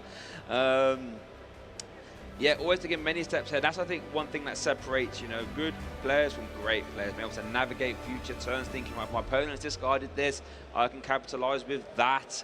And, you know, this in the prize card, so I have to do that. Let's go. Make some noise, crowd. Come on. Game 3 here in the international finals. Let's go. Show us those hands. I love that Iron Hands has given us this new fan favorite, and we get to enjoy it with you guys. Thank you so much for coming today, showing up for the finals for the juniors and seniors. We're so exhilarated to see so many of you here and enjoying your day with us as well, whether you're watching at home or whether you're here in the hall. Everyone seems to be bright and bustling. Let's see those Iron Hands, everybody. Absolutely love seeing the crowd get involved. Let's play a little game when the camera comes back to you guys. Let's see how many Iron Hands we can all get in the air at the same time. Come on, how many Iron Hands can we get involved? I want to see all those hands in the air when possible. I wonder if we can get more Iron Hands in the crowd than were played in the tournament over this weekend. There's our challenge.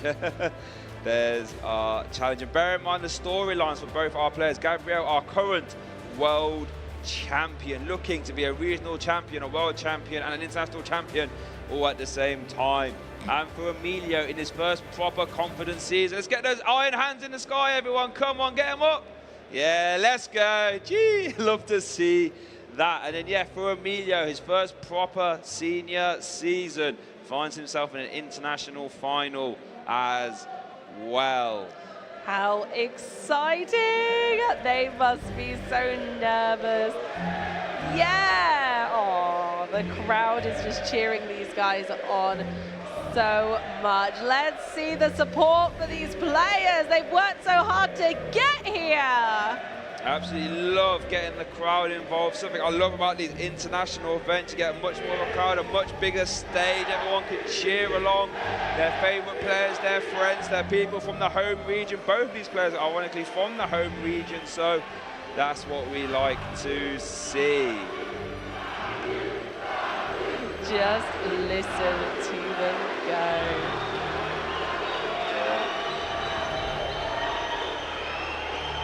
Listen to this crowd. Let's go. Get those Iron Hands in the sky, everyone. Come on. Absolutely love to hear it. So it looks like our play is resuming. I think there might have been some clarification on whether Dynamotor was used accurately. It was. So now we are resuming off the back of Emilio's escape rope. Gabriel Fernandez, I should say, promotes the Miraidon, and Emilio is debating what to put in the active himself.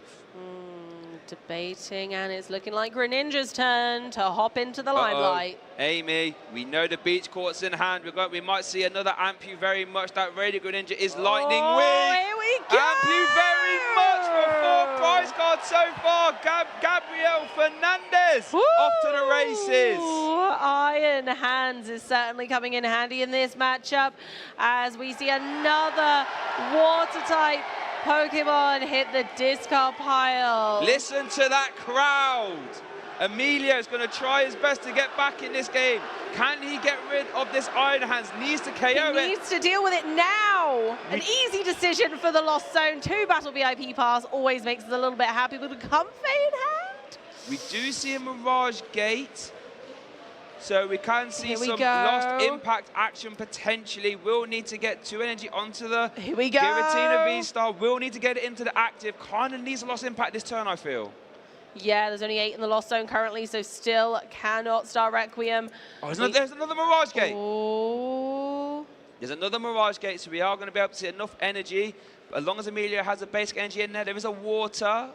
Just the water and a Psychic as well. Okay, there's plenty of energy, right. So with that beach court, that Spirit Tomb will be able to retreat for free. So we will be able to see a lost impact into this Iron Hands. Emilio trying his very best. Yeah, Emilio saying, right, I'm not going to let Iron Hands run away with this game just yet. And we do see the path to the peak come down as well. Traditionally can slow down the Miraidon decks. Lost impact, lost only 2 energy. Emilio on the board. What can Gabriel do? A boss's orders. Does he has the boss in hand! Gabriel is our LAIC 2024 International Champion. He's a world champion, a regional champion, and an international champion at the same time. Congratulations. Let's hear it for Gabriel. The tandem unit that is Miraidon has driven Gabriel to victory. Hold your head up high. Gabriel, what a fantastic performance. Piloting the Miraidon deck all the way to the final. Won the game 3 as well. Emilio, fantastic play there as well, my friend. You played that really well. But our international champion is Gabriel. That's what we're talking about. Fantastic play from both players. We're so pleased to have you, and you'll both always be champions in my heart. Yep. Absolutely spectacular. Let's hear it from the crowd. Make some noise for Gabriel, our international champion. And that's Gabriel's family. In the pink is his mother. Everyone's giving them hugs. They must be so proud. Yeah, I was chatting to the parents off stream and just seemed so happy. I said, you've done so well. Both hit it. Gabriel has a brother, Vinny, fantastic player as well. They've raised 2 fantastic Pokemon trainers here. And yeah, Gabriel is a world champion, an international champion, and a regional champion all at the same time. The triple header, wearing 3 crowns at the same time. Absolutely amazing to add to their terrific accolades. We've never seen this before at LAIC, topping off their 3 different achievements. And doing it in his home region as well. That has to, you know, hit a little bit different, winning an international in your own region. But before we get too carried away, I want to say massive congratulations to Emilio. In his first proper season in seniors, we're already realistically towards the start of the season, and you have immediately got to the finals of an international championship. Quite honestly, it doesn't get much better than that. As I love to see that he's still smiling and having a fun time. Let's make some noise for Emilio, everybody. Yes! Come on. Emilio absolutely has done terrifically. They have earned their 2nd place.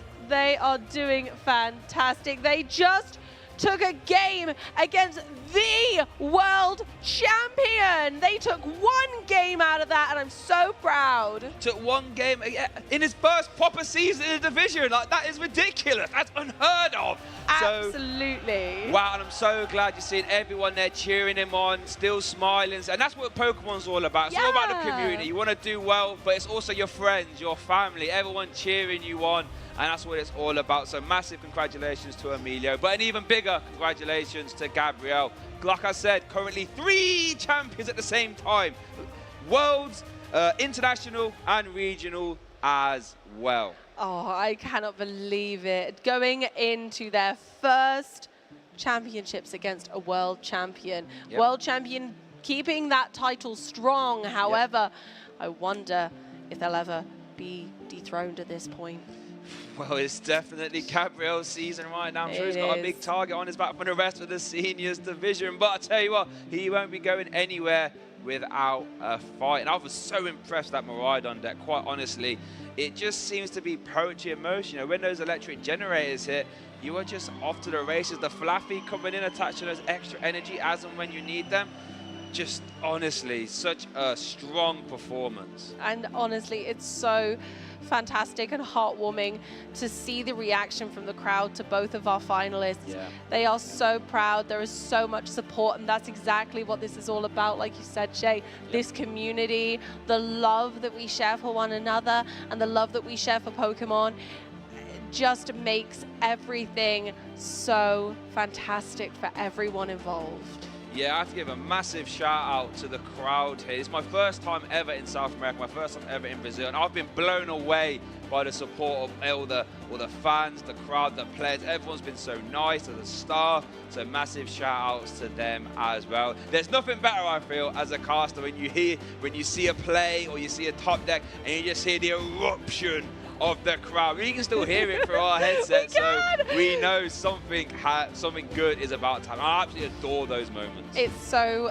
incredible, and honestly, I don't think there could have been a more explosive crowd reaction to our juniors and seniors finals. Thank you everyone out there for making mine and Shay's first cast at an international so special. Yeah, it's been absolutely incredible. So thank you to everyone at home for joining in, all the production staff and all the fans as well, whether you're watching online or here in the venue. But it's now time to hear from our senior international champion, and world champion, funnily enough, actually. So let's kick it down to the stage and hear from them. Let's give it up one more time for the LAIC champion in the seniors division, Gabriel Fernandez.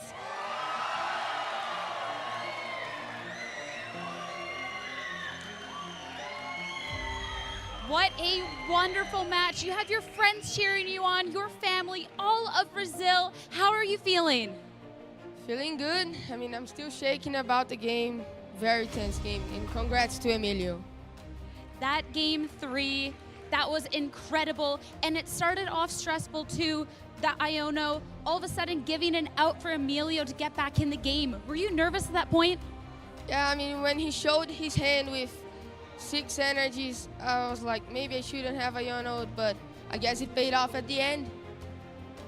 It was such a back and forth set too, going all the way to the wire. As game 2, he shut you out with the path to the peak early on. How do you navigate against this Giratina Lost Box that once it gets set up can be disastrous for your team? Yeah, I mean, game 2, I just really couldn't do anything, the path to the peak. So the coin flip is really huge in this match because he don't play path turn 1. I can set up my whole board. Iron Hands really came in clutch, game 3, just trying to do that. That Iron Hands, that was incredible. You have this Miraidon deck, but the Iron Hands was really the MVP. Talk to me about bringing this deck to the event. Did you know it was a champion deck from the start?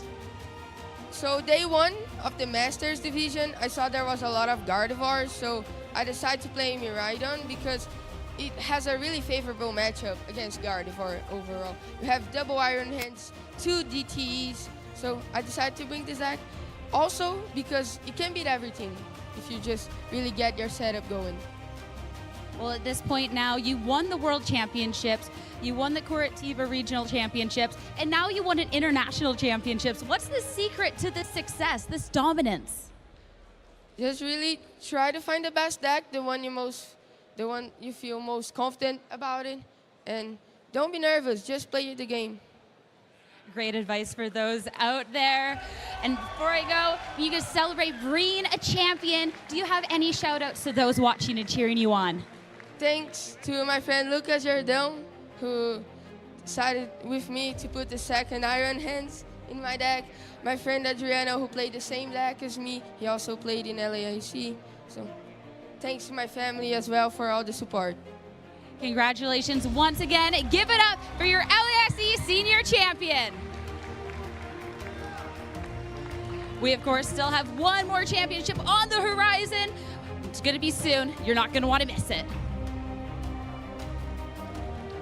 Hello, everyone, and welcome. Jeremy Jallin here with Pablo Meza, and we are now just one more match away before we crown our Masters Division TCG champion here at LAIC 2024. And what a coincidence. We saw Iron Valiant win in juniors. We just saw Miraidon win in seniors.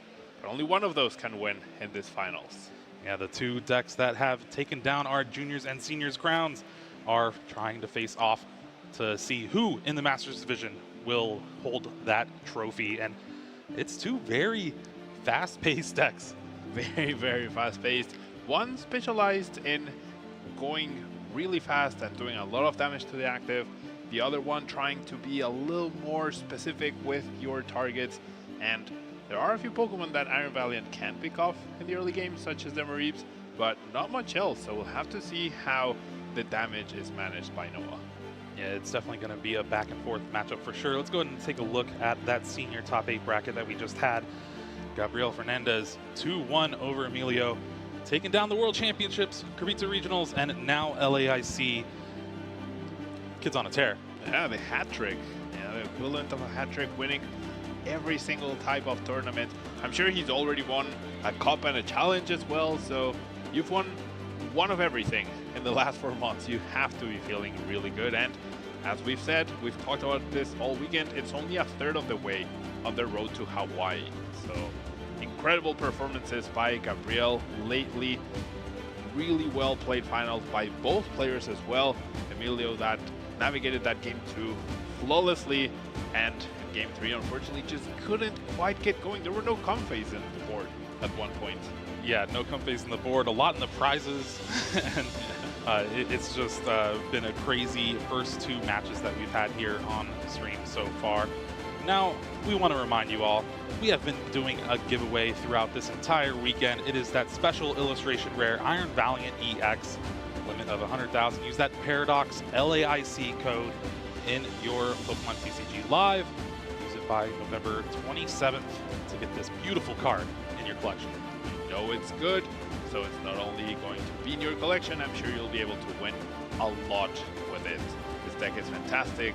It's really, I think it's an easy deck to pilot, yet difficult to master, right? Placing those damage counters accurately. Games can be won or lost by a single damage counter, so accurate tachyon bits, a very good skill to have, and what better way to do it than in style with this beautiful card.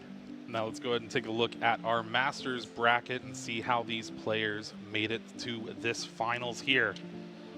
Noah Sawyer taking down Brennan Cameraman and Gabriel Valeso 2-0 both times. Pretty easy pickings.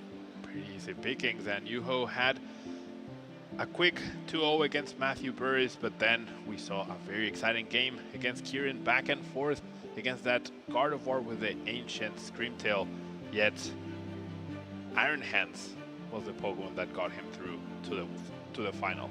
Now the future is now for both of these players. Iron Hands EX up against Iron Valiant EX. Raikou V up against Entei V. This is going to be a battle for the ages for sure. Indeed, I had not realized there's the battle of Raikou versus Entei, Iron Hands versus Iron Valiant, and technically would Miraidon count as a future Pokemon as well? It doesn't have the tag, right?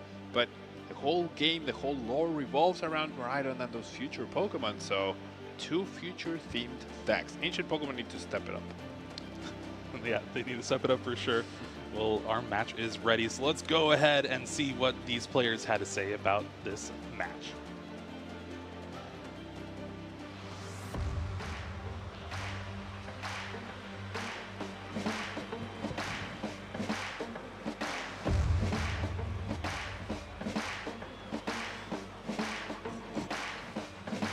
We are going to have a Yoga Loop on the Sableye, and just like that, Noah taking a knockout turn 1. My name is Noah, and I'm from Chattanooga, Tennessee.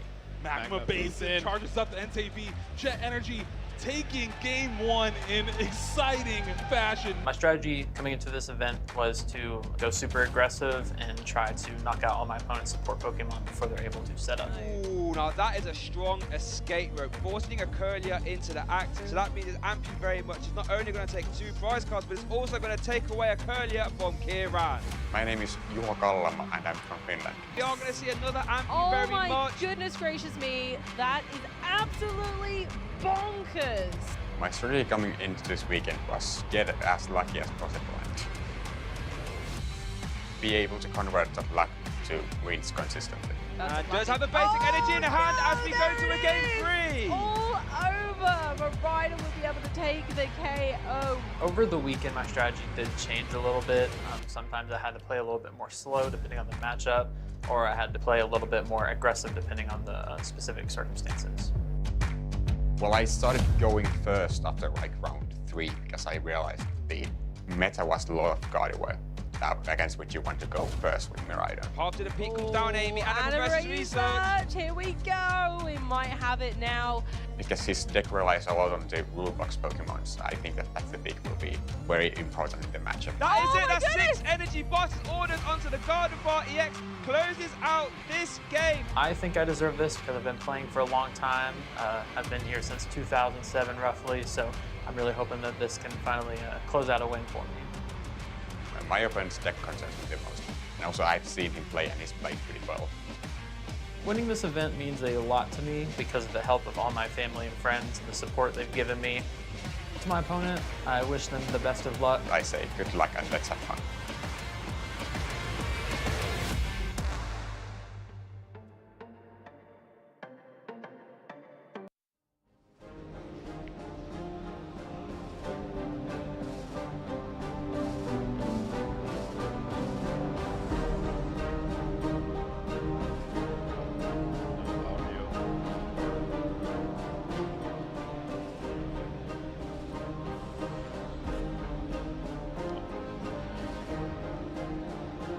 Kalama.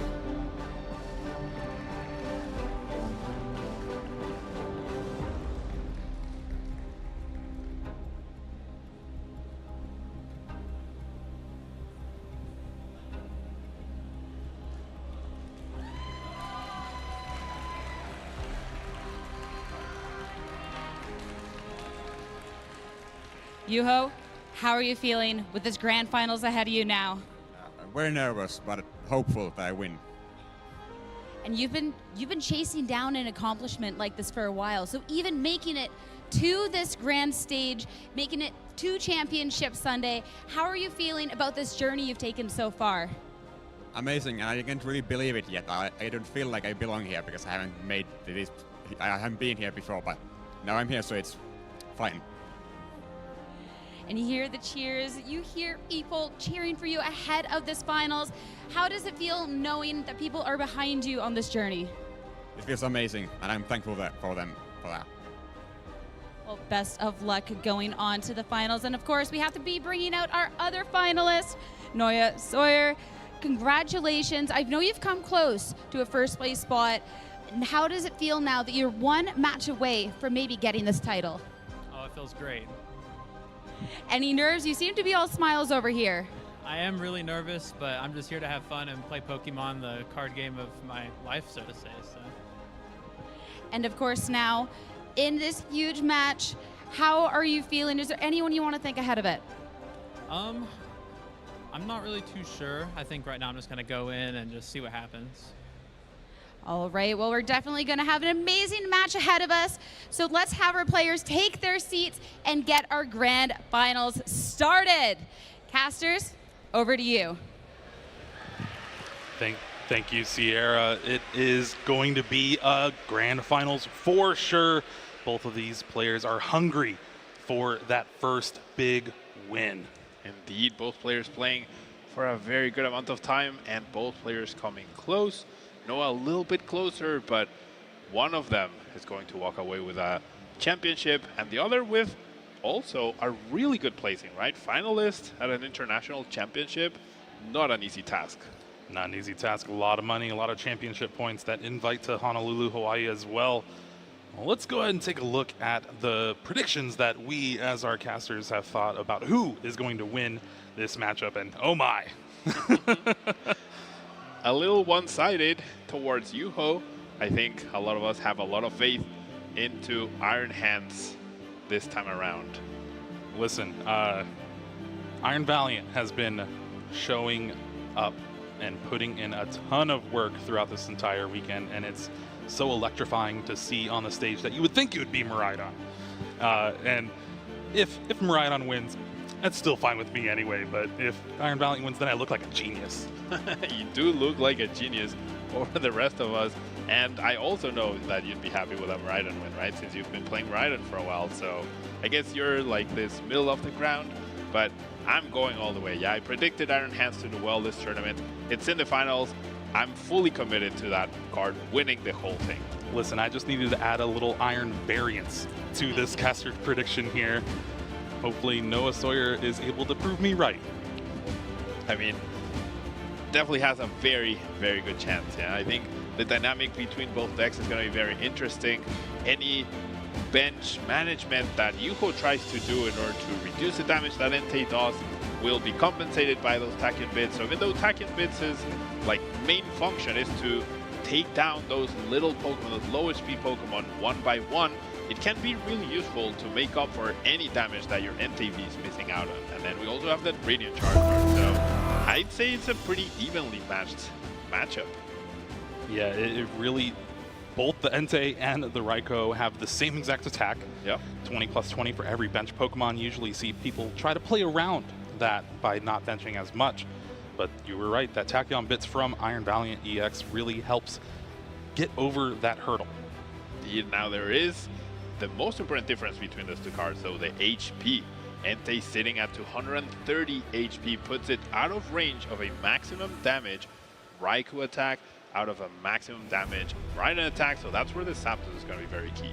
Now taking a look at the accomplishments for both of these players, Yuho did very well at Buckham Regionals, top 4 this past year, top 16 in 2020. EUIC top 32 in Bristol Regionals, top 16. And meanwhile, Noah Sawyer top 16 in Pittsburgh Regionals, finalist at Fort Wayne Regionals, top 8 in Dallas Regionals 2016, and a top 16 at NAIC in 2019. Now we gotta mention though that NAIC top 16 was a bubble out of top 8 after IDing the last round, so coming so close yet so far, and now finally has a chance to get that big finish.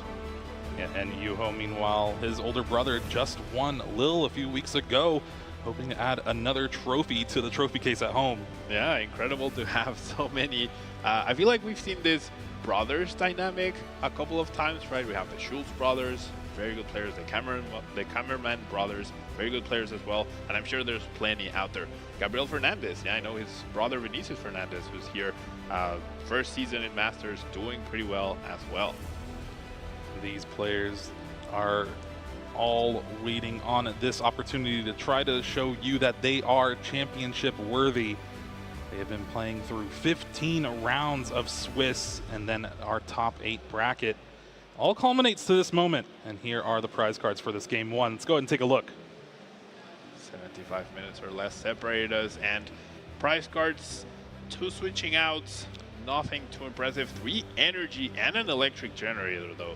Those 3 energies will significantly reduce the chances of Yuho hitting the electric generators, at least in the beginning of the game. So we'll have to see how those work, yeah, because Yuho has fancied himself as getting really lucky with the electric generators throughout the whole tournament, not whiffing very much at all. So have to see these 3 energies in the prize cards and how they affect the development of this game 1. Honestly, though, if you're choosing to play a deck like Miraidon EX, you have to be a little lucky to hit those electric generators and cheat those energies in play. Your turn 1, turn 2 are so important with this deck, but honestly, with Iron Valiant EX, it's very much the same way. Yeah, definitely. Both decks need a good strategy, but also a little bit of luck as we get this match started with a strong Battle VIP pass for Noah. Entei versus Miraidon. We're in for a good one, Jeremy. We're in for a good one. Yeah, Battle VIP pass here with the Entei V in the active spot. You can use fleet-footed, draw an extra card, and here we're going to see Noah do a little prize checking, make sure what resources he has available to him. And honestly, I'm going to be interested to see who actually chose to go first and second, but both of these decks very capable of attacking on the first turn, going second. Indeed, both these decks have that possibility, and this is something that we've noticed since Paradox Rift. The format does feel more aggressive this time around, and going second has never had more merit than this weekend. So, as you mentioned, for Game 2, that'll be a very interesting decision, and Radiant Charizard hitting the field very early on. Another very powerful attacker that Noah can utilize in order to compensate in case Yuho limits their bench, trying to reduce the damage from the Burning Rondo. Another Battle VIP pass found off that one card from Fleet-Footed. It'll be interesting to see if you actually use all of the Pokemon found off of it, because Nest Ball in hand as well. But here is the switch card to the Iron Valiant, switch to that Radiant Charizard, because it is a 1 prize Pokemon that your opponent could take a knockout on and kind of give you a little bit of a reprieve. Here's a Nest Ball for that Squawkabilly EX, and this has been such a good inclusion in this deck. Indeed, Squawk and Seize has definitely been getting more and more play. Now we're seeing decks play 2 copies of the card sometimes, as before we only had 1. So incredible to see this cute parrot make it all the way to the finals in both decks as well. Squawk and Seize was the ability used. Discard the hand, draw 6. Another Battle VIP pass found. Might as well use it. You didn't use the second one. Yeah. There's a lot of reasons why you wouldn't use a Battle VIP pass on turn 1. As we can see, Noah very conservative with their bench management, rather, to not fully maximize the damage that a Raikou can potentially do against you. Only 1 Tachyon bits available so far. However, as we've talked about, the HPs, everything in Yuho's deck is in range, and there aren't a lot of small Pokemon to pick on. And that is a pass of the turn. Pretty stellar turn 1 from Noah there, focusing on those 2 Entei V, getting that fire energy on that benched one. Meanwhile, Yuho is going to start things off. Tandem Unit, one of the best abilities that really makes this deck function. The Tandem Unit, essentially a Battle VIP pass each and every turn that you need it. Deck search, very important. Figuring out the prize cards, very important. And I'm pretty sure Yuho's going to be checking on how many energies you have priced and trying to thin the deck as much as possible in order to make sure that those electric generators' chances of hitting energy are as maximized as possible. And there we see that Raikou V, one of the best attackers for this deck, especially early game. And Zeraora, a single prize Pokemon in this deck that has free retreat. So you often just find yourself putting it in the active. Yeah, having that pivot, very, very important. And then Zeraora's Battle Claw attack will also be pretty key here, I think. In case Yuho ever attacks into an Entei but is not able to get that knockout, leaves the Entei with 10 or even 30 remaining HP, you can use that Zeraora to finish off that Entei, and you don't expose a 2-prize Pokemon in the active. Both players are very aware of how this match will be decided by a 2-2 prize trade-off of sorts. That's why Noah prioritizing not giving up a single prize card on turn 1. However, we see the immediate escape rope, Jeremy. Escape rope brings up the Entei V for Noah and Raikou V for Yuho. That means Fleet-Footed will be able to be used. Here we see another Miraidon EX with its Tandem Unit fetching out that Zapdos, which is going to be one of the biggest cards in this match. That Zapdos is going to be the most influential Pokemon here. Yuho can get to that 230 damage threshold to knock out the Entei V in 1 hit, regardless of how many Pokemon are on the bench or not, as long as he can get that Miraidon powered up. So that Zapdos, that's probably the Pokemon that if you're Noah, you want to try to target down with Tachyon Bits eventually, or even boss KO, because then the damage is limited for Yuho. Switch cart now to that Zeraora, having that free retreat. Still hasn't retreated for the turn for Sealstone to that Raikou V, giving it that Star Alchemy ability. But we're going to see a Professor's Research here, discarding double Mareep. Don't need those against a bunch of Tachyon Bits. Now that, of course, you want to prevent the KOs, right? But energy acceleration is also very key. If your Pokemon are continually going down each and every time, that's going to make it hard for Yuho to have back-to-back attackers, especially with the 3 energies that were priced at this point in time. So I'm not sure. Sometimes benching the Mareeps can be a liability, but if you bench both of them, one is guaranteed to be not knocked out during your opponent's next turn, and then you can evolve into Fluffy and get a little bit of an energy advantage that way. So this could be very good in order to prevent that price setup or that extra price for Noah, but it could also be very bad as the game goes on. Yuho now digging even deeper. Ultra Ball discarding an Ultra Ball and a Lightning Energy, finding his own Squawkabilly EX. And we're going to probably see a Squawk and Seize from Yuho's side of things here. Discarding a hand of Path of the Peak, Boss's Orders, and Iono. Those are very bad discards here. The 3 very important cards in this matchup. Yuho even talked about how important the Path to the Peak is to stop his opponent's main strategy, and drawing a lot of energies in the prizes. Can we hit? Oh, just the one here that we'll be able to attach to the Miraidon, but having already attached for the turn, we might need a Forest Seal Stone for another electric generator. Yep, I'm very certain that's what we're going to see, but it always feels a little bad when you draw those energies into your hand instead of them being at the top of your deck. So this electric generator, it's going to be a big one. But if that Miraidon is then return KO'd afterwards, yeah, with no access to Fluffy or Mareep, how do you get more Pokemon powered up? After this electric generator, just one more left in the deck, one in the prize cards.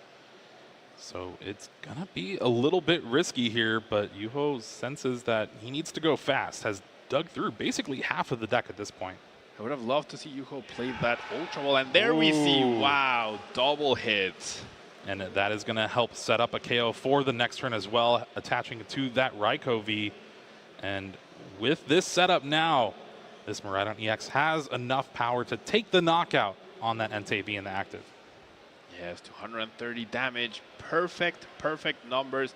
However, this will reduce Noah's bench a little bit more, right? So if Noah is able to get a response with enough Tachyon Bits damage to complete the damage for Entei, it could get a little tricky here. So great start for Yuho. We'll see how Noah responds. Fleet-footed to start things off. Might as well get that extra free card. And Coloris's Experiment, supporter that just helps dig further without having to sacrifice your hand. Looking at 5 cards here. The Lost Zone's not really going to matter, so whatever you get rid of will be gone. Now, Noah is holding so many switching effects, but only has access to 2 Iron and Valiant. So the big key card missing right now is the Magma Basin. That's what Noah needed to find in order to be able to power up, but we see that it's just not quite there. Does have the 4 Seal Stones, so could search for it if he chooses to. Definitely needs to do that. The thing with Magma Basin, though, is you're also just damaging your own Entei V to get that energy on there, helping out Yuho's Raikou V and trying to take that knockout. Yeah, between benching that extra Iron Valiant and the self-damage from Magma Basin, which could be healed with a switch card, right? However, that was the first switching card used, so you could spend an extra switching effect just to heal that Entei, but now that's not possible as there are only switches in the hand, I think. Well, there is that Star Alchemy, finding that Magma Basin, a supporter or a stadium that's been out for a while. And we knew the power of it. It's very good, just attaching an extra energy per turn to your benched fire Pokemon, and you put 2 damage counters on it, but hasn't really seen the success that it is right now. Indeed, and we've had Entei from the same set available for a long time as well.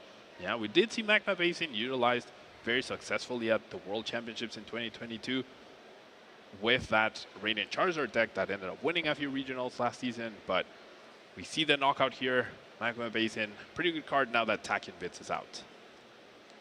Mew EX, the draw for Yuho here, has an Ultra Ball and a ton of energies. I don't know if I see any supporter though. No support, unfortunately, in Yuho's hand. No access to something like Luminion. So we're gonna see a thinned Pokemon here, which is great, right? To improve your chances at top decking. We also have access to Fleet-Footed to draw an extra card, maybe find a supporter there. Looking decent for Yuho this turn, and will be able to respond to that Entei. Well, here is that Ultra Ball for Iron Hands EX, tandem unit for the Raikou V, thinning out the deck as much as possible before this potential Fleet-Footed. Very, very important to do that. Every card you get out of the deck matters so much, and Noah was able to limit their bench last turn, but just not quite enough. Lightning Rondo will be doing 210 damage, plus the bonus from Zapdos' ability. It's 210, which is the exact amount he needs. Oh, there's a research. Okay, yeah, this hand is great. Discarding the Iron Hands EX, Mew EX, Double Turbo, and a Lightning.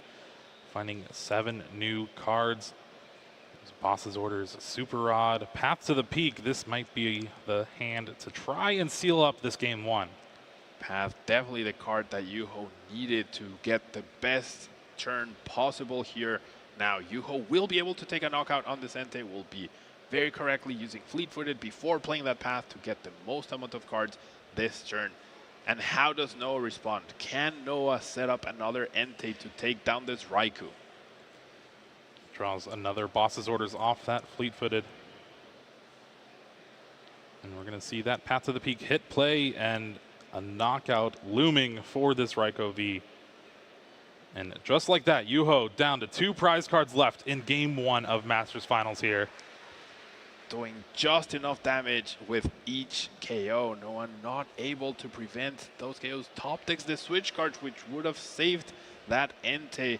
And now probably has to research and hope at this point. No point in switching out your Iron Valiants, as you cannot use their abilities with that Path to the Peak in play. Yeah, 4 switch outs getting discarded. No Magma Basin in sight of these 7 cards. And that means this Radiant Charizard is not going to be able to attack this turn. Its Excited Heart ability shut off due to that Path to the Peak. Noah also needs to promote that Charizard, so will not be able to use it to attack. Oh, I guess Iron Violent definitely survives the damage here. Does have a Boss's Order, though. And just like that, Yuho Kalamala opening up with a 1-0 victory. Very well played by Yuho. Very perfectly executed strategy, not giving Noah any free prizes off the Mareeps, choosing not to bench them at all. Filling up the bench with a lot of high HP Pokemon, making Tachyon bids not be super relevant, which is the best asset of Iron Valiant here. Yeah, you really tried to, like Noah was saying in the video, take out those support Pokemon that your opponent has, but when all your support Pokemon have 220 HP, it's going to be a little bit harder. And here is that first electric generator, and then the second one found off that Star Alchemy, finding 2 lightning energy, and that was huge, allowing that Raikou to attack the next turn. Indeed, Yuho hit just enough energy with each electric generator, had just enough resources, and was able to do just enough damage, right? Yuho felt like he was playing right on the edge, and every calculated decision ended up paying off after that Path to the Peak stopped Noah from finding a response. Yeah, this Professor's research, discarding a ton of switch outs, not finding anything in that hand. And just like that, Boss's Orders taking the KO on that Squawkabilly EX. And we are going to a game 2 here. Squawkabilly EX being such a good card, but also such a big liability, right? Once you play it down, it can be targeted by your opponent. It does have that very low HP. And with a lightning weakness, we've even seen it be taken down by the Ampu very much attack, which is something that could happen in this series. But big prize card, the Zapdos being prized, is really bad for you, along with double Boss's Orders for Noah. That is the only 2 Boss's Orders Noah plays, so going to have to rely on just attacking the active for this entire game. And it looks like Yuho is going first here. Raikou versus Entei yet again, fleet-footed. Allows Yuho a Path to the Peak. Noah choosing to go second, then giving himself the opportunity to be the first aggressor, which is so important in this matchup. Both decks have the possibility to attack on turn 1, so whoever gets the first 2 prize cards has a very big advantage. But that path to the peak, Jeremy, such a powerful card. Here is an Ultra Ball discarding Mareep and a Flaffy. We'll be able to find Miraidon EX. Miraidon EX Tandem Unit can go ahead and grab 2 more Lightning Pokemon if Yuho chooses. And the hand looks all right for Yuho here. Yeah, pretty decent start. Once again, going with the no benching of Mareep at all. So it's going to be all about this electric generators, yeah? Everything will hang on the balance on whether you hit 1 or 2 energies or 0. So far, so good for Yuho. Yeah, not too bad. Not too bad at all. Taking a look here, seeing what is prized. It's going to notice that Zapdos right away. Eyeing down that Zeraora for its free retreat. It was very helpful in getting into the active with Escape Rope, having your electric generators charge up the Pokemon you actually need. Yeah, both Flaffy's Dynamo ability only works on the bench. Zeraora giving that pivot for the electric generators as well, so big. But that Zapdos, yeah, that Zapdos can be accessed, but without the Zapdos, knocking out this first Entei is going to be a tall order for Yuho. He could dedicate to powering up a Raichu to accomplish that, but the discard of the energies could be very difficult to come back from with no Flaffy in play at all. Here is that Tandem Unit, finds a Miraidon EX and that Zeraora. Still debating about the second Tandem Unit. Nope, we're going to go ahead and grab a Raichu V.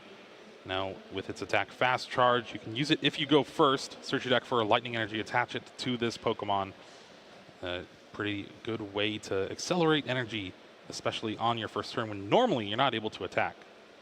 Unfortunately, Yuho's hand not good enough to where he will have to rely on Squawk ability to get a more stable setup, find those electric generators, and thus that path to a peak, which is so important, will not be able to hit play. Squawk sees the priority here for a fresh new hand.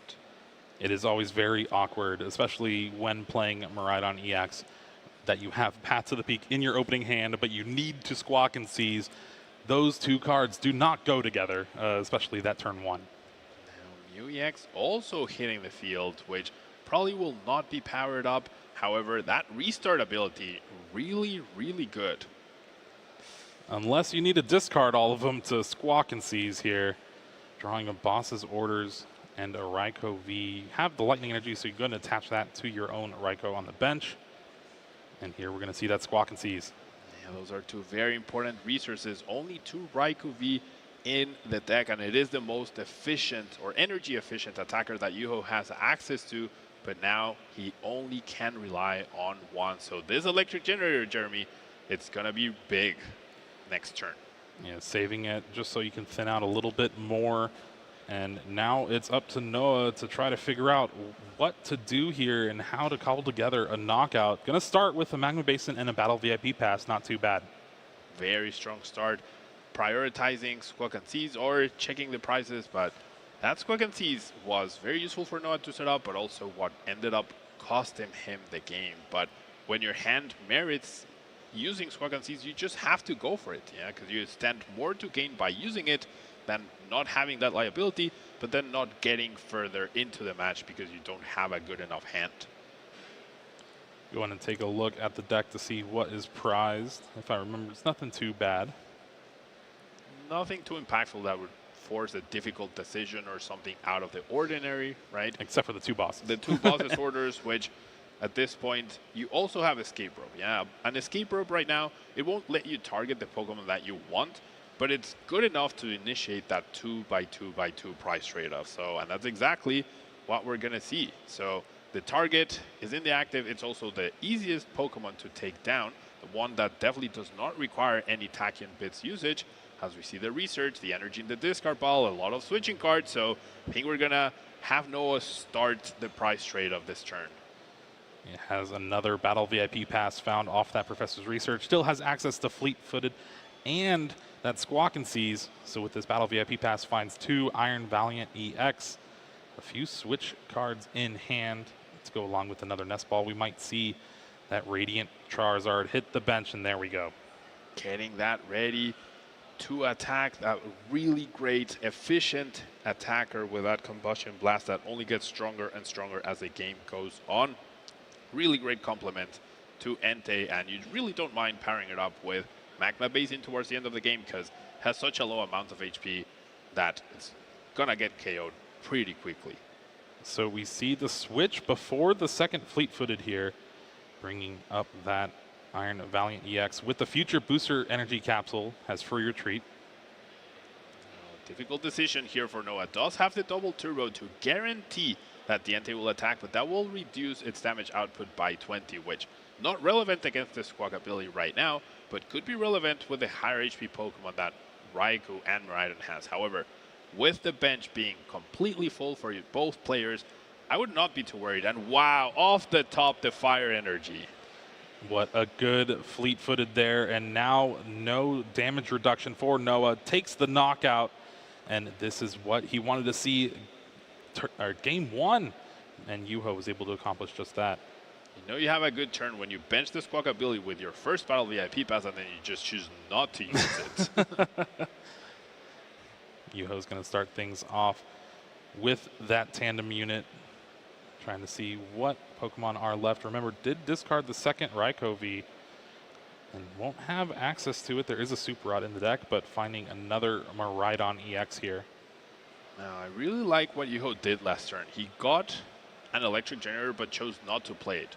Why? Because now he top decked a card. He's now able to thin an extra card with Tandem Unit, and now he's able to thin an extra card with Ultra Ball. So that's 3 cards that are not energy cards now out of the deck, fully maximizing the chances of hitting 2 energies of the electric generators. And when you're not using any Dynamotors from Flaffy, it's so important to hit 2 energies right here, especially when your other Raikou is also gone. You got to give yourself the best odds for the cards that you're playing. And thinning is winning. That's probably why I'm up here. I'm a little bit thicker. Now, we do have an interesting dynamic here. No one knows that Yuho plays the Zapdos. Doesn't know that it's priced, right? So that probably factored into his decision, being like, okay, you know what? Both benches are full. You're going to get the knockout. I don't need to bother healing that 20 damage. If Noah had any indication that the Zapdos had been priced, I feel like we might have seen a Squawkanseas perhaps to try and dig for a switch card to take that 20 damage off and be able to survive the incoming Lightning Rondo. Just one electric energy found, one lightning energy found off the electric generator. And here we see Iono after attaching to the second Miraidon EX. You're really hoping to hit a path, and there it is, the path to the peak. Very strong card, along with the Force Seal Stone to make sure that you have access to anything you need next turn. What a fantastic Iono for Yuho. Looking at the hand for Noah, though, it's not too bad himself. Switch card, double turbo energy, and Professor's Research to go along with the Colorless Experiment. So it has some options for the following turn, but this path to the peak is going to be enemy number 1. Noah's going to have to try to find another Magma Basin. There is 4 in the deck, though. There are 4 in the deck, and the importance of Magma Basin is not quite for Tachyon Bits. Tachyon Bits not coming into play as much as Noah would like, but it's more about being able to get a response here with the Entei. That's the crucial thing Noah needs to do here. Otherwise, the price trade-off will now favor Yuho after this knockout. Force Seal Stone is going to go ahead and grab that Bravery Charm for Yuho here. Such a powerful tool, being able to add 50 HP to the basic Pokemon that it's attached to. And once you know, most of every Pokemon in Yuho's deck is basic. Indeed, and this Bravery Charm will now force Noah to be able to utilize Tachyon Bits to actually get a knockout on the Raikou. So really well planned, really well executed.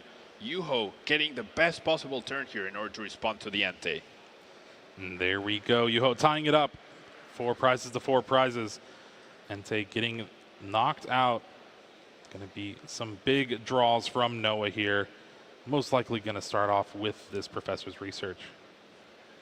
I would imagine so. Does have, interesting attachment, I guess, with the Magma Basin now.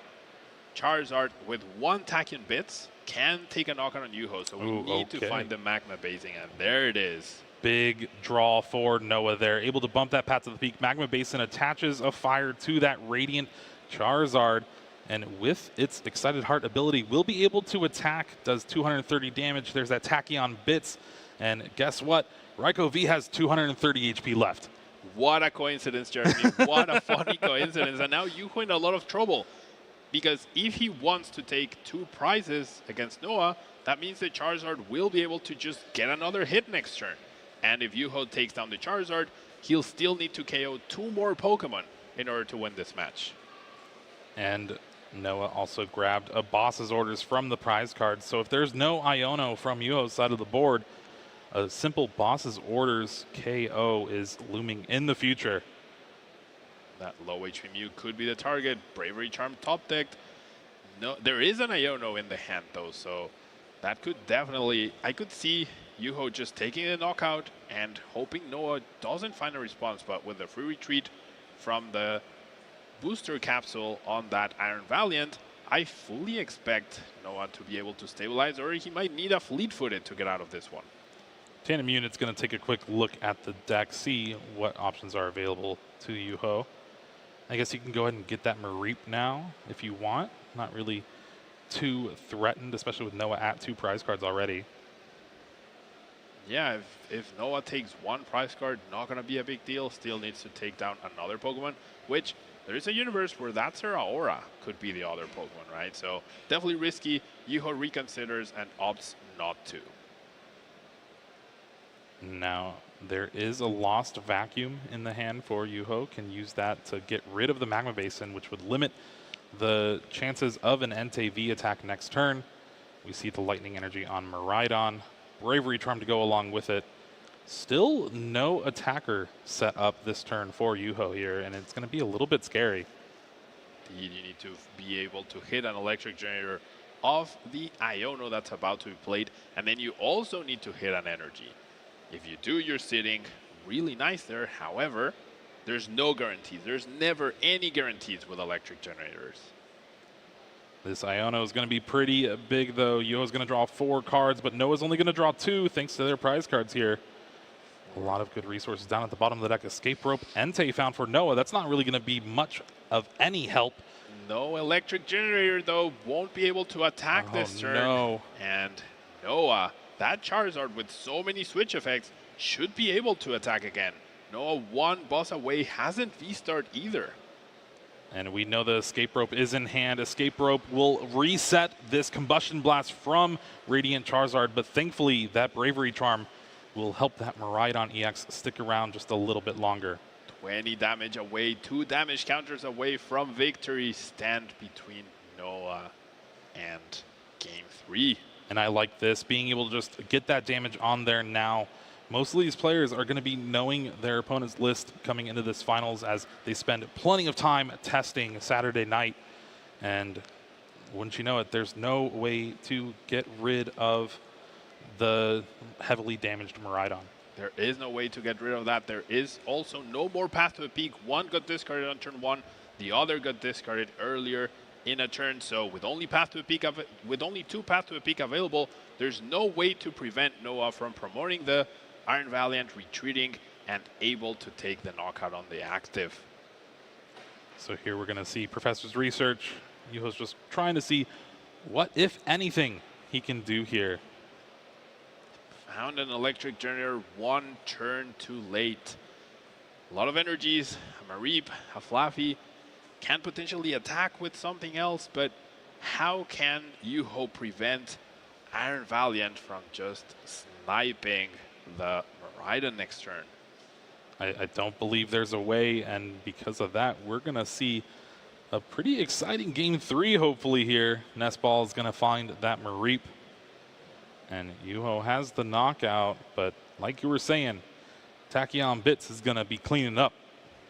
I really want to see what Yuho is thinking about. There's a knockout on the Radiant Charizard, promotes the Iron Valiant, will retreat, 2 damage counters, and we're going to a Game 3.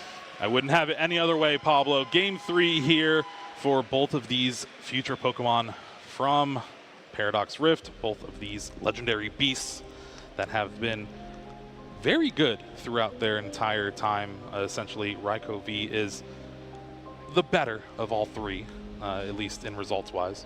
results-wise, definitely has also been the most played one out of all of them, but Entei trying to make a name for itself as we see this game 2. Yuho off to a pretty fantastic start, but lack of Mareeps really hurting.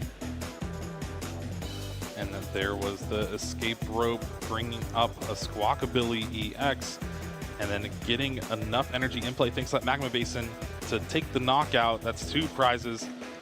Meanwhile, Yuho getting a pretty good turn 2 here. Electric Generator finds 1 energy, able to take the knockout with the Raikou, with that Bravery Charm, but with the amount of switches and that Magma Basin off of the Professor's Research, Noah able to clean up even with that extra HP, and Radiant Charizard just putting in a ton of work at the end of this game. Tachyon Bits making that little bit of extra difference, not being utilized to pick off on those Mareeps, but very useful to make sure that the damage is finalized for Radiant Charizard despite having a double turbo energy. So one on a turn leader, but Iron Valiant, yeah, the deck that no one saw coming, the future opponent that people had the least expectations for, yeah.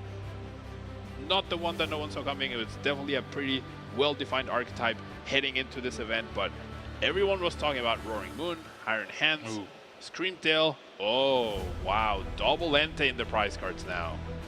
Yeah, I think at the top of the show this weekend, we were talking about Iron Valiant and how we didn't really know the perfect partner for it. It's a very good card, very unique card in its ability. And just the fact that the set is so brand new, we really weren't too sure what was going to take hold. Entei V with that Magma Basin seems to be a pretty good combination. Meanwhile here, Future Booster Energy Castle on that Iron Valiant, switch to it, get that Tachyon Bits and Squawk and Seize, but you have to discard 2 energy, a Jet Energy, a Fire Energy, and 2 Forest Seal Stones. Indeed, no V-Star ability for Noah this game 3. That's not a great feeling, right? It's the finals, and you know you will never be able to search for the card that you need. However, we do see the double Entei to compensate for the 2 in the prize cards. We'll have to see how Noah can navigate this turn if he prioritizes benching the Radiant Charizard once again, as Yuho looking to try to get that turn 1 attack off. And an important thing to note, there is a Magma Basin in the prize cards, so only 3 available for Noah, but compared to the 2 Path to the Peak from Yuho, it's really going to be all down to timing for those stadiums. Exactly, the timing. If you can pair that Path to the Peak with a strong Iono to lower your opponent's hand, that's going to be huge. And Noah choosing to bench that Radiant Charizard immediately, just as he has done in the previous games, prioritizing attackers and the single prize Pokemon over multiple Iron Valiant, as Tachyon Bits, you don't need more than 1 or 2 to round out the numbers. And there is a retreat to that Radiant Charizard. Again, just saying, if you're able to get that turn 1 knockout, I want you to do it on this single prize Pokemon. Meanwhile, was that a Miraidon EX top deck from Yuho? I think it might have been, yeah. So pretty good start, always a great feeling.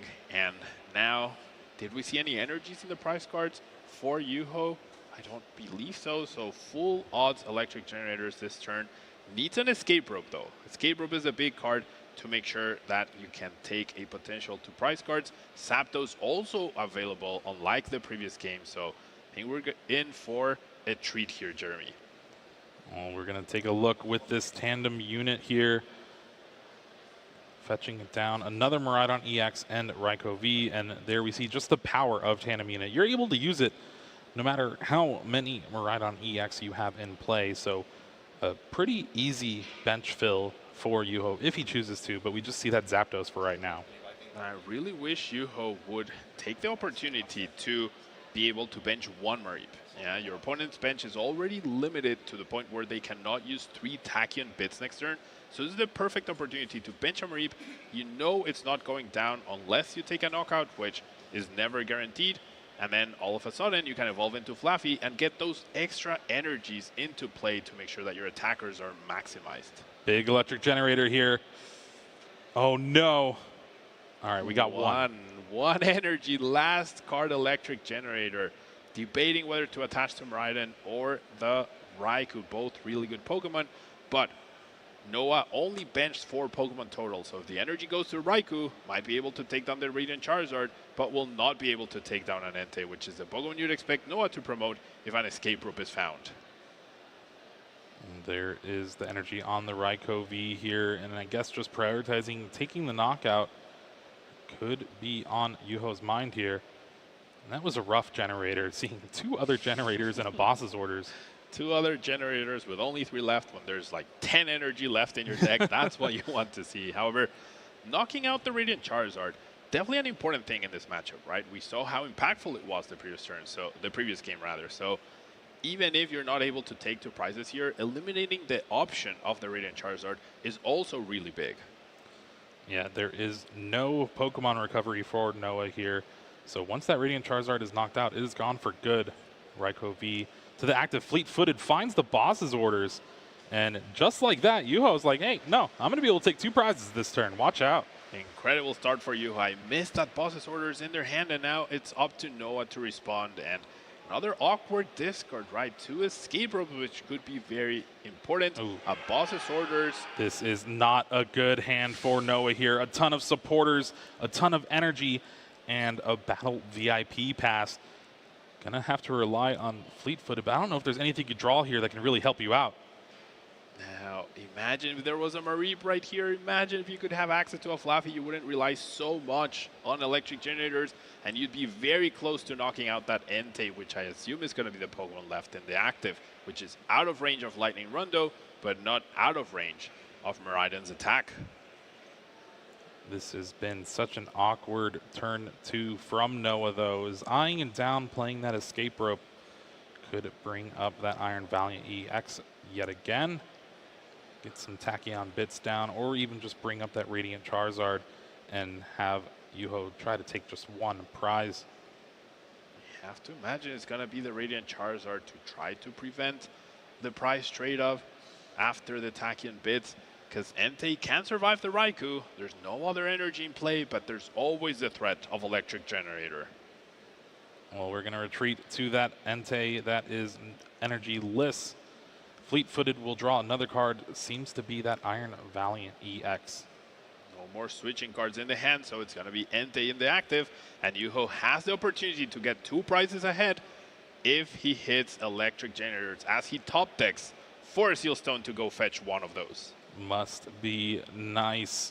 You are just a couple of energies away from almost punching your ticket with that trophy to Honolulu. Incredible hand here for Yuho. Gonna try to figure out exactly what's the best way to hit 2 energy of electric generators, and he decides to go research, see what he gets, and then decide whatever he's missing, he'll go fetch with a 4 Seal Stone. Big turn here. And we do see an electric generator here along with a bravery charm. So this is going to be shaping up to be a pretty stellar turn in trying to seal this matchup. Not only that, but an Ultra Ball and Tandem Unit available to thin a further 2 cards, further increasing the chances of the electric generator hitting 2. We need to see 2 of this first one, or else we're going to have to 4 Seal Stone for another one. It's great to have the option, but Yuho hits 2 energies here. He's going to be in a fantastic position, Jeremy. Taking a look at the hand before finishing shuffling of the deck. Trying to thin out as much as possible and maybe not eyeing down that Ultra Ball just to get 1 card deeper. There is a lot of energies still in the deck for Yuho, and he's going to start things off with that electric generator. This is going to be the biggest 5 cards of Yuho's Pokemon career here. 1 energy already. Round and 1 energy only. Another electric generator of an electric generator. And I think we're going to see a 4 Seal Stone for another one, though. Spin the wheel again. You got to do it. Star Alchemy able to search your deck for any 1 card. It's going to be another electric generator. And we just got to hope and pray. I think I just counted 6 energies in Yuho's deck, so not the greatest odds. Probably has around 15 to 20 cards left, but now he only needs 1 in order to get this knockout, and I think 1 is reasonable. 2 would be fantastic. 1 seems very likely to be able to do 230 damage and get 4 prizes ahead in Game 3 of the final. 5 cards yet again. Never tell me the odds, Pablo, because there is that third energy on the Miraidon EX, and with that, Yuho will be able to take a knockout on the active NTV. 4 prizes ahead, guaranteed for Yuho now. 1 KO away to win this match. And Noah, not a fantastic response available here. And if he chooses to knock out the Miraidon with a full bench, that means the Raikou will be a very big threat for Entei. So how can Noah respond here? It's definitely going to be rough for sure. Looks like they are deliberating with the judges for a little bit here. But with the way the board is set up, it's definitely in Yuho's favor. All right, so we're going to check to see exactly what has happened here in the final match, and we'll be sure to let you know. Jeremy, those electric generators, I don't know how you do it. Like, I would not be able to handle the pressure of electric generator. I'd rather handle the pressure of finding a Colress, you know, or finding the boss, but finding the generator and then hoping to hit it, I don't know how you do it. A lot of luck, a little bit of skill, and 100% power of will. Power of will, that's the only way to power through those electric generators for sure, because also, as the game advances, it becomes harder and harder to hit, right? If you're very successful with the early generators, then that means it's going to be harder, as we see a reveal of the discard pile. I think what they're debating is maybe a double retreat from Noah's previous turn.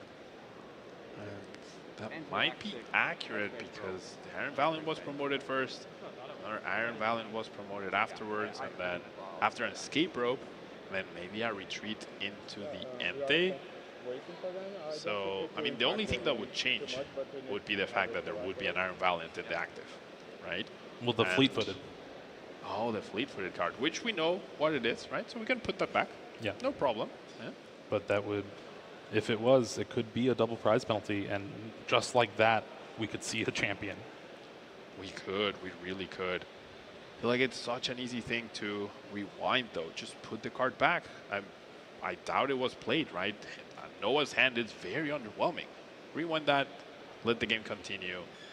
Double prize penalties are very harsh sometimes. With this board position, Yuho's definitely in a commanding lead. Depending on this ruling, could be the end of the game. Either way, nothing is stopping Yuho from being 4 prizes ahead. And Noah having a very underwhelming state of the board. And with that bravery charm that Yuho is holding, that Miraidon might just even be able to withstand the attack. And then you're just 1 escape rope or potentially boss's orders away from closing out and taking home that beautiful golden Pikachu trophy. All right, it does look like it was confirmed there was a double retreat, so now they're just trying to get the board state set up correctly. Will be an Iron Valiant in the active. Now the fleet-footed card, seems like we're just going to continue as is. We're going to be able to take this knockout. Doesn't change what Yuho was planning, doesn't change his preferred attacker. Will be able to take this knockout and put himself 1 turn away from winning this match. Now 2 to 6 prizes. Noah has a lot of work to do to try to overcome this. And honestly, with that Iron Valiant getting knocked out, going to be a little bit harder to take the knockout on this Miraidon EX thanks to that bravery charm. Radiant Charizard is going to have to be the attacker this turn. Yeah, not only the bravery charm, but also not a lot of Tachyon bits available. Did find quite a few switching cards. Can attack with Radiant Charizard, but that Medicham V, now that that has been benched, Yuho 1 boss away from knocking that out next turn. Retreat to that NTV. We're going to see a switch to the other NTV. Both cards drawn with fleet-footed. Finds a Magma Basin for potentially next turn. And then another switch cart to that Iron Valiant. And there we go, 20 damage thanks to that Tachyon Bits. Switch cart yet again to that Radiant Charizard. And just like that, Noah does have the knockout on this Miraidon EX. Combustion Blast doing just enough damage to knock out this Miraidon. Is Yuho holding the game-winning card, Jeremy? Boss's orders. We'll have to see. I really want to see Yuho's hand promotes the Zera Aura. Could be closing out this game.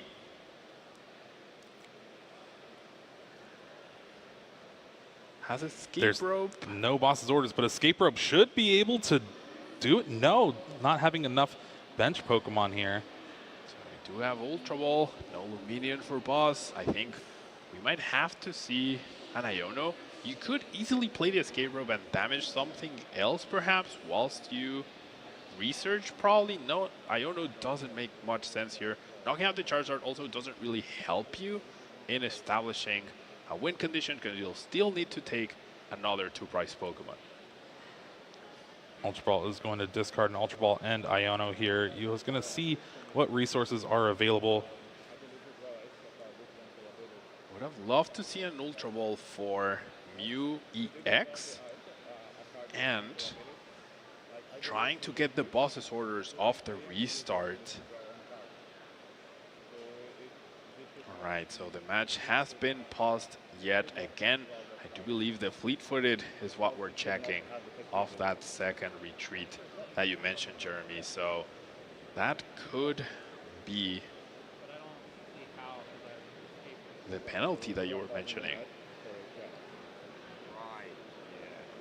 You always hate to see these matches decided on something like this, but this is also the game of Pokemon. There are rules that you need to follow for a concise gameplay and game state. Indeed, and now in the final with all the pressure, mistakes can happen. There's nothing shady happening here. It's just mistakes happen sometimes. There's so many actions during a turn that sometimes you can overlook things. Something when you're retreating 3, 4, 5 times, or when you're switching 3 or 4 or 5 times per turn, something as a retreat when you have so many switching cards available can definitely be a small detail that escapes you. I mean, if you promote it, Iron Valiant. Players are talking it over. The judge is going to confer with some of the judges in the back. But with the way this game has progressed, it has definitely been a majority of Yuho's favor. Indeed, Yuho very close to winning here. I'd love to see the Mew EX as the card of choice to try and close this out. I'm pretty sure there is at least one Boss's orders available. He did discard one Boss's orders on turn 1 of that Squawk and Seas. That does mean there should be 2 more available as long as neither are prized. And I guess depending on how things shape up for this ruling, was there merit to maybe saving the second Ultra Ball and just thin your hand down to 0 and use that restart from the Mew EX to try to find that Boss's orders? Probably not to 0 as he is holding a Professor's Research, but definitely down to that Professor's Research. Attach the energy to Miraidon, go ahead and restart, because attaching the energy to Miraidon after the escape rope, if you find electric generator and you hit those electric generators for 2 energies, you could just knock out anything with Miraidon's attack. So another good choice there. I would have loved to see that Ultra Ball and fetching the Mew EX, sorry. I'm too in love with Mew EX. It's okay. We'll get you over your X in a little bit. All right, both players also talking things through to make sure they are more aware. We're reviewing, and we'll let you all know what will be the determination of this as soon as we know it. It does look like the judge is coming back now. I just checked it. There was 2 retreats, and you should not have drawn the card at one stage, so it's a double prize and 2 Wednesday. Okay, so but I believe it's that, and I believe we are getting the news from the judge. Yep, and I think it is confirmed it's going to be a double prize loss on Noah for drawing that extra card, seeing that card when you're not able to. And with that, Juho Kalama is your LAIC 2024 Masters Division champion in the TCG. Indeed. What a back and forth game 2 and game 1 we saw. Juho was in full control in this game 3. Noah struggling to piece together an attack even, and ultimately was not able to take a single prize card before Juho won this match. Definitely crowd favorite here. Iron Hands up in the air. And just like that, able to now call himself a champion. Indeed. Pretty stacked house over at the Kalamas in Finland. Oh yeah. I would not want to try to play over there. I wonder how much they like test together, how much they practice together. I'm sure having such a good, skilled player to be able to play with, right? Very commonly, it definitely helps you as a player. All right, well, here is the play of the double retreat. And for this game 3, here's the electric generator for Juho, finding one, having that turn 1 knockout with the boss's orders on the Squawkabilly EX. Such a great start to this game 3. And now Noah having the Iron Valiant EX in the active spot. Professor's Research discards the hand. Doesn't really see much retreats. And then that might have been the second fleet-footed card. And that electric generator, Jeremy, that third one hit just the one energy Juho needed to get that KO on the NTV and put himself one turn away from winning. Incredible.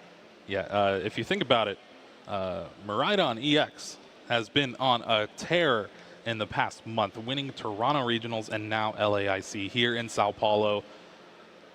No more mid-Ride-On anymore. No more mid-Ride-In.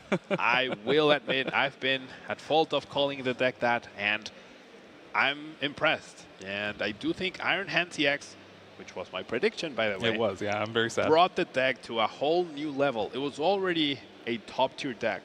And now with Iron Hands EX being able to take a further prize card against those small HP Pokemon, just as Iron Valiant tries to do, Iron Hands combination with the rest of the deck and those electric generators, now we have it as an international champion. Yeah, you'll love to see it. Such a powerful and fast deck in this format, in a format where it seems like it's sped up with Paradox Rift. Not a lot of extra turns being played outside of something like a Gardevoir EX. And with Gardevoir and Charizard being the 2 most popular decks this weekend, you know what's pretty good against Stage 2 decks? A deck that can get Iron Hands EX turn 1 and attacking with Ampy very much. Indeed, and even not just Iron Hands, right? Any attack that immediately targets down a Ralts, targets down your support Pokemon in Mew, right? Knocks out those Pidgeys, which it's honestly quite simple to do for Miraidon. Yeah.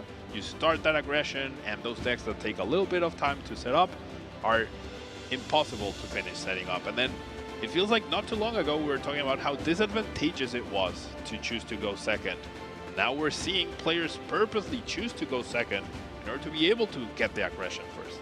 Yeah, that's just the power of this new set and how it has changed everything for this format. And honestly, it's going to be a big debate going forward now too. A lot of decks want to go second. A lot of decks want to go second. Some decks still want to go first. And the little spice added into the mix is the fact that if you don't know what your opponent is playing, what do you choose? Well, I think we're going to hear from our champion himself. Let's go ahead and take it down to the stage and hear from Juho, the LAIC Masters Division champion.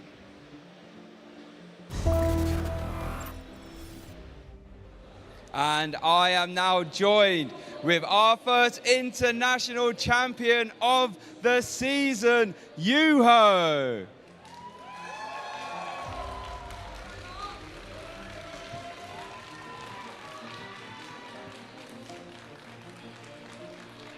So Juho, I'm really curious, how are you feeling right now knowing you are now an international champion? Amazing, bit unreal, but really amazing. can imagine. How did you feel knowing that when you knew you was in the final and you was going to match Iron Valiant, a deck that's really new? What was your thoughts then? I was a bit unconfident because I hadn't tested the matchup because I didn't expect it a lot in tournament. So I was a bit scared because I didn't think it would be a favorable matchup, but it was a lot better than I thought. There we go. Well, very good, because it got you the victory there in the end. Talk to us about your deck, Miraidon. You know, with Paradox Rift releasing, there was a ton of new archetypes that you could have played. What made you want to stick with that? Well, I kind of liked the way Miraidon plays, but I haven't liked it God of War or Lost Boss matchup before Paradox Rift. But because Iron Hands makes the matchup so much better, then I thought, well, maybe I can play it now. And it's been really a good choice was because I like to play in the deck and it performed very well today and this weekend. Love to hear that. So now you're an international champion. I'm very curious. How did you prepare for this event in the lead up to the event? Well, I tested somewhat, but I didn't prepare in any special way. I prepared like I prepare for any major. So I tested and made a good deck choice, and then I came to with a good night's sleep, or I tried to sleep good, and then came to play. I think that's fantastic advice there, having a good night's sleep. Now, Yuho, I know you have a brother who is also very good at the Pokemon TCG. There he is. Do you practice with him a lot? Yeah, we practice together. We practice with our testing group, and sometimes he comes to our parents' house where I live still to test with me. So now that you're an international champion, who would you say is the better brother? I'd say he's still the better because I'm a bit better like playing like in time. But he's a better player overall. He ties more by him. He's a better player overall. You're both fantastic players. He is the Lille regional champion. You are the Latin America international champion. Now, I imagine I was sitting there with your friends in the crowd. You have a few people to shout out. The floor is yours. Yeah, I have to shout out every friend who's here. Ilya, Hermanni, Eivind, Konsta, Robin, and Julius, and Arni also. And then special shout-outs to Tapio, who lent me the Iron Hands, who's still in Finland. And also thanks to Robin for lending me the most of the deck. Oh, wow, love that. The Finnish community are amazing. I was sitting with them. I'm glad that they have an international champion from there. My last question for you, though. Now that you have your auto invitation to the World Championships, what are your plans for the rest of the season? I'm still going to be playing. I have registered to Gdansk and Stuttgart, so I'm going there at least, and probably UIC. And Dortmund, we have flights, but we haven't registered yet, so I'm still playing. Wow, so a lot of Pokemon left for Yuho, and you can go to those events knowing that you are an international champion. Let's make some noise for our champion, Yuho!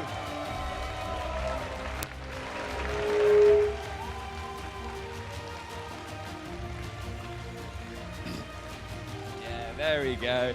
Thank you so much for your time, Yuho. It's been amazing. Thank you to everyone watching at home as well. We're going to kick it back to casters.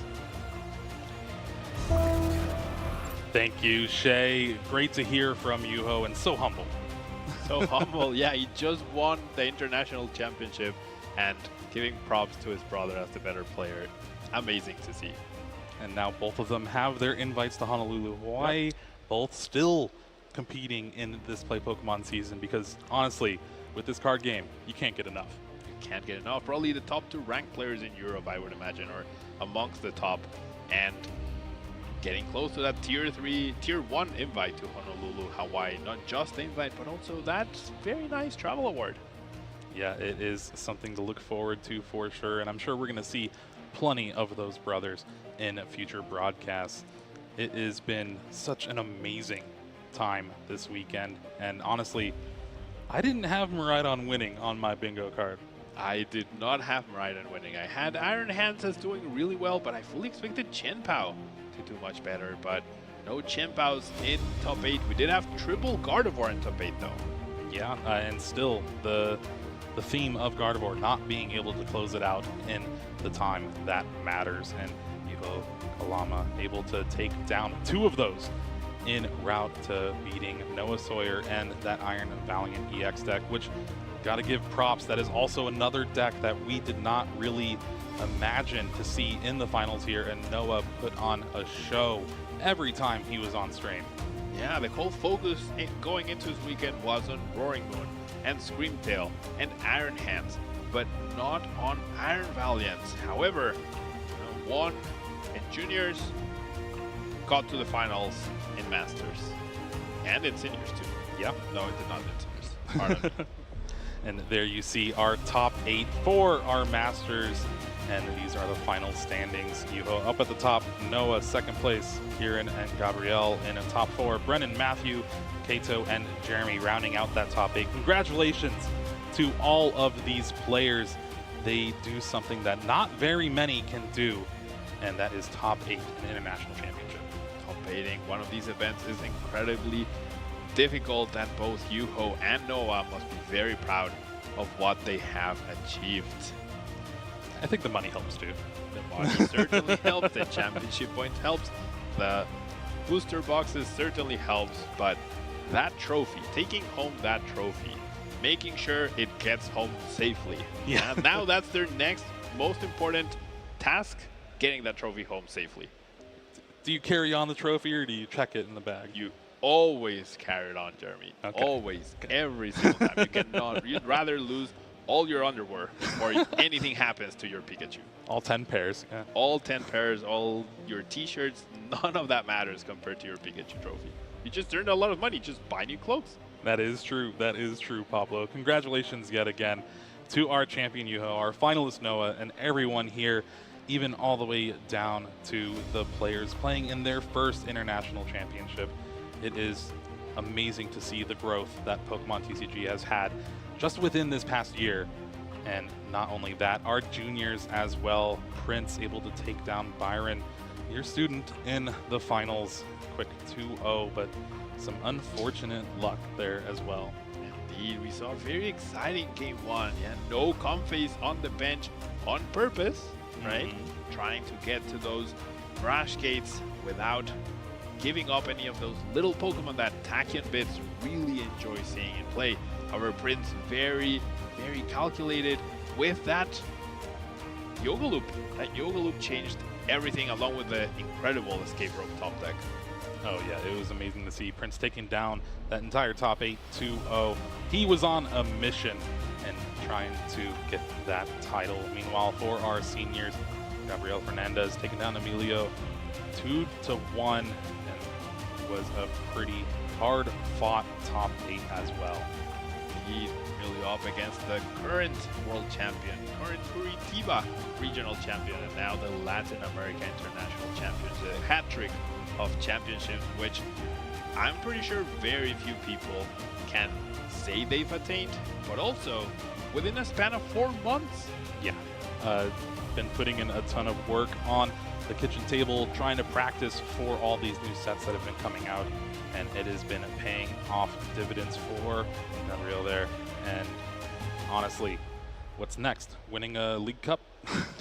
Yeah, winning League Cup, winning a pre-release. I feel like if there's one tournament that maybe Gabriel has not won yet, would be a pre-release. Standard format tournament, probably in the bag already. Yeah, all that variance and luck that you have with just opening those packs. Who knows? Yeah. Now, Gabriel now has his next goal. Yeah, I want to see him post how he's a pre-release champion next.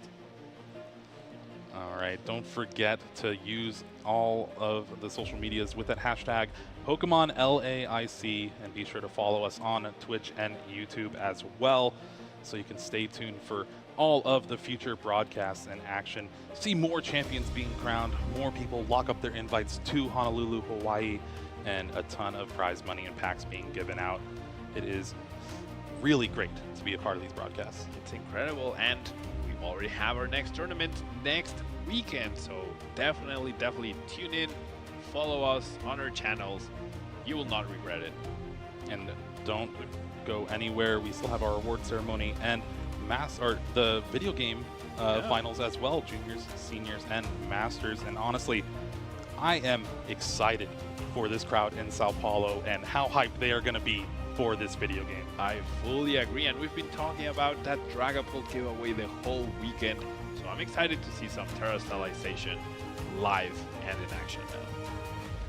It is definitely something great to see, and again, thanks to all of the players here, all the players and the fans watching at home. the staff, the production back here, and it has been a great LAIC to remember. Fantastic event, fantastic atmosphere, fantastic setting, fantastic everyone. Yeah, everyone who has been a part of this event. We're very thankful, and we still have more to go. VG Finals coming up very, very soon.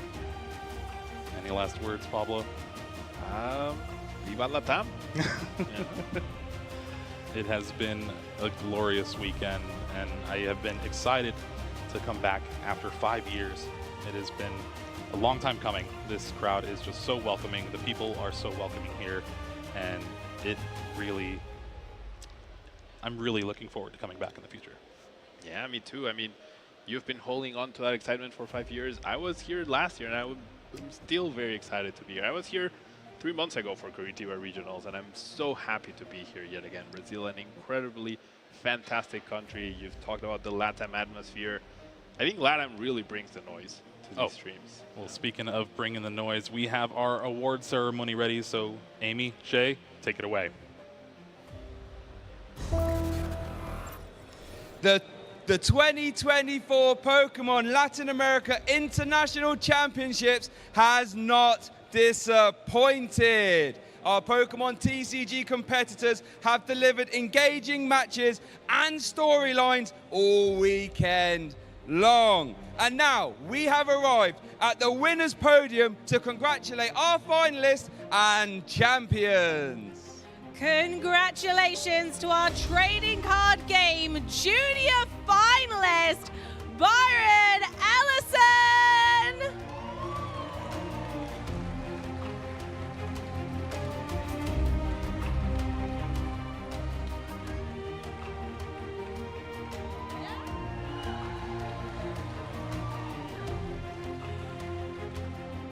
And a big round of applause and congrats.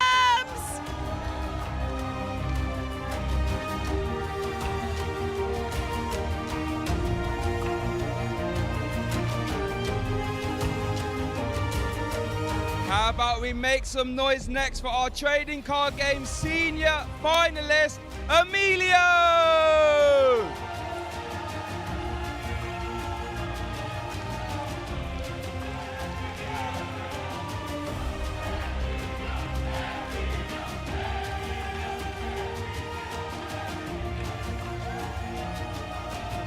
And how about we get a big round of applause for our current trading card game senior world champion and now international champion, Gabriel!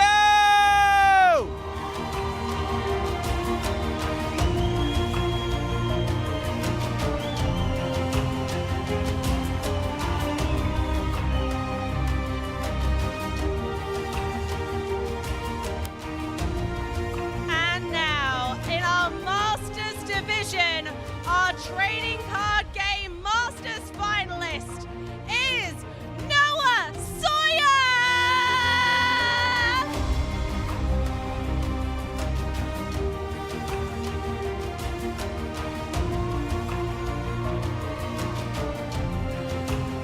And a big round of applause for the trading card game Masters champion, Yuho Kalama!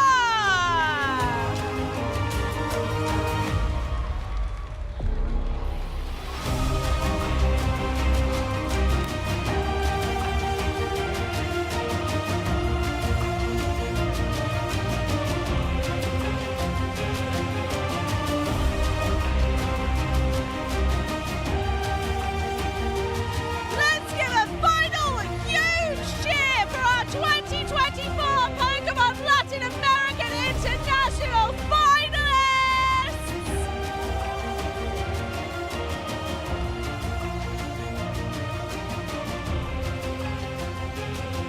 The Pokemon Go and Pokemon TCG competitions have now concluded. But don't go anywhere, because now it's time for Pokemon Scarlet and Violet. We have the championship matches ready for all age divisions.